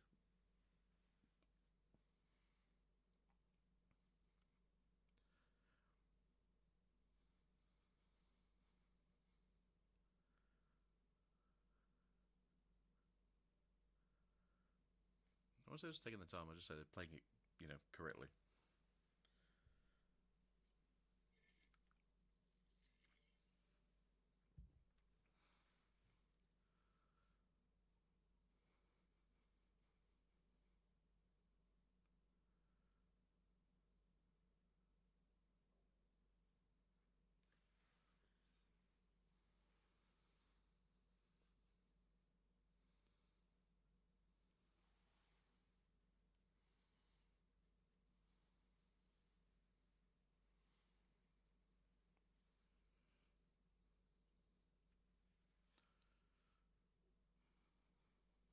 So we got the gust as well, right?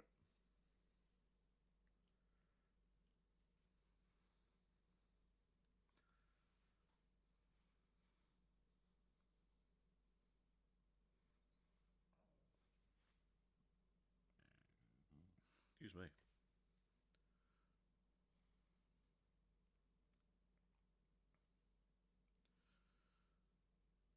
Okay.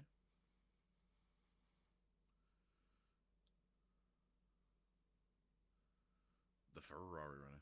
Very good. Oh, okay. No, I thought we were going with this.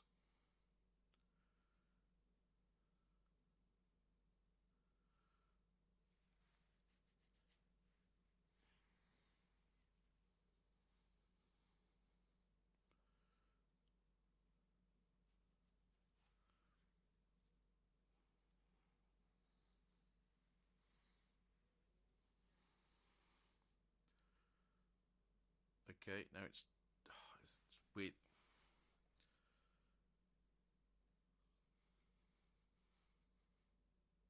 Because this is the problem, right? You want to arc and shift, but if you arc and shift and they got the hard bargain in hand, then you're out, right?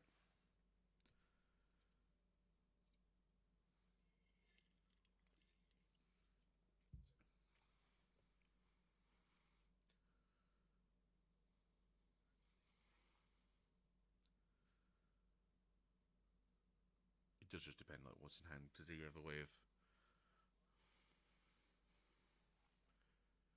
Can he?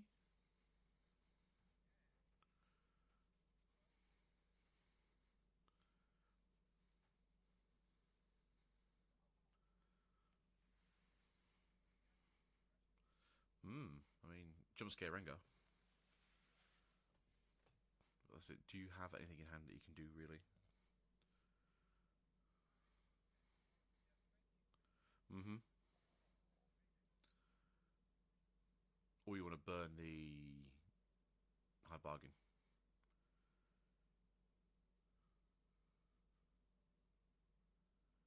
I mean, to be fair, if you can play any spell right now, and you go for, but just tick up the one on the thing, you usually win, right?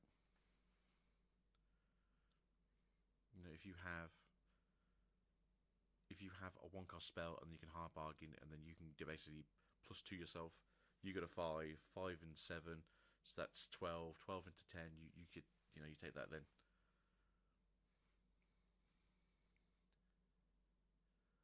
They will run out of units before you do.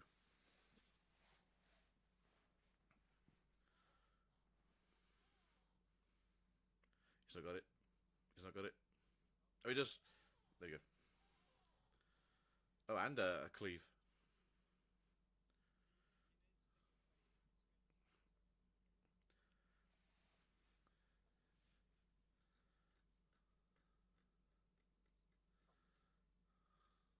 Looks like it so far, yeah.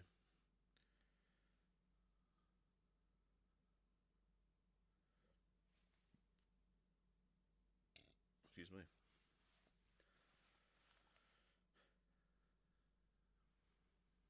Yep, he's got it. Good job. To be fair, Alan lost that. Didn't have that first turn, did he, as well? So that didn't help him. So,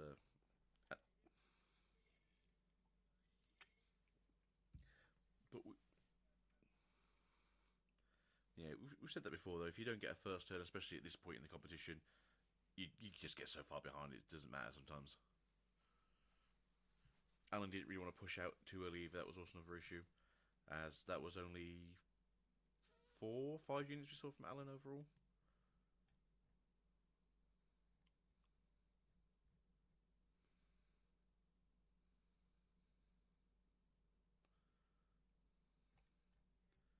That's a crazy game. Now, hoping that was like 15, 20 minutes ago, so we can kind of get into the finals.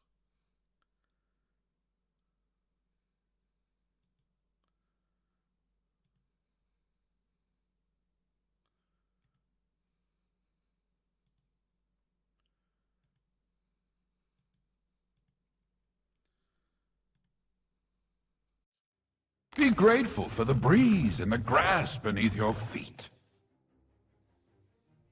So, is that what we'll say next time? As of now, no longer you can pull your hair in a tournament settings. Activate your brain powers.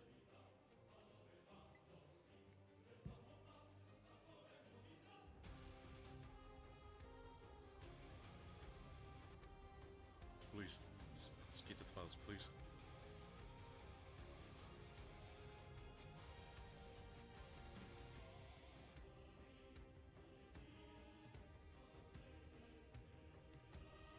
We're meant to be just like outing people's names.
the Draven, right? So Draven into so it's red purple versus red purple again.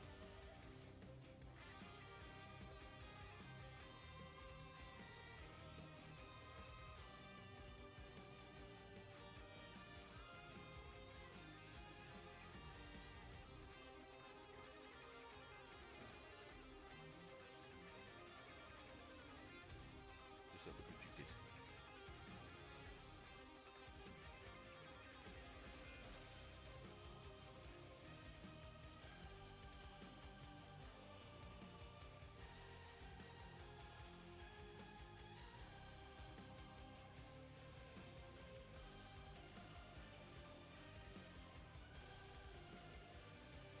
I would just like to start the finals if possible. It's very late here. It's even later for you, Leroy.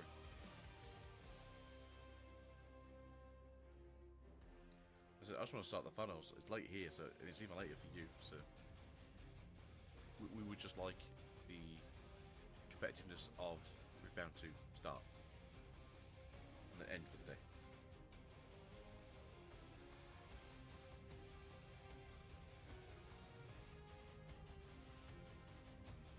No, don't send it back. Just start the finals, please.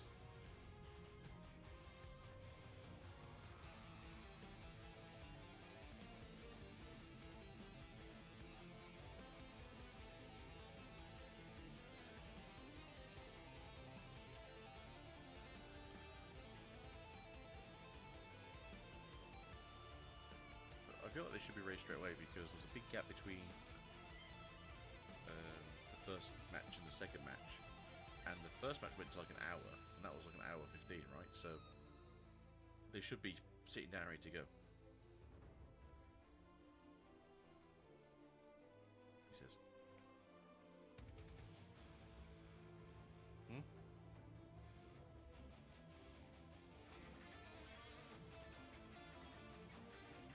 Oh, not to be again. Yes, so they should be looking to start or to have already started by now because they had a big time limit difference.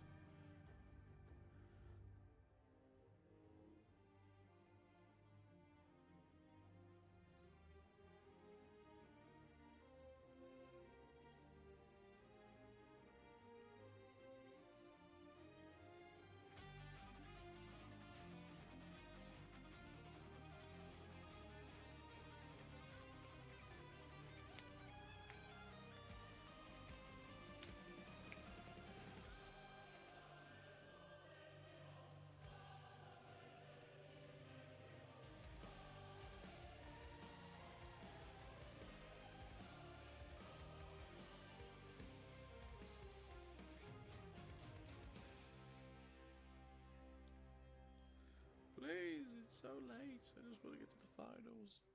Please. No, just go finals.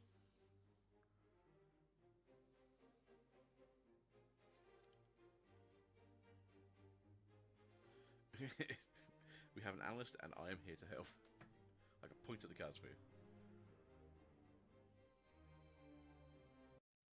Be grateful for the breeze and the grass beneath your feet.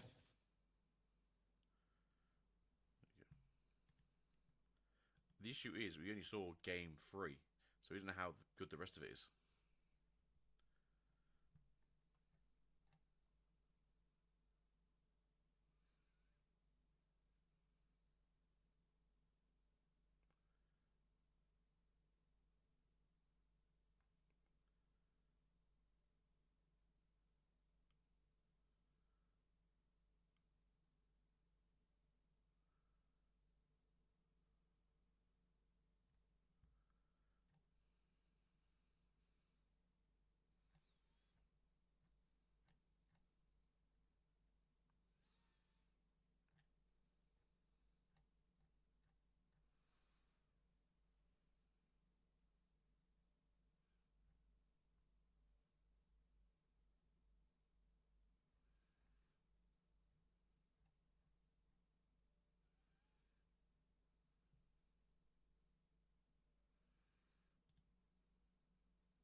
I feel like Ringo's been played since set 2, to be fair, because I've seen a bit of it.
No, so like you said though, you had the hard bargain pretty much all game. It was just a case of as long as there's always 2 runes up, you can just use it. But like I said, if you could just at the point use cheaper stuff, you'd be fine. Do you think the Watcher was the better play on the turn before instead of doing the singularity?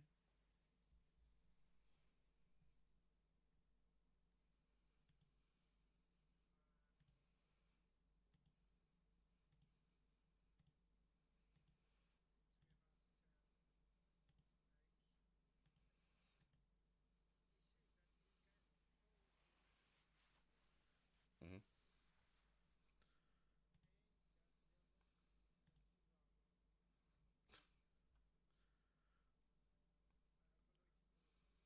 No, I know what you're saying. Yeah, so I'm not really saying he was wrong for doing that, but I'm saying this is the other path. Does the other path have the same or a worse outcome?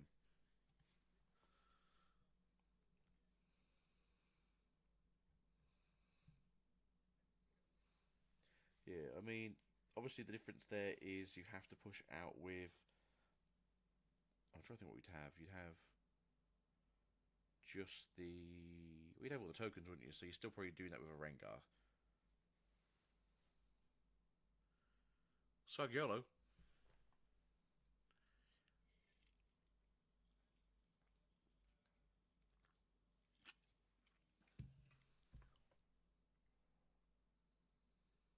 Daemon.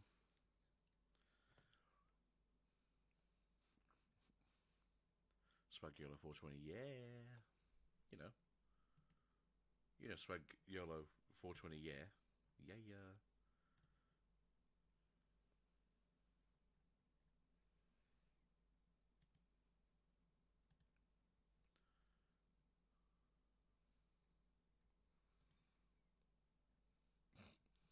They're my favourite usernames.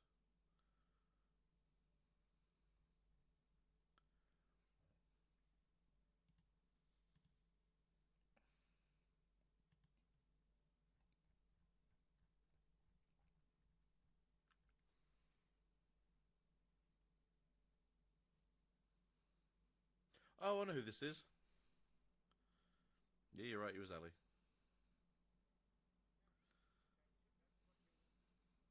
That's Swagiolo. Don't forget the 420. Yeah.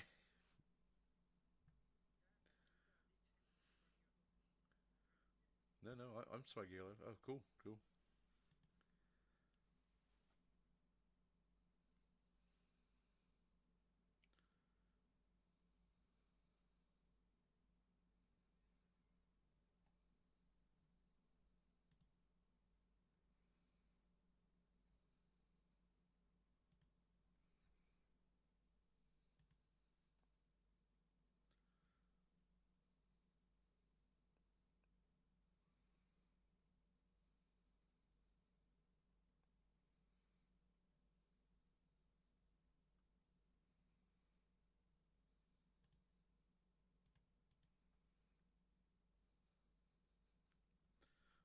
know what could be in set 3 that Aurora really likes, especially in purple and orange.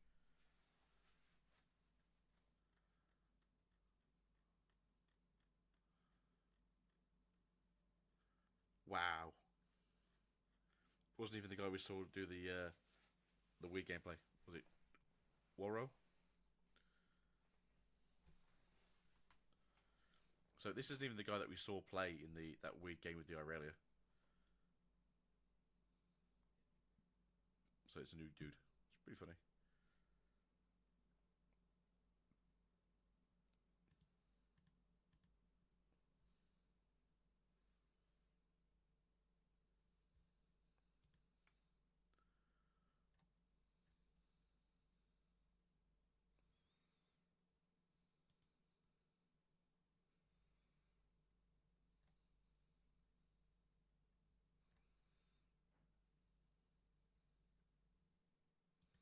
Damn. All right.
Yes, but it was also playing technically a different deck because it had a different ability.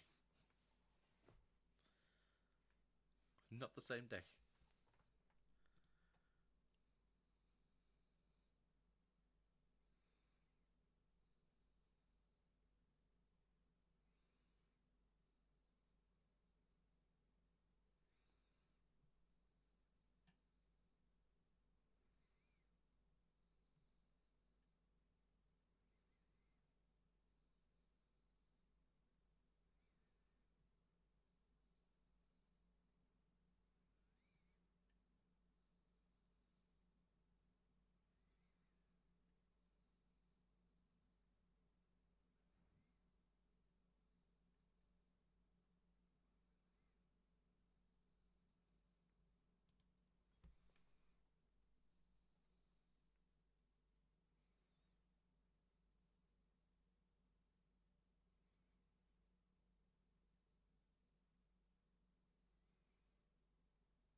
They're all dead to me.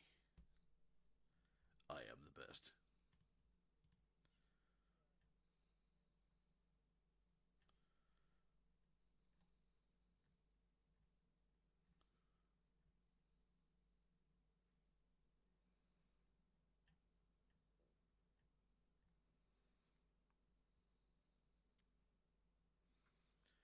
It's 3 a.m., which means it's 4 a.m. for Leroy. Are you ready for a finals match? I know I am.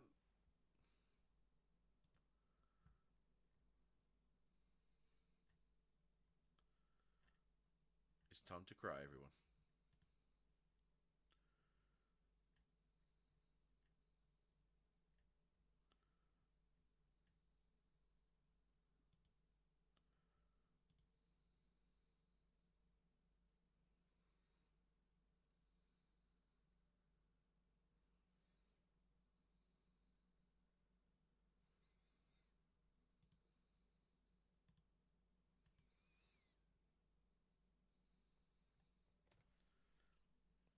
that last match could have been our finals. It would have been a very good finals.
It also drew into Alan as well, which I thought was funny.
We could get to the finals, please.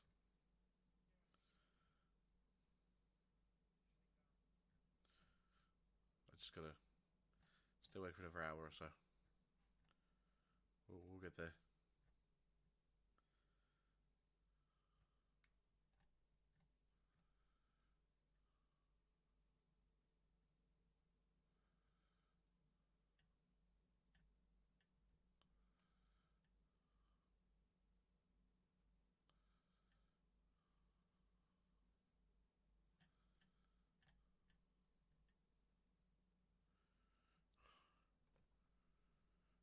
Alright, gang. We've got this now.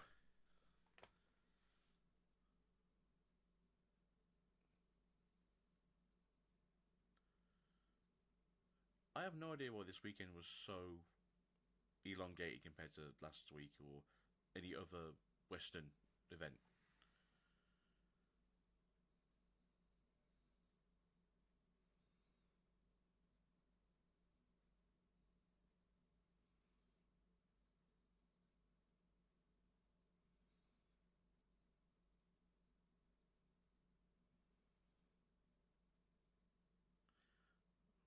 Let's see, Power versus Zorn Warrens.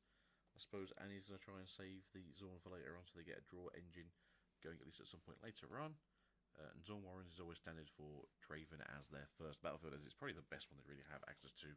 And then later on, you kind of will have like a game free with the Targon's Peak because you don't really want Annie to be getting 4 runes at the start of at the end of their turn. To be fair, so alright, going first here, it's the Draven. Do we get a 2-drop? We do get a 2-drop. We go straight to the Gem Jammer.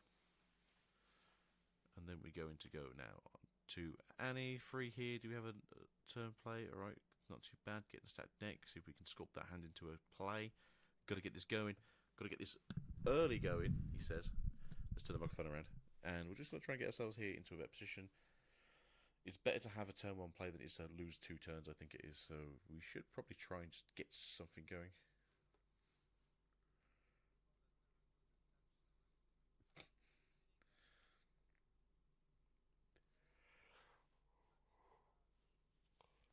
A stroke.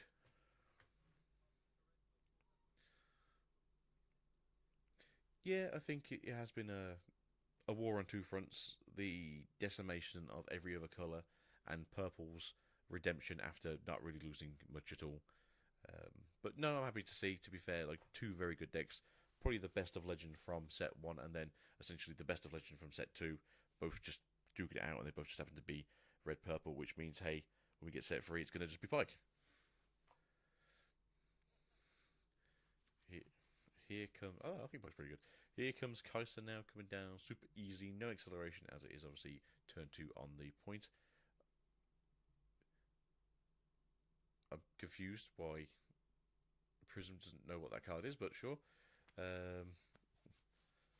Back to the Annie here. We got 5 cards up. Can we go? We're going 5 deep. Putting 1 back in for a Kaiser accelerated. That's it. Gem has gone.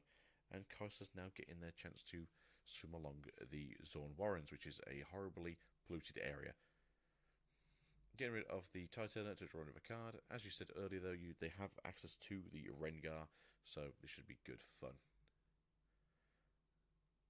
Then getting your second point on the side of Annie on turn 2, which is pretty good. No issues there, in my opinion. And then obviously sculpting hand again. That's it. Get rid of what you don't want. Sculpt it again. I'd keep. I'd probably keep the stack decks. You never know if you need to just dig a little deeper and try and find something stuck at the bottom of the deck. Going into the untapping of 2 runes and then 6 on the side of Coco Lopez. So Coco goes in here. Do you have anything to deal with me? If you don't, and I've got a 4 in your hand, I'm going to start stacking this battlefield. Yeah. That's just fine. Yep. Do you have hard bargain just to be a pain? Nope, that's fine. So I don't know if you just want to be that person and say, I'll hard bargain it and just suddenly tempo. They got rid of the hard bargain, okay.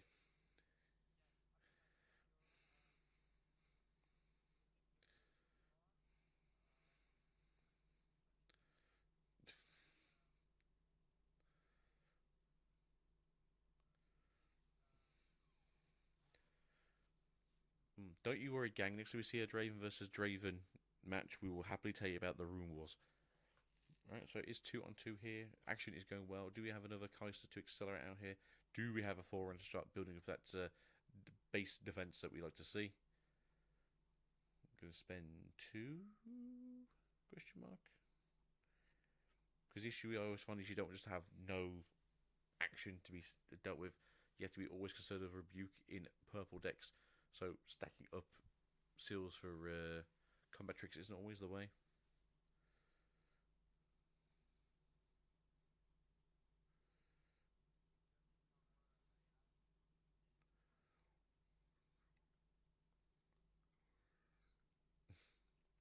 When you have too much memory and too many things to play that are good, don't pass with 4.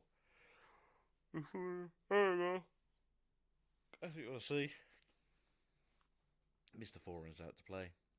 Now, if there's a rebuke in hand, then obviously this doesn't really do too much to the defensive capabilities of Coco, but we shall see what they can do. There's a longsword in hand. We've seen the Rengar already, so there's definitely ways for them to deal with the big old mech boy.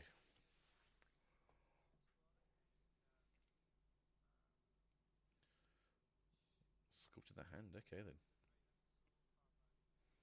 Mhm.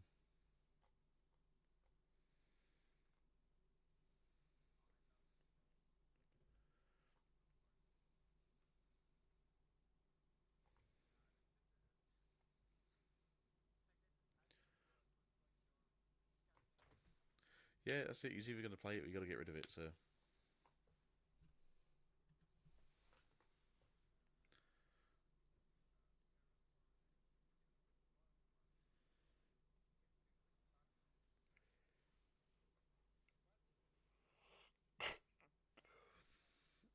No, no. There's the hand is already obviously cracked beyond belief. Okay. So I was like, yeah. So hey, I was gonna get rid of the coaster. Sure you were. Mhm. So just go. That's it. It's also 4-2 right now. One turn behind isn't so bad, but you are also a turn behind that again. So at the earliest rate here, you'll have to be going 6. Would you even be able to do it? Yeah, it'd be 6 at 2, and then you have to start fighting back again.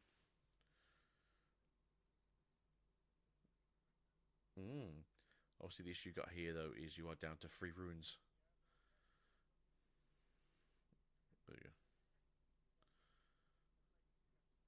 Yeah. Well, there you go. The issue now is you only have 5 runes next turn. It just makes things a little bit awkward. Obviously, having technically 5 runes this turn, then 7 runes next turn doesn't feel as bad. But at the same time, you can't spend more than you have.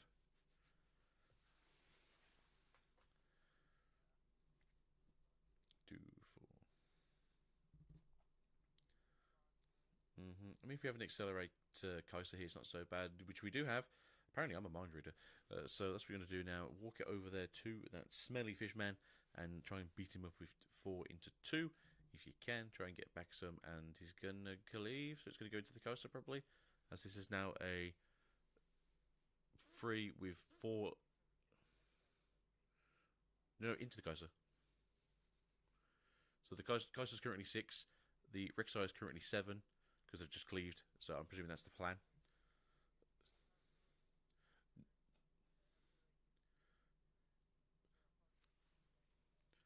Yeah, when I saw it set tap 4, I was like, oh, there you go then.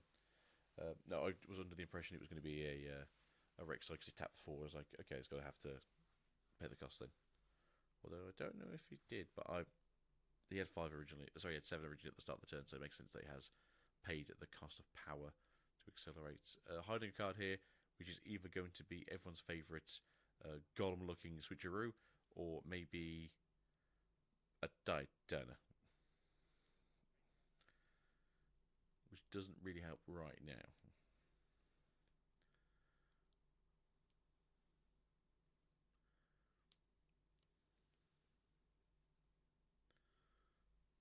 So the idea here is that you equipped the sword, you go to 6, they're at 3, they switch a roo, you go to 3, they're at 6, they beat you down, and then everyone's happy.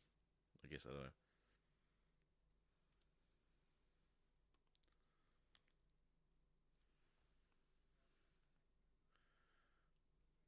hmm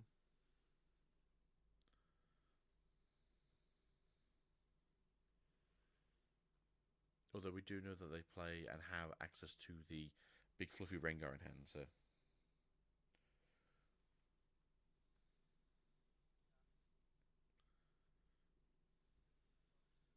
hmm Unfortunately, you can't kill both, but you can definitely get rid of one.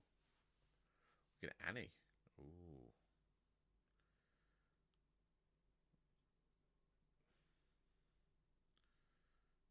I mean, that's fine.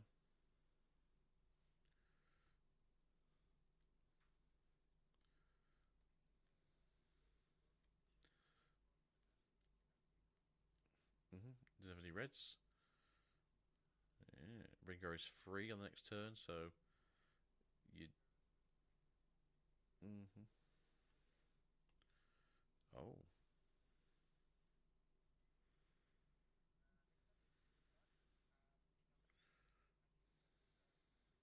Mm-hmm. It's one or the other. You know, if you got the Rookie in hand, you might have. Uh, what do we have in hand? Do we have another Rek'Sai? Do we have a Kaiser? Do we have a Darius? We have enough spells here to. Yeah, there you go. Hard bargain, I guess, would be a funky spell right now. It would mess him up.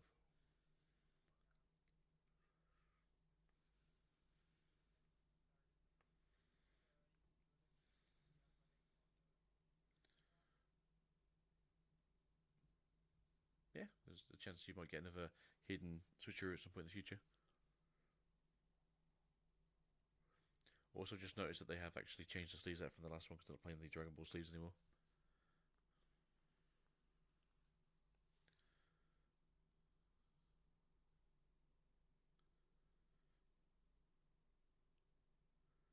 Right, do we have Accelerator? Do we have two?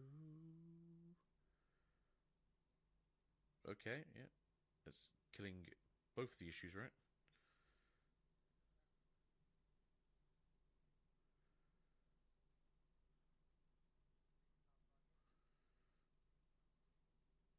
Oh, yeah, I mean, that's not too bad.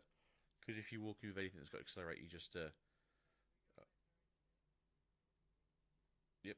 If not, I get to play my game. Hmm. Yeah, not the win I thought was going to happen there, but I mean, I'll take what I take. Respectfully, if we can have another game at that speed and Prison wins the next one, I'll take it just so we can go to bed early.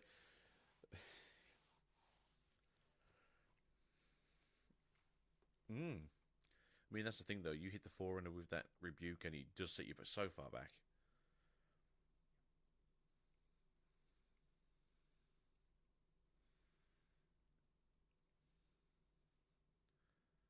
So I was trying to figure out what this is. This is obviously your deck list, and you're trying to figure out like what's in my sideboard and what can I take out, and tell the judge, I presume, like this is what I'm taking and changing.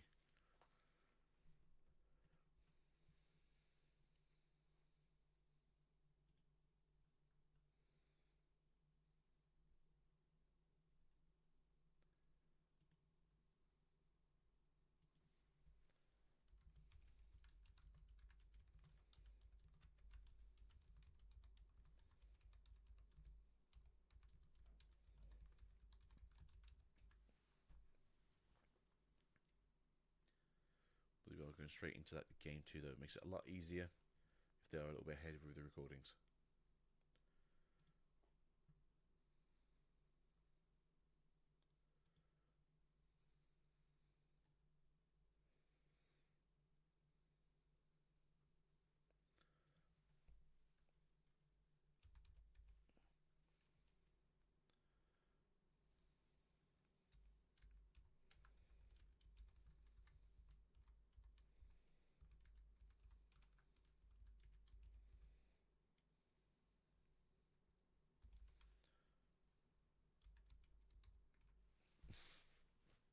Hey, what's in the hand? Oh, I've got two rebukes. It's fine. Don't ask questions. Right, good first turn play. Get something out there. Just try and get the points going. Although we do have access to the Targon's Peak, which is not great when you've got an Annie against you. Do you have that turn one play yourself there, sir? Do you somehow randomly just have the sneaky deck end that we've not seen all matches? Nope, straight over there. Kaiser coming out, not accelerated, but is it worth getting the points going early, or are you going to try and save it so you can walk in together?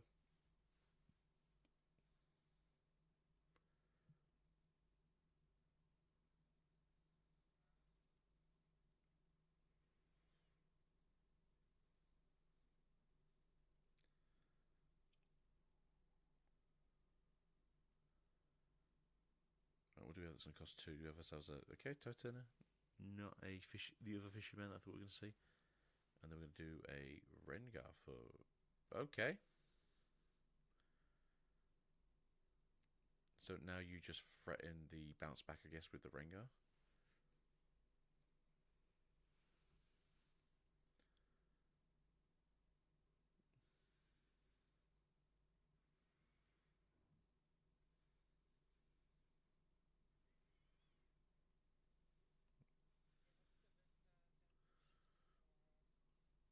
No. Yeah, unfortunately, he did not have that turn one play, which is very, very unfortunate.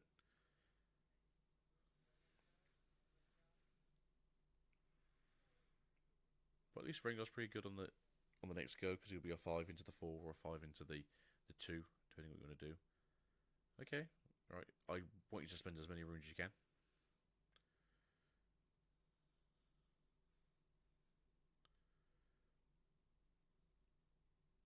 Oh. Could this bite him in the butt later is the question.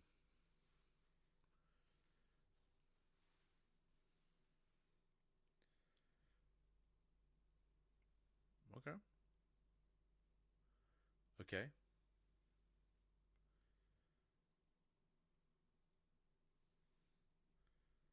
Right, what we get into the question? Do we get ourselves a rebuke maybe in case the Rengar comes down, which is not great because obviously he can play it again.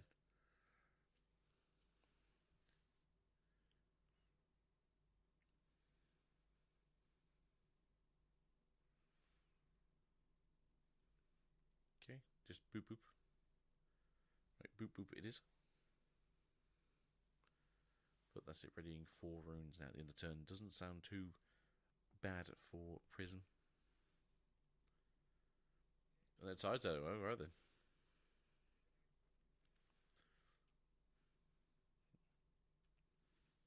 You hope so, right? Right, go to 3.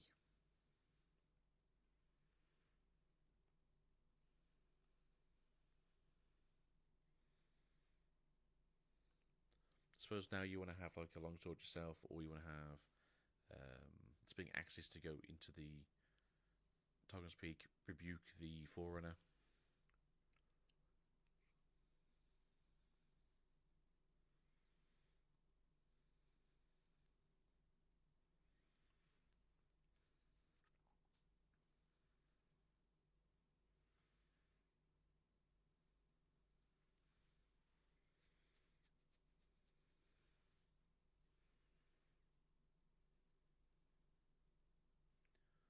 Okay.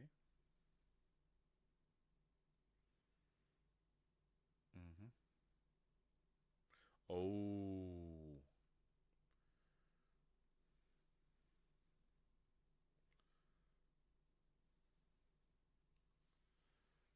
Yeah, can't exactly hard bargain that one, can you?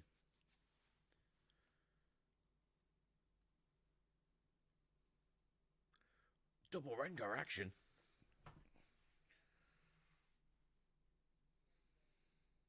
Meow.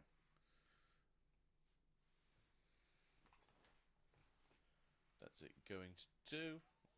Not terrible, but obviously with the big beastie on the board, you do have to have the other in hand, I suppose, to make it a bit more clear.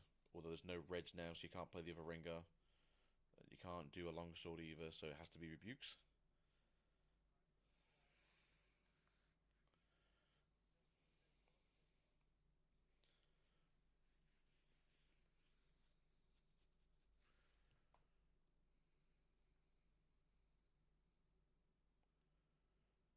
That's it. After this, you know, you want to go back in, grab it again, go to 4, get 2 draws out of it.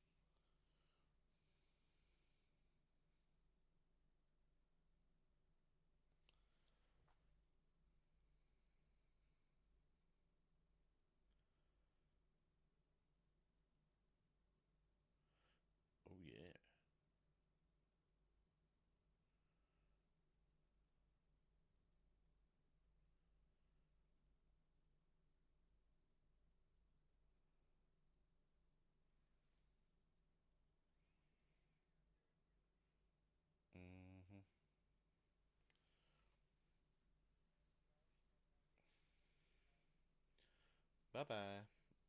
Alright, that's going to be fun now, right? Go walk that slow death in there. You can't do anything. There's no zero cost things anymore. Unfortunately, they banned those cards. So it's now just down to you with some strong might and a big old Rengar. There you go, Rengar's gone. Can't bring it back. And then can we move out that Kaiser maybe to get the runes back again for the following turn? No purple though, so no rebukes on the follow-up, but we can also throw down some spinning Axars.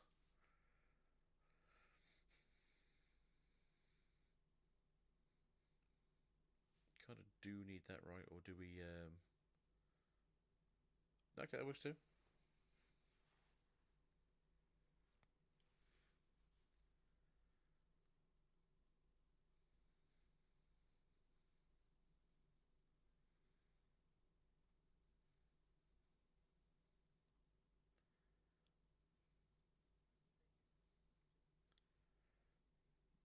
That's it, just bounce, bounce.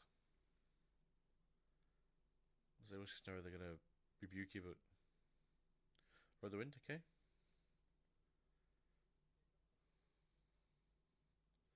No, okay, can you just do a... Yep. If you got rebuke, you got rebuke.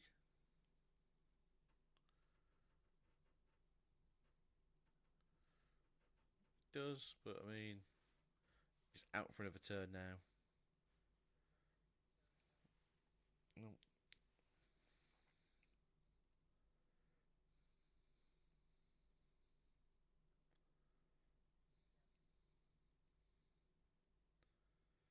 There you go.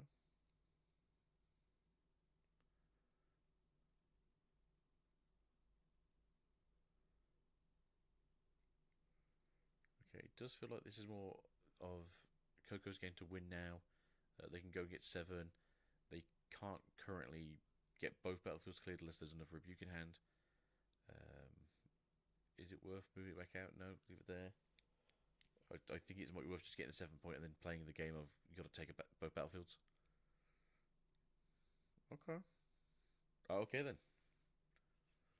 I don't like that personally, but okay.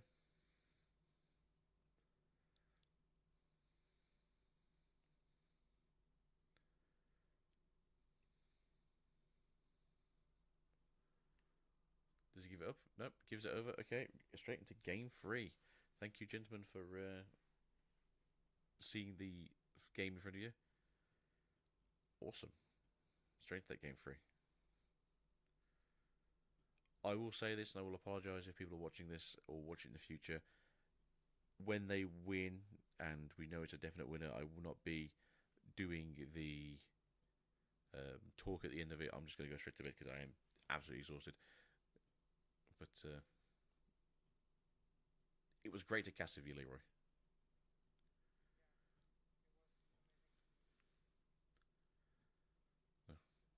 Hopefully for next one will be our time zones and it won't be so bad.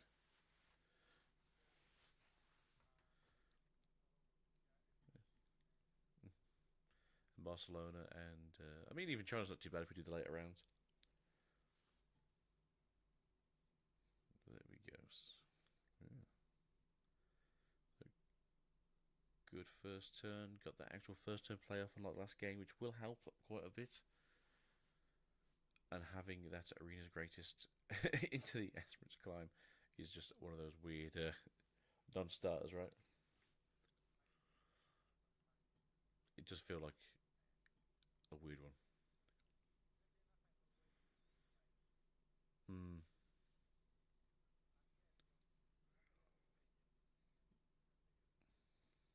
Well, we've got to slow this down, right?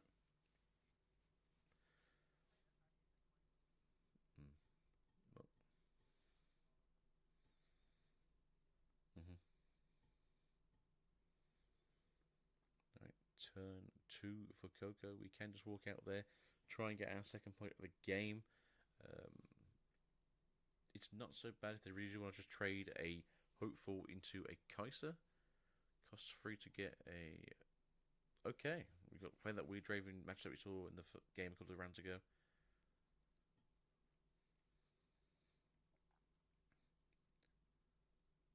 Okay, stack deck.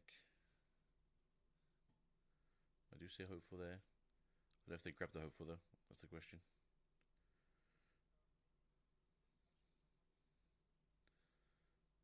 Cameraman, please give us the hands.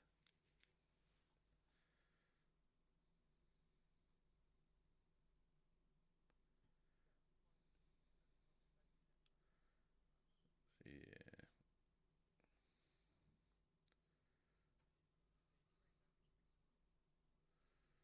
Mhm.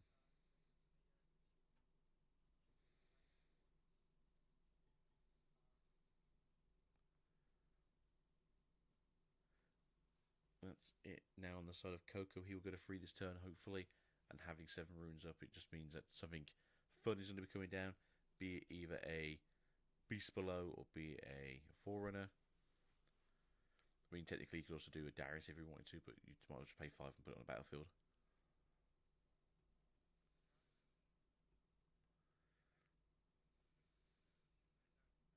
Hmm.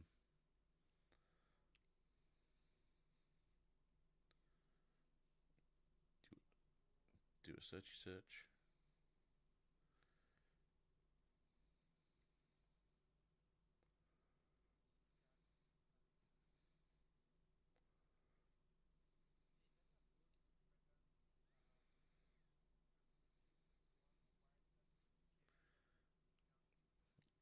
That's it.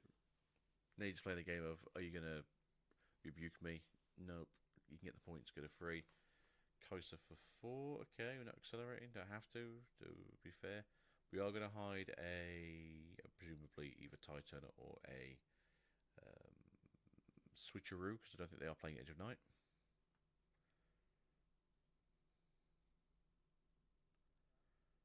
That's what I'm thinking.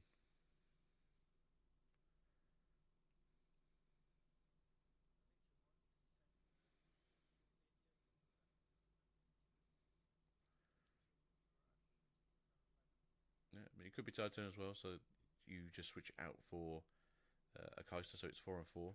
Doesn't feel great, but maybe you can switch it out for the Rexo.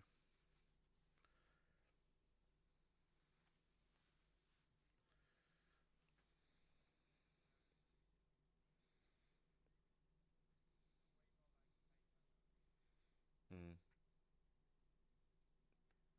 So, because what you play the bluff and you put out the Kaiser and the Hopeful, and then they just go, okay, Titan, so you do Kaiser to Hopeful again.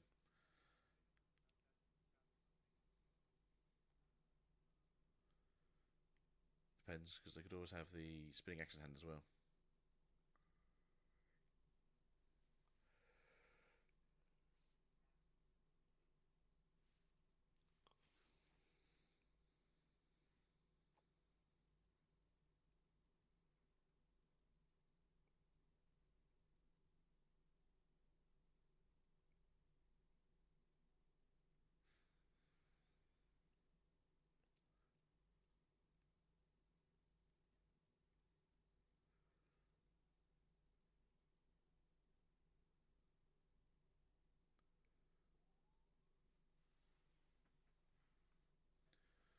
So it's got to be a Titan, alright, at this point.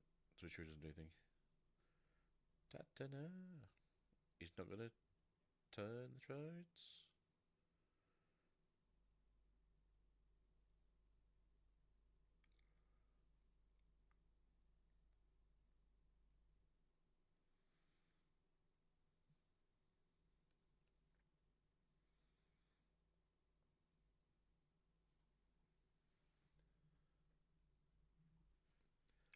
Now it's a case of, do you have a rebuke or do you have the X's?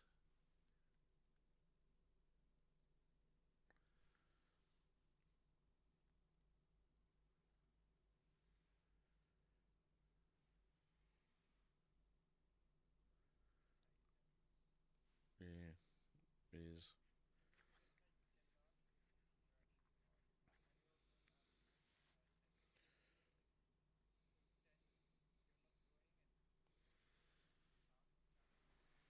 Mm-hmm.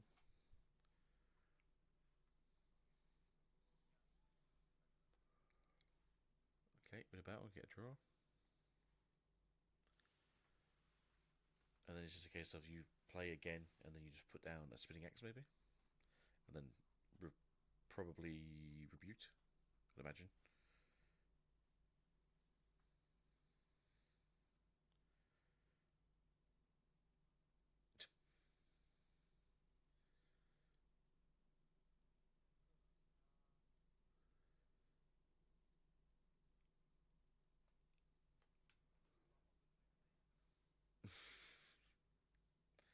That's a lot of people. For every one Draven supporter, there is 27 Draven haters.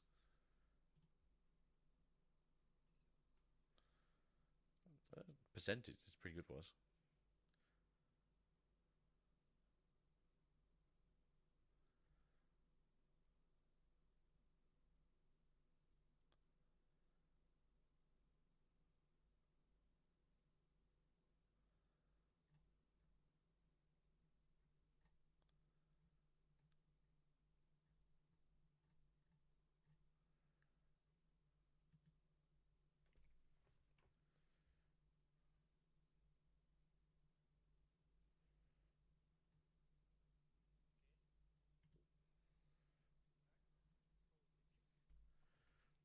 Ooh, yeah.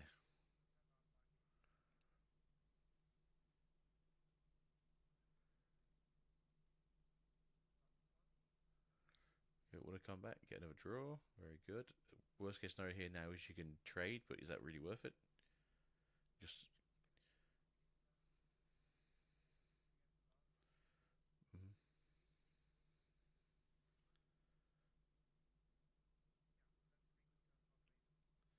Yeah, it may have cost him a lot of runes, but it worked out for him.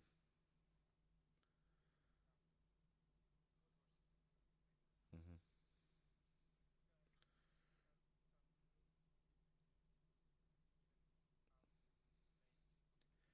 As if they want to go again, you've just got to throw out another 5 ruins, uh, pay 2 power again, pay another power to get the longsword on line as well. Doesn't really feel worth it.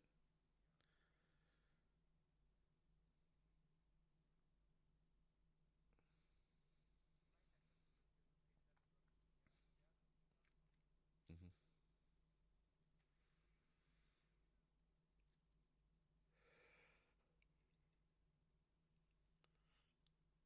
4. Neither XO. Accelerated. Okay. Does it feel so bad now because you can pay that there, but still 6 into 4. You take it, it's not so bad, but at the same time, you've had to do a lot to get a little. Oh, double overzealous. Okay. That's a bit weird, but sure. Hmm.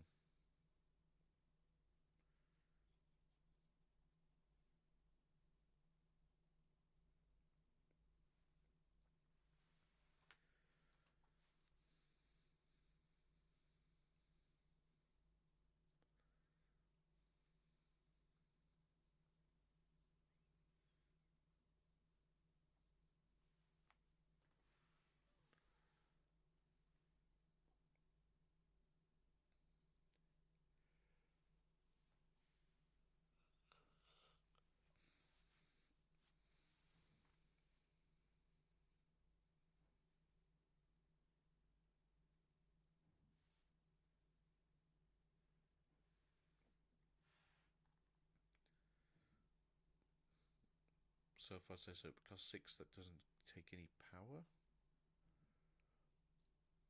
Ferris? Okay, that's fine.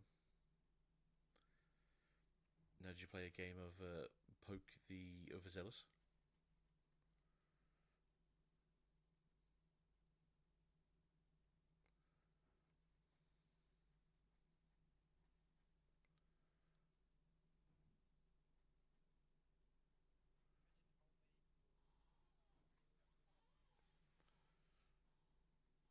Oh, yeah. Be insane.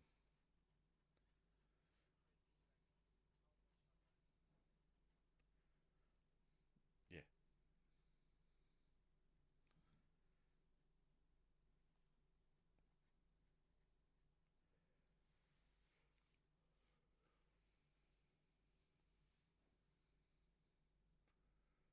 So, unfortunately, you can't really bluff it when all your ruins are down to Again, a accelerate cast doesn't really do too much here. A rebuke in hand would help. Get rid of the Forerunner, but again, it's just going down next turn.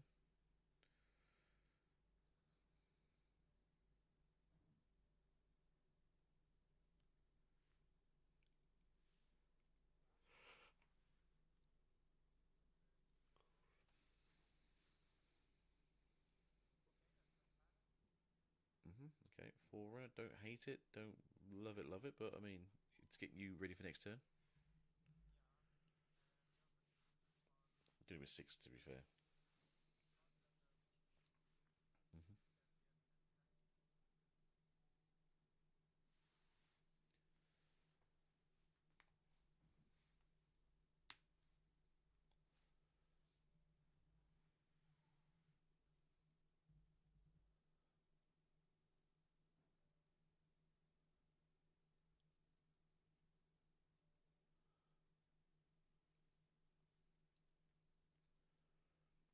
So right now, I'm not able to see the hand. It's just a bit weird of what do we do, what we're going to want to do.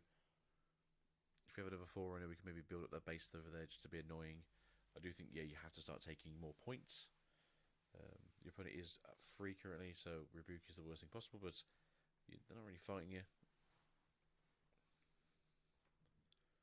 Going 6 to 5, they're probably going to go to 6 on your opponent's turn, take one of the battlefields.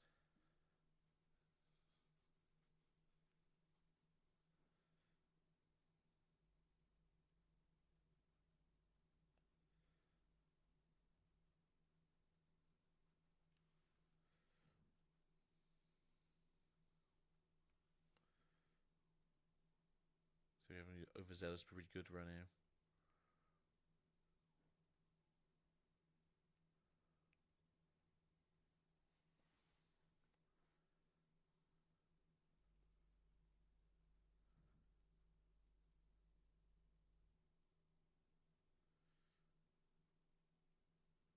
Okay, are you passing? Question mark.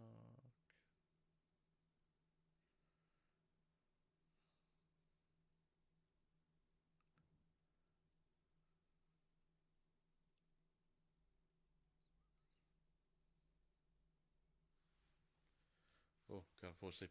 Come on, guys. Do a play. Quick. Mails are getting heavy.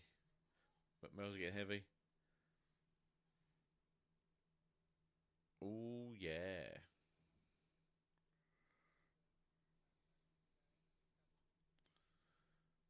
I mean, hey, it's just a rebuke on legs, and you do technically lose something out if you've got to put a thing back in your hand, but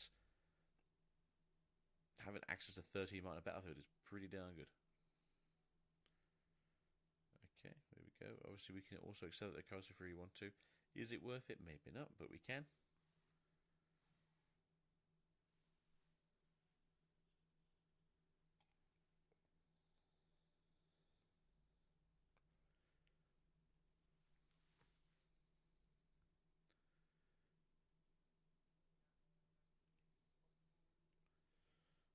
Mm-hmm.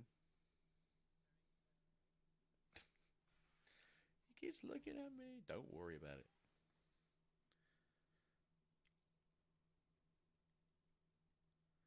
I mean, weird situation, I suppose. You walk into the other battlefield next turn, go to 8, and then you put the Draven down, right? And you just have a 11 Mike Draven to deal with.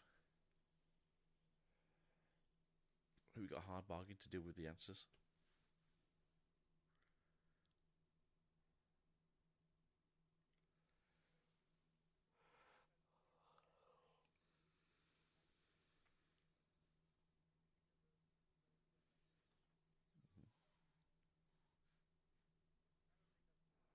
No, I don't think so either. But you need to be careful because obviously, if you rebuke the big boy, he just comes back into it again. Right.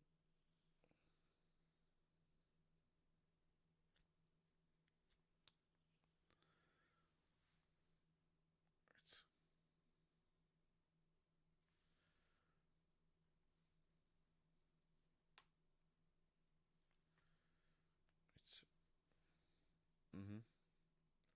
So you don't really want to rebuke the thing that's going to rebuke you the following turn, so. Yeah, yeah.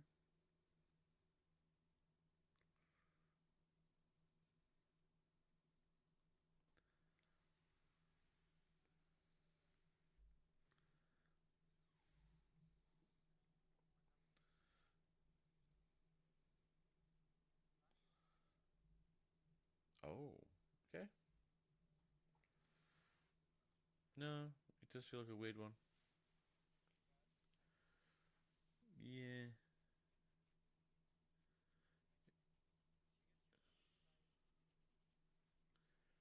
So just a reminder why Rebuke wasn't taken. It's basically just because I don't have two purple runes up to deal with the following play. So two reds and a purple is where you are. If you have any accelerated units here that you can give a little bit more power to, you can probably just take the game here to 8 points and hope for the best.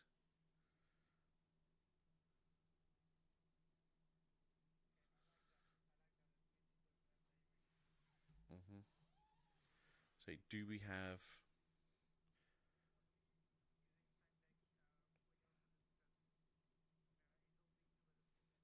Mm-hmm.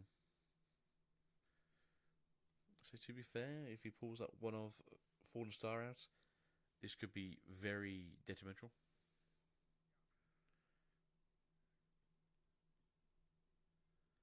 Or one, two, three, four, five. If he has a Darius in hand, he's now got a seven. My Darius is ready.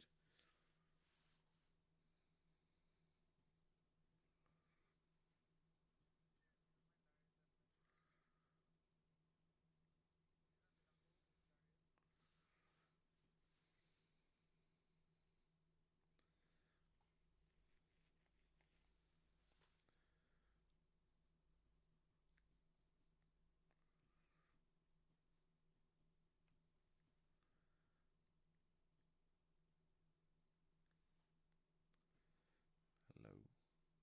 Two mice playing. No. Yes. No. Yes. Okay. Makes sense.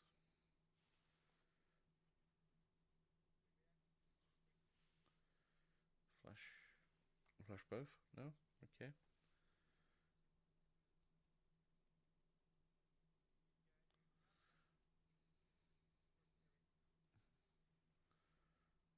Like so. Right.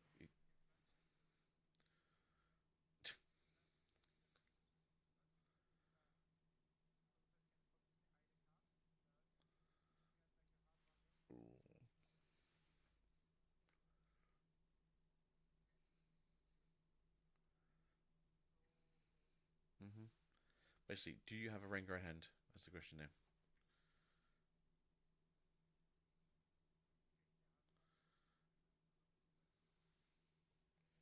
So is this a stupid?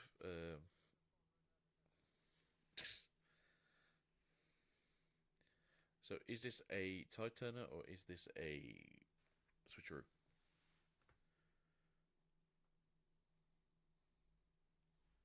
So I feel like a switcheroo is less impactful right now than a tide turner is.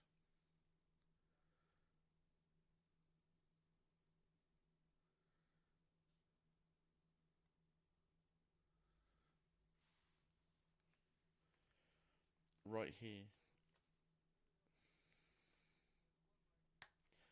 but he can't rebuke. That's the thing. He's stuck. He cannot rebuke, so he's not going to be winning combats through rebukes. He has to do something else. If he has cleaves, he can do this. If he has access to, um, well, he's got stack deck, right? So you can look at stack deck, dig a little bit deeper, and then you just hope it's a switcheroo. No, you hope it's a. Come on, bro, you got this. Yeah, I think.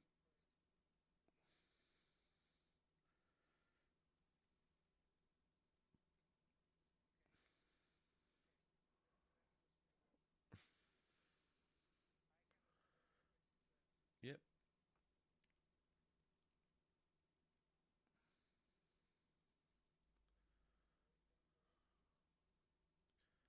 So you got to do something right. That's the problem. So this is 10 into 7. Tide corner. Yep. So that's 10 into 10.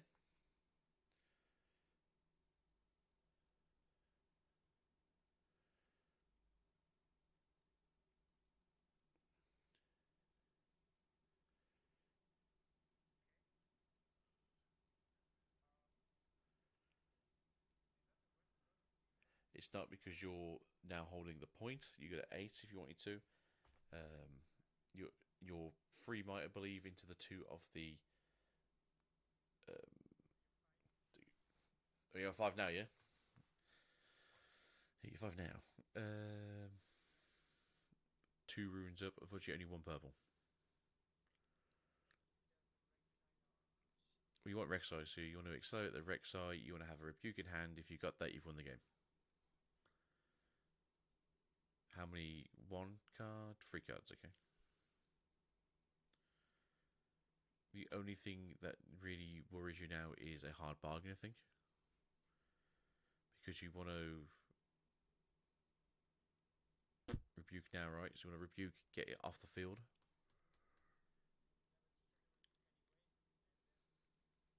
So you want to Rebuke the Annie, you need to hard bargain, but then if they pay the cost, you can't then get an accelerated unit out. Hello. I see there's Rebuke in hand, to be fair. Yep. And if you have a Ride the Wind, I mean, that ain't going to help, is it? Nope.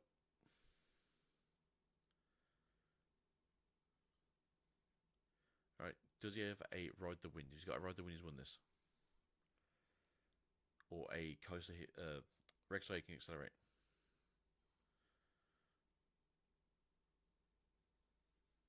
Did you draw a card?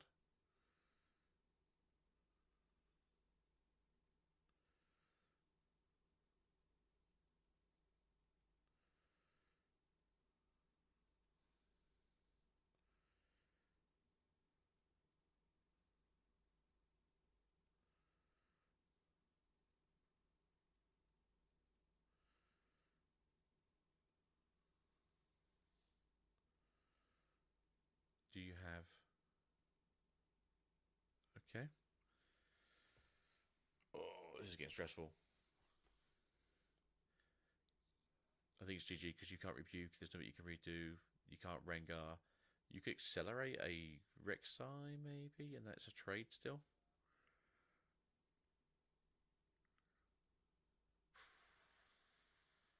But then if they've got a Ride the Wind, right, you just Ride the Wind to the other battlefield and say GG. Yep, accelerated, equipped 6 into 6.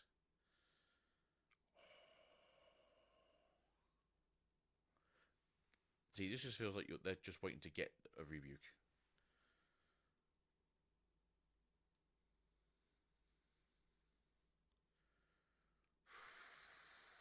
Okay, alright. Do they have a Ride the Wind in hand? Something like that, just to be able to mess around. Coco being tapped out feels rough.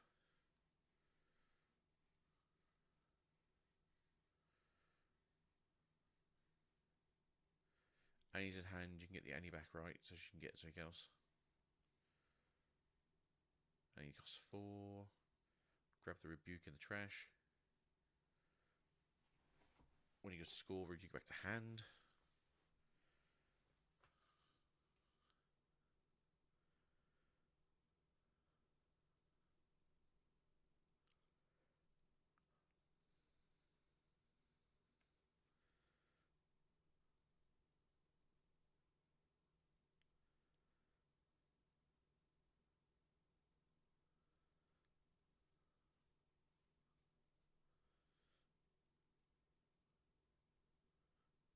So if he has a Ride the Wind in hand on Coco's side, there's a good chance he can just walk into one of them and then Ride the Wind over. He'll get a draw. You know, they're both in very similar situations right now. So I think you play Annie and you get Rebuke. And then you hope your opponent doesn't have Hard Bargain.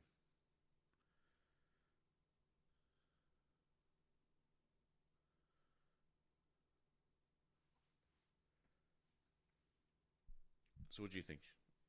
I think you've got to play the Annie and grab the Rebuke. And you put them a turn behind and you try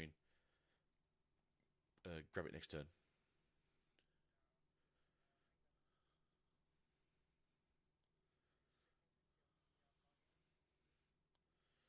Yeah, because generally you only play 2 as a Draven. 1 in sideboard, 1 in the main deck.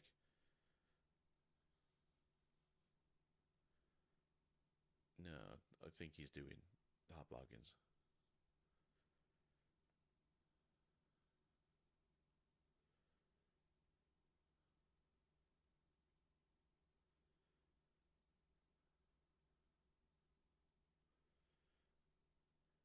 In a lot of card games, if you do that, you'll get in trouble, and you can actually get game losses because it's not part of the actual recommendations.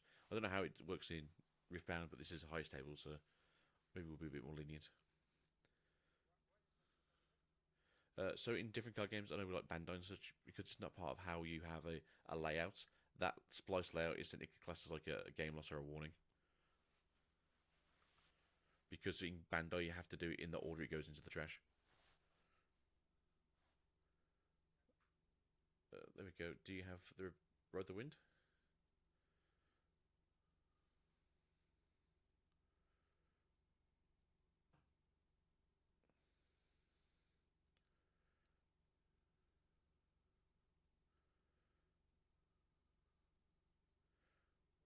So you should get a draw, right?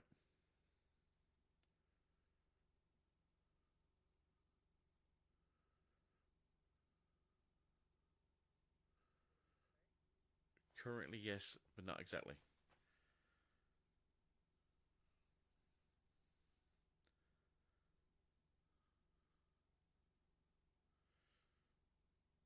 Yeah, get your draw.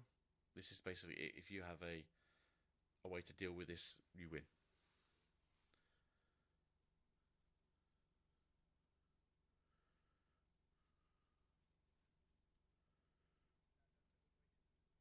Two. Yes, there we go.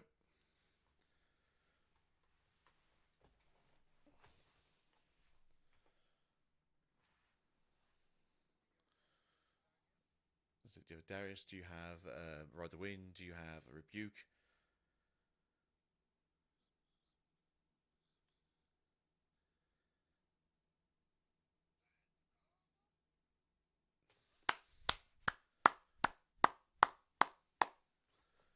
He had it. So hopefully I'll pause my thing in a second and see the stream. Did he have second hand?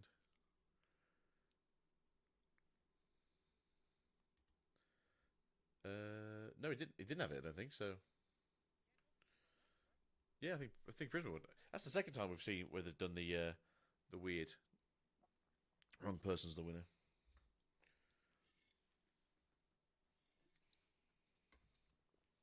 Right, mid.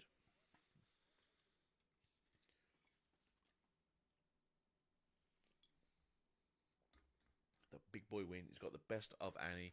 Got his first place prizing. He's got the new cool sword. He's got the player mat. He's got the $6,000.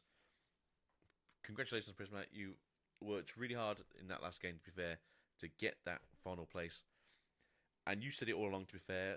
That Rengar card comes in clutch more often than you think it does.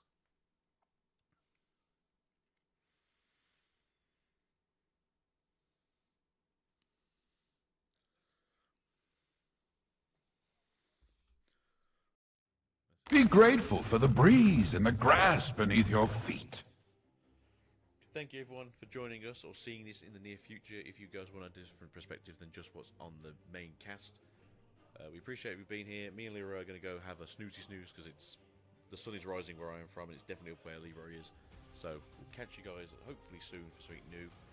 Please check out Leroy's stuff in the near future, as he does do the, I suppose, nation versus nation matches, which are very fun. If you lost, the last one was France versus America, wasn't it? France versus USA, Italy. So yeah, there's a couple out there. And that's with Leo Wright, so he's the captain for that team. Getting something set up, no? There you go. Yeah, so watch that when it comes out. Hopefully it comes out probably, was it by May or just into May? First week of June, so there you go. So you give yourself a month to get all psyched up for it. So it'll be a set free list coming through. You do bands right as well, so you get bands and picks. So it should be a good watch for everyone. So thank you for being here. Thank you for casting with me, Leroy. And yeah, hopefully we'll get a regular time slot in the near future. But for now, we are ready to pass out and go to bed. So, mwah, have a great time. Morning. Indeed. Let's go have a nice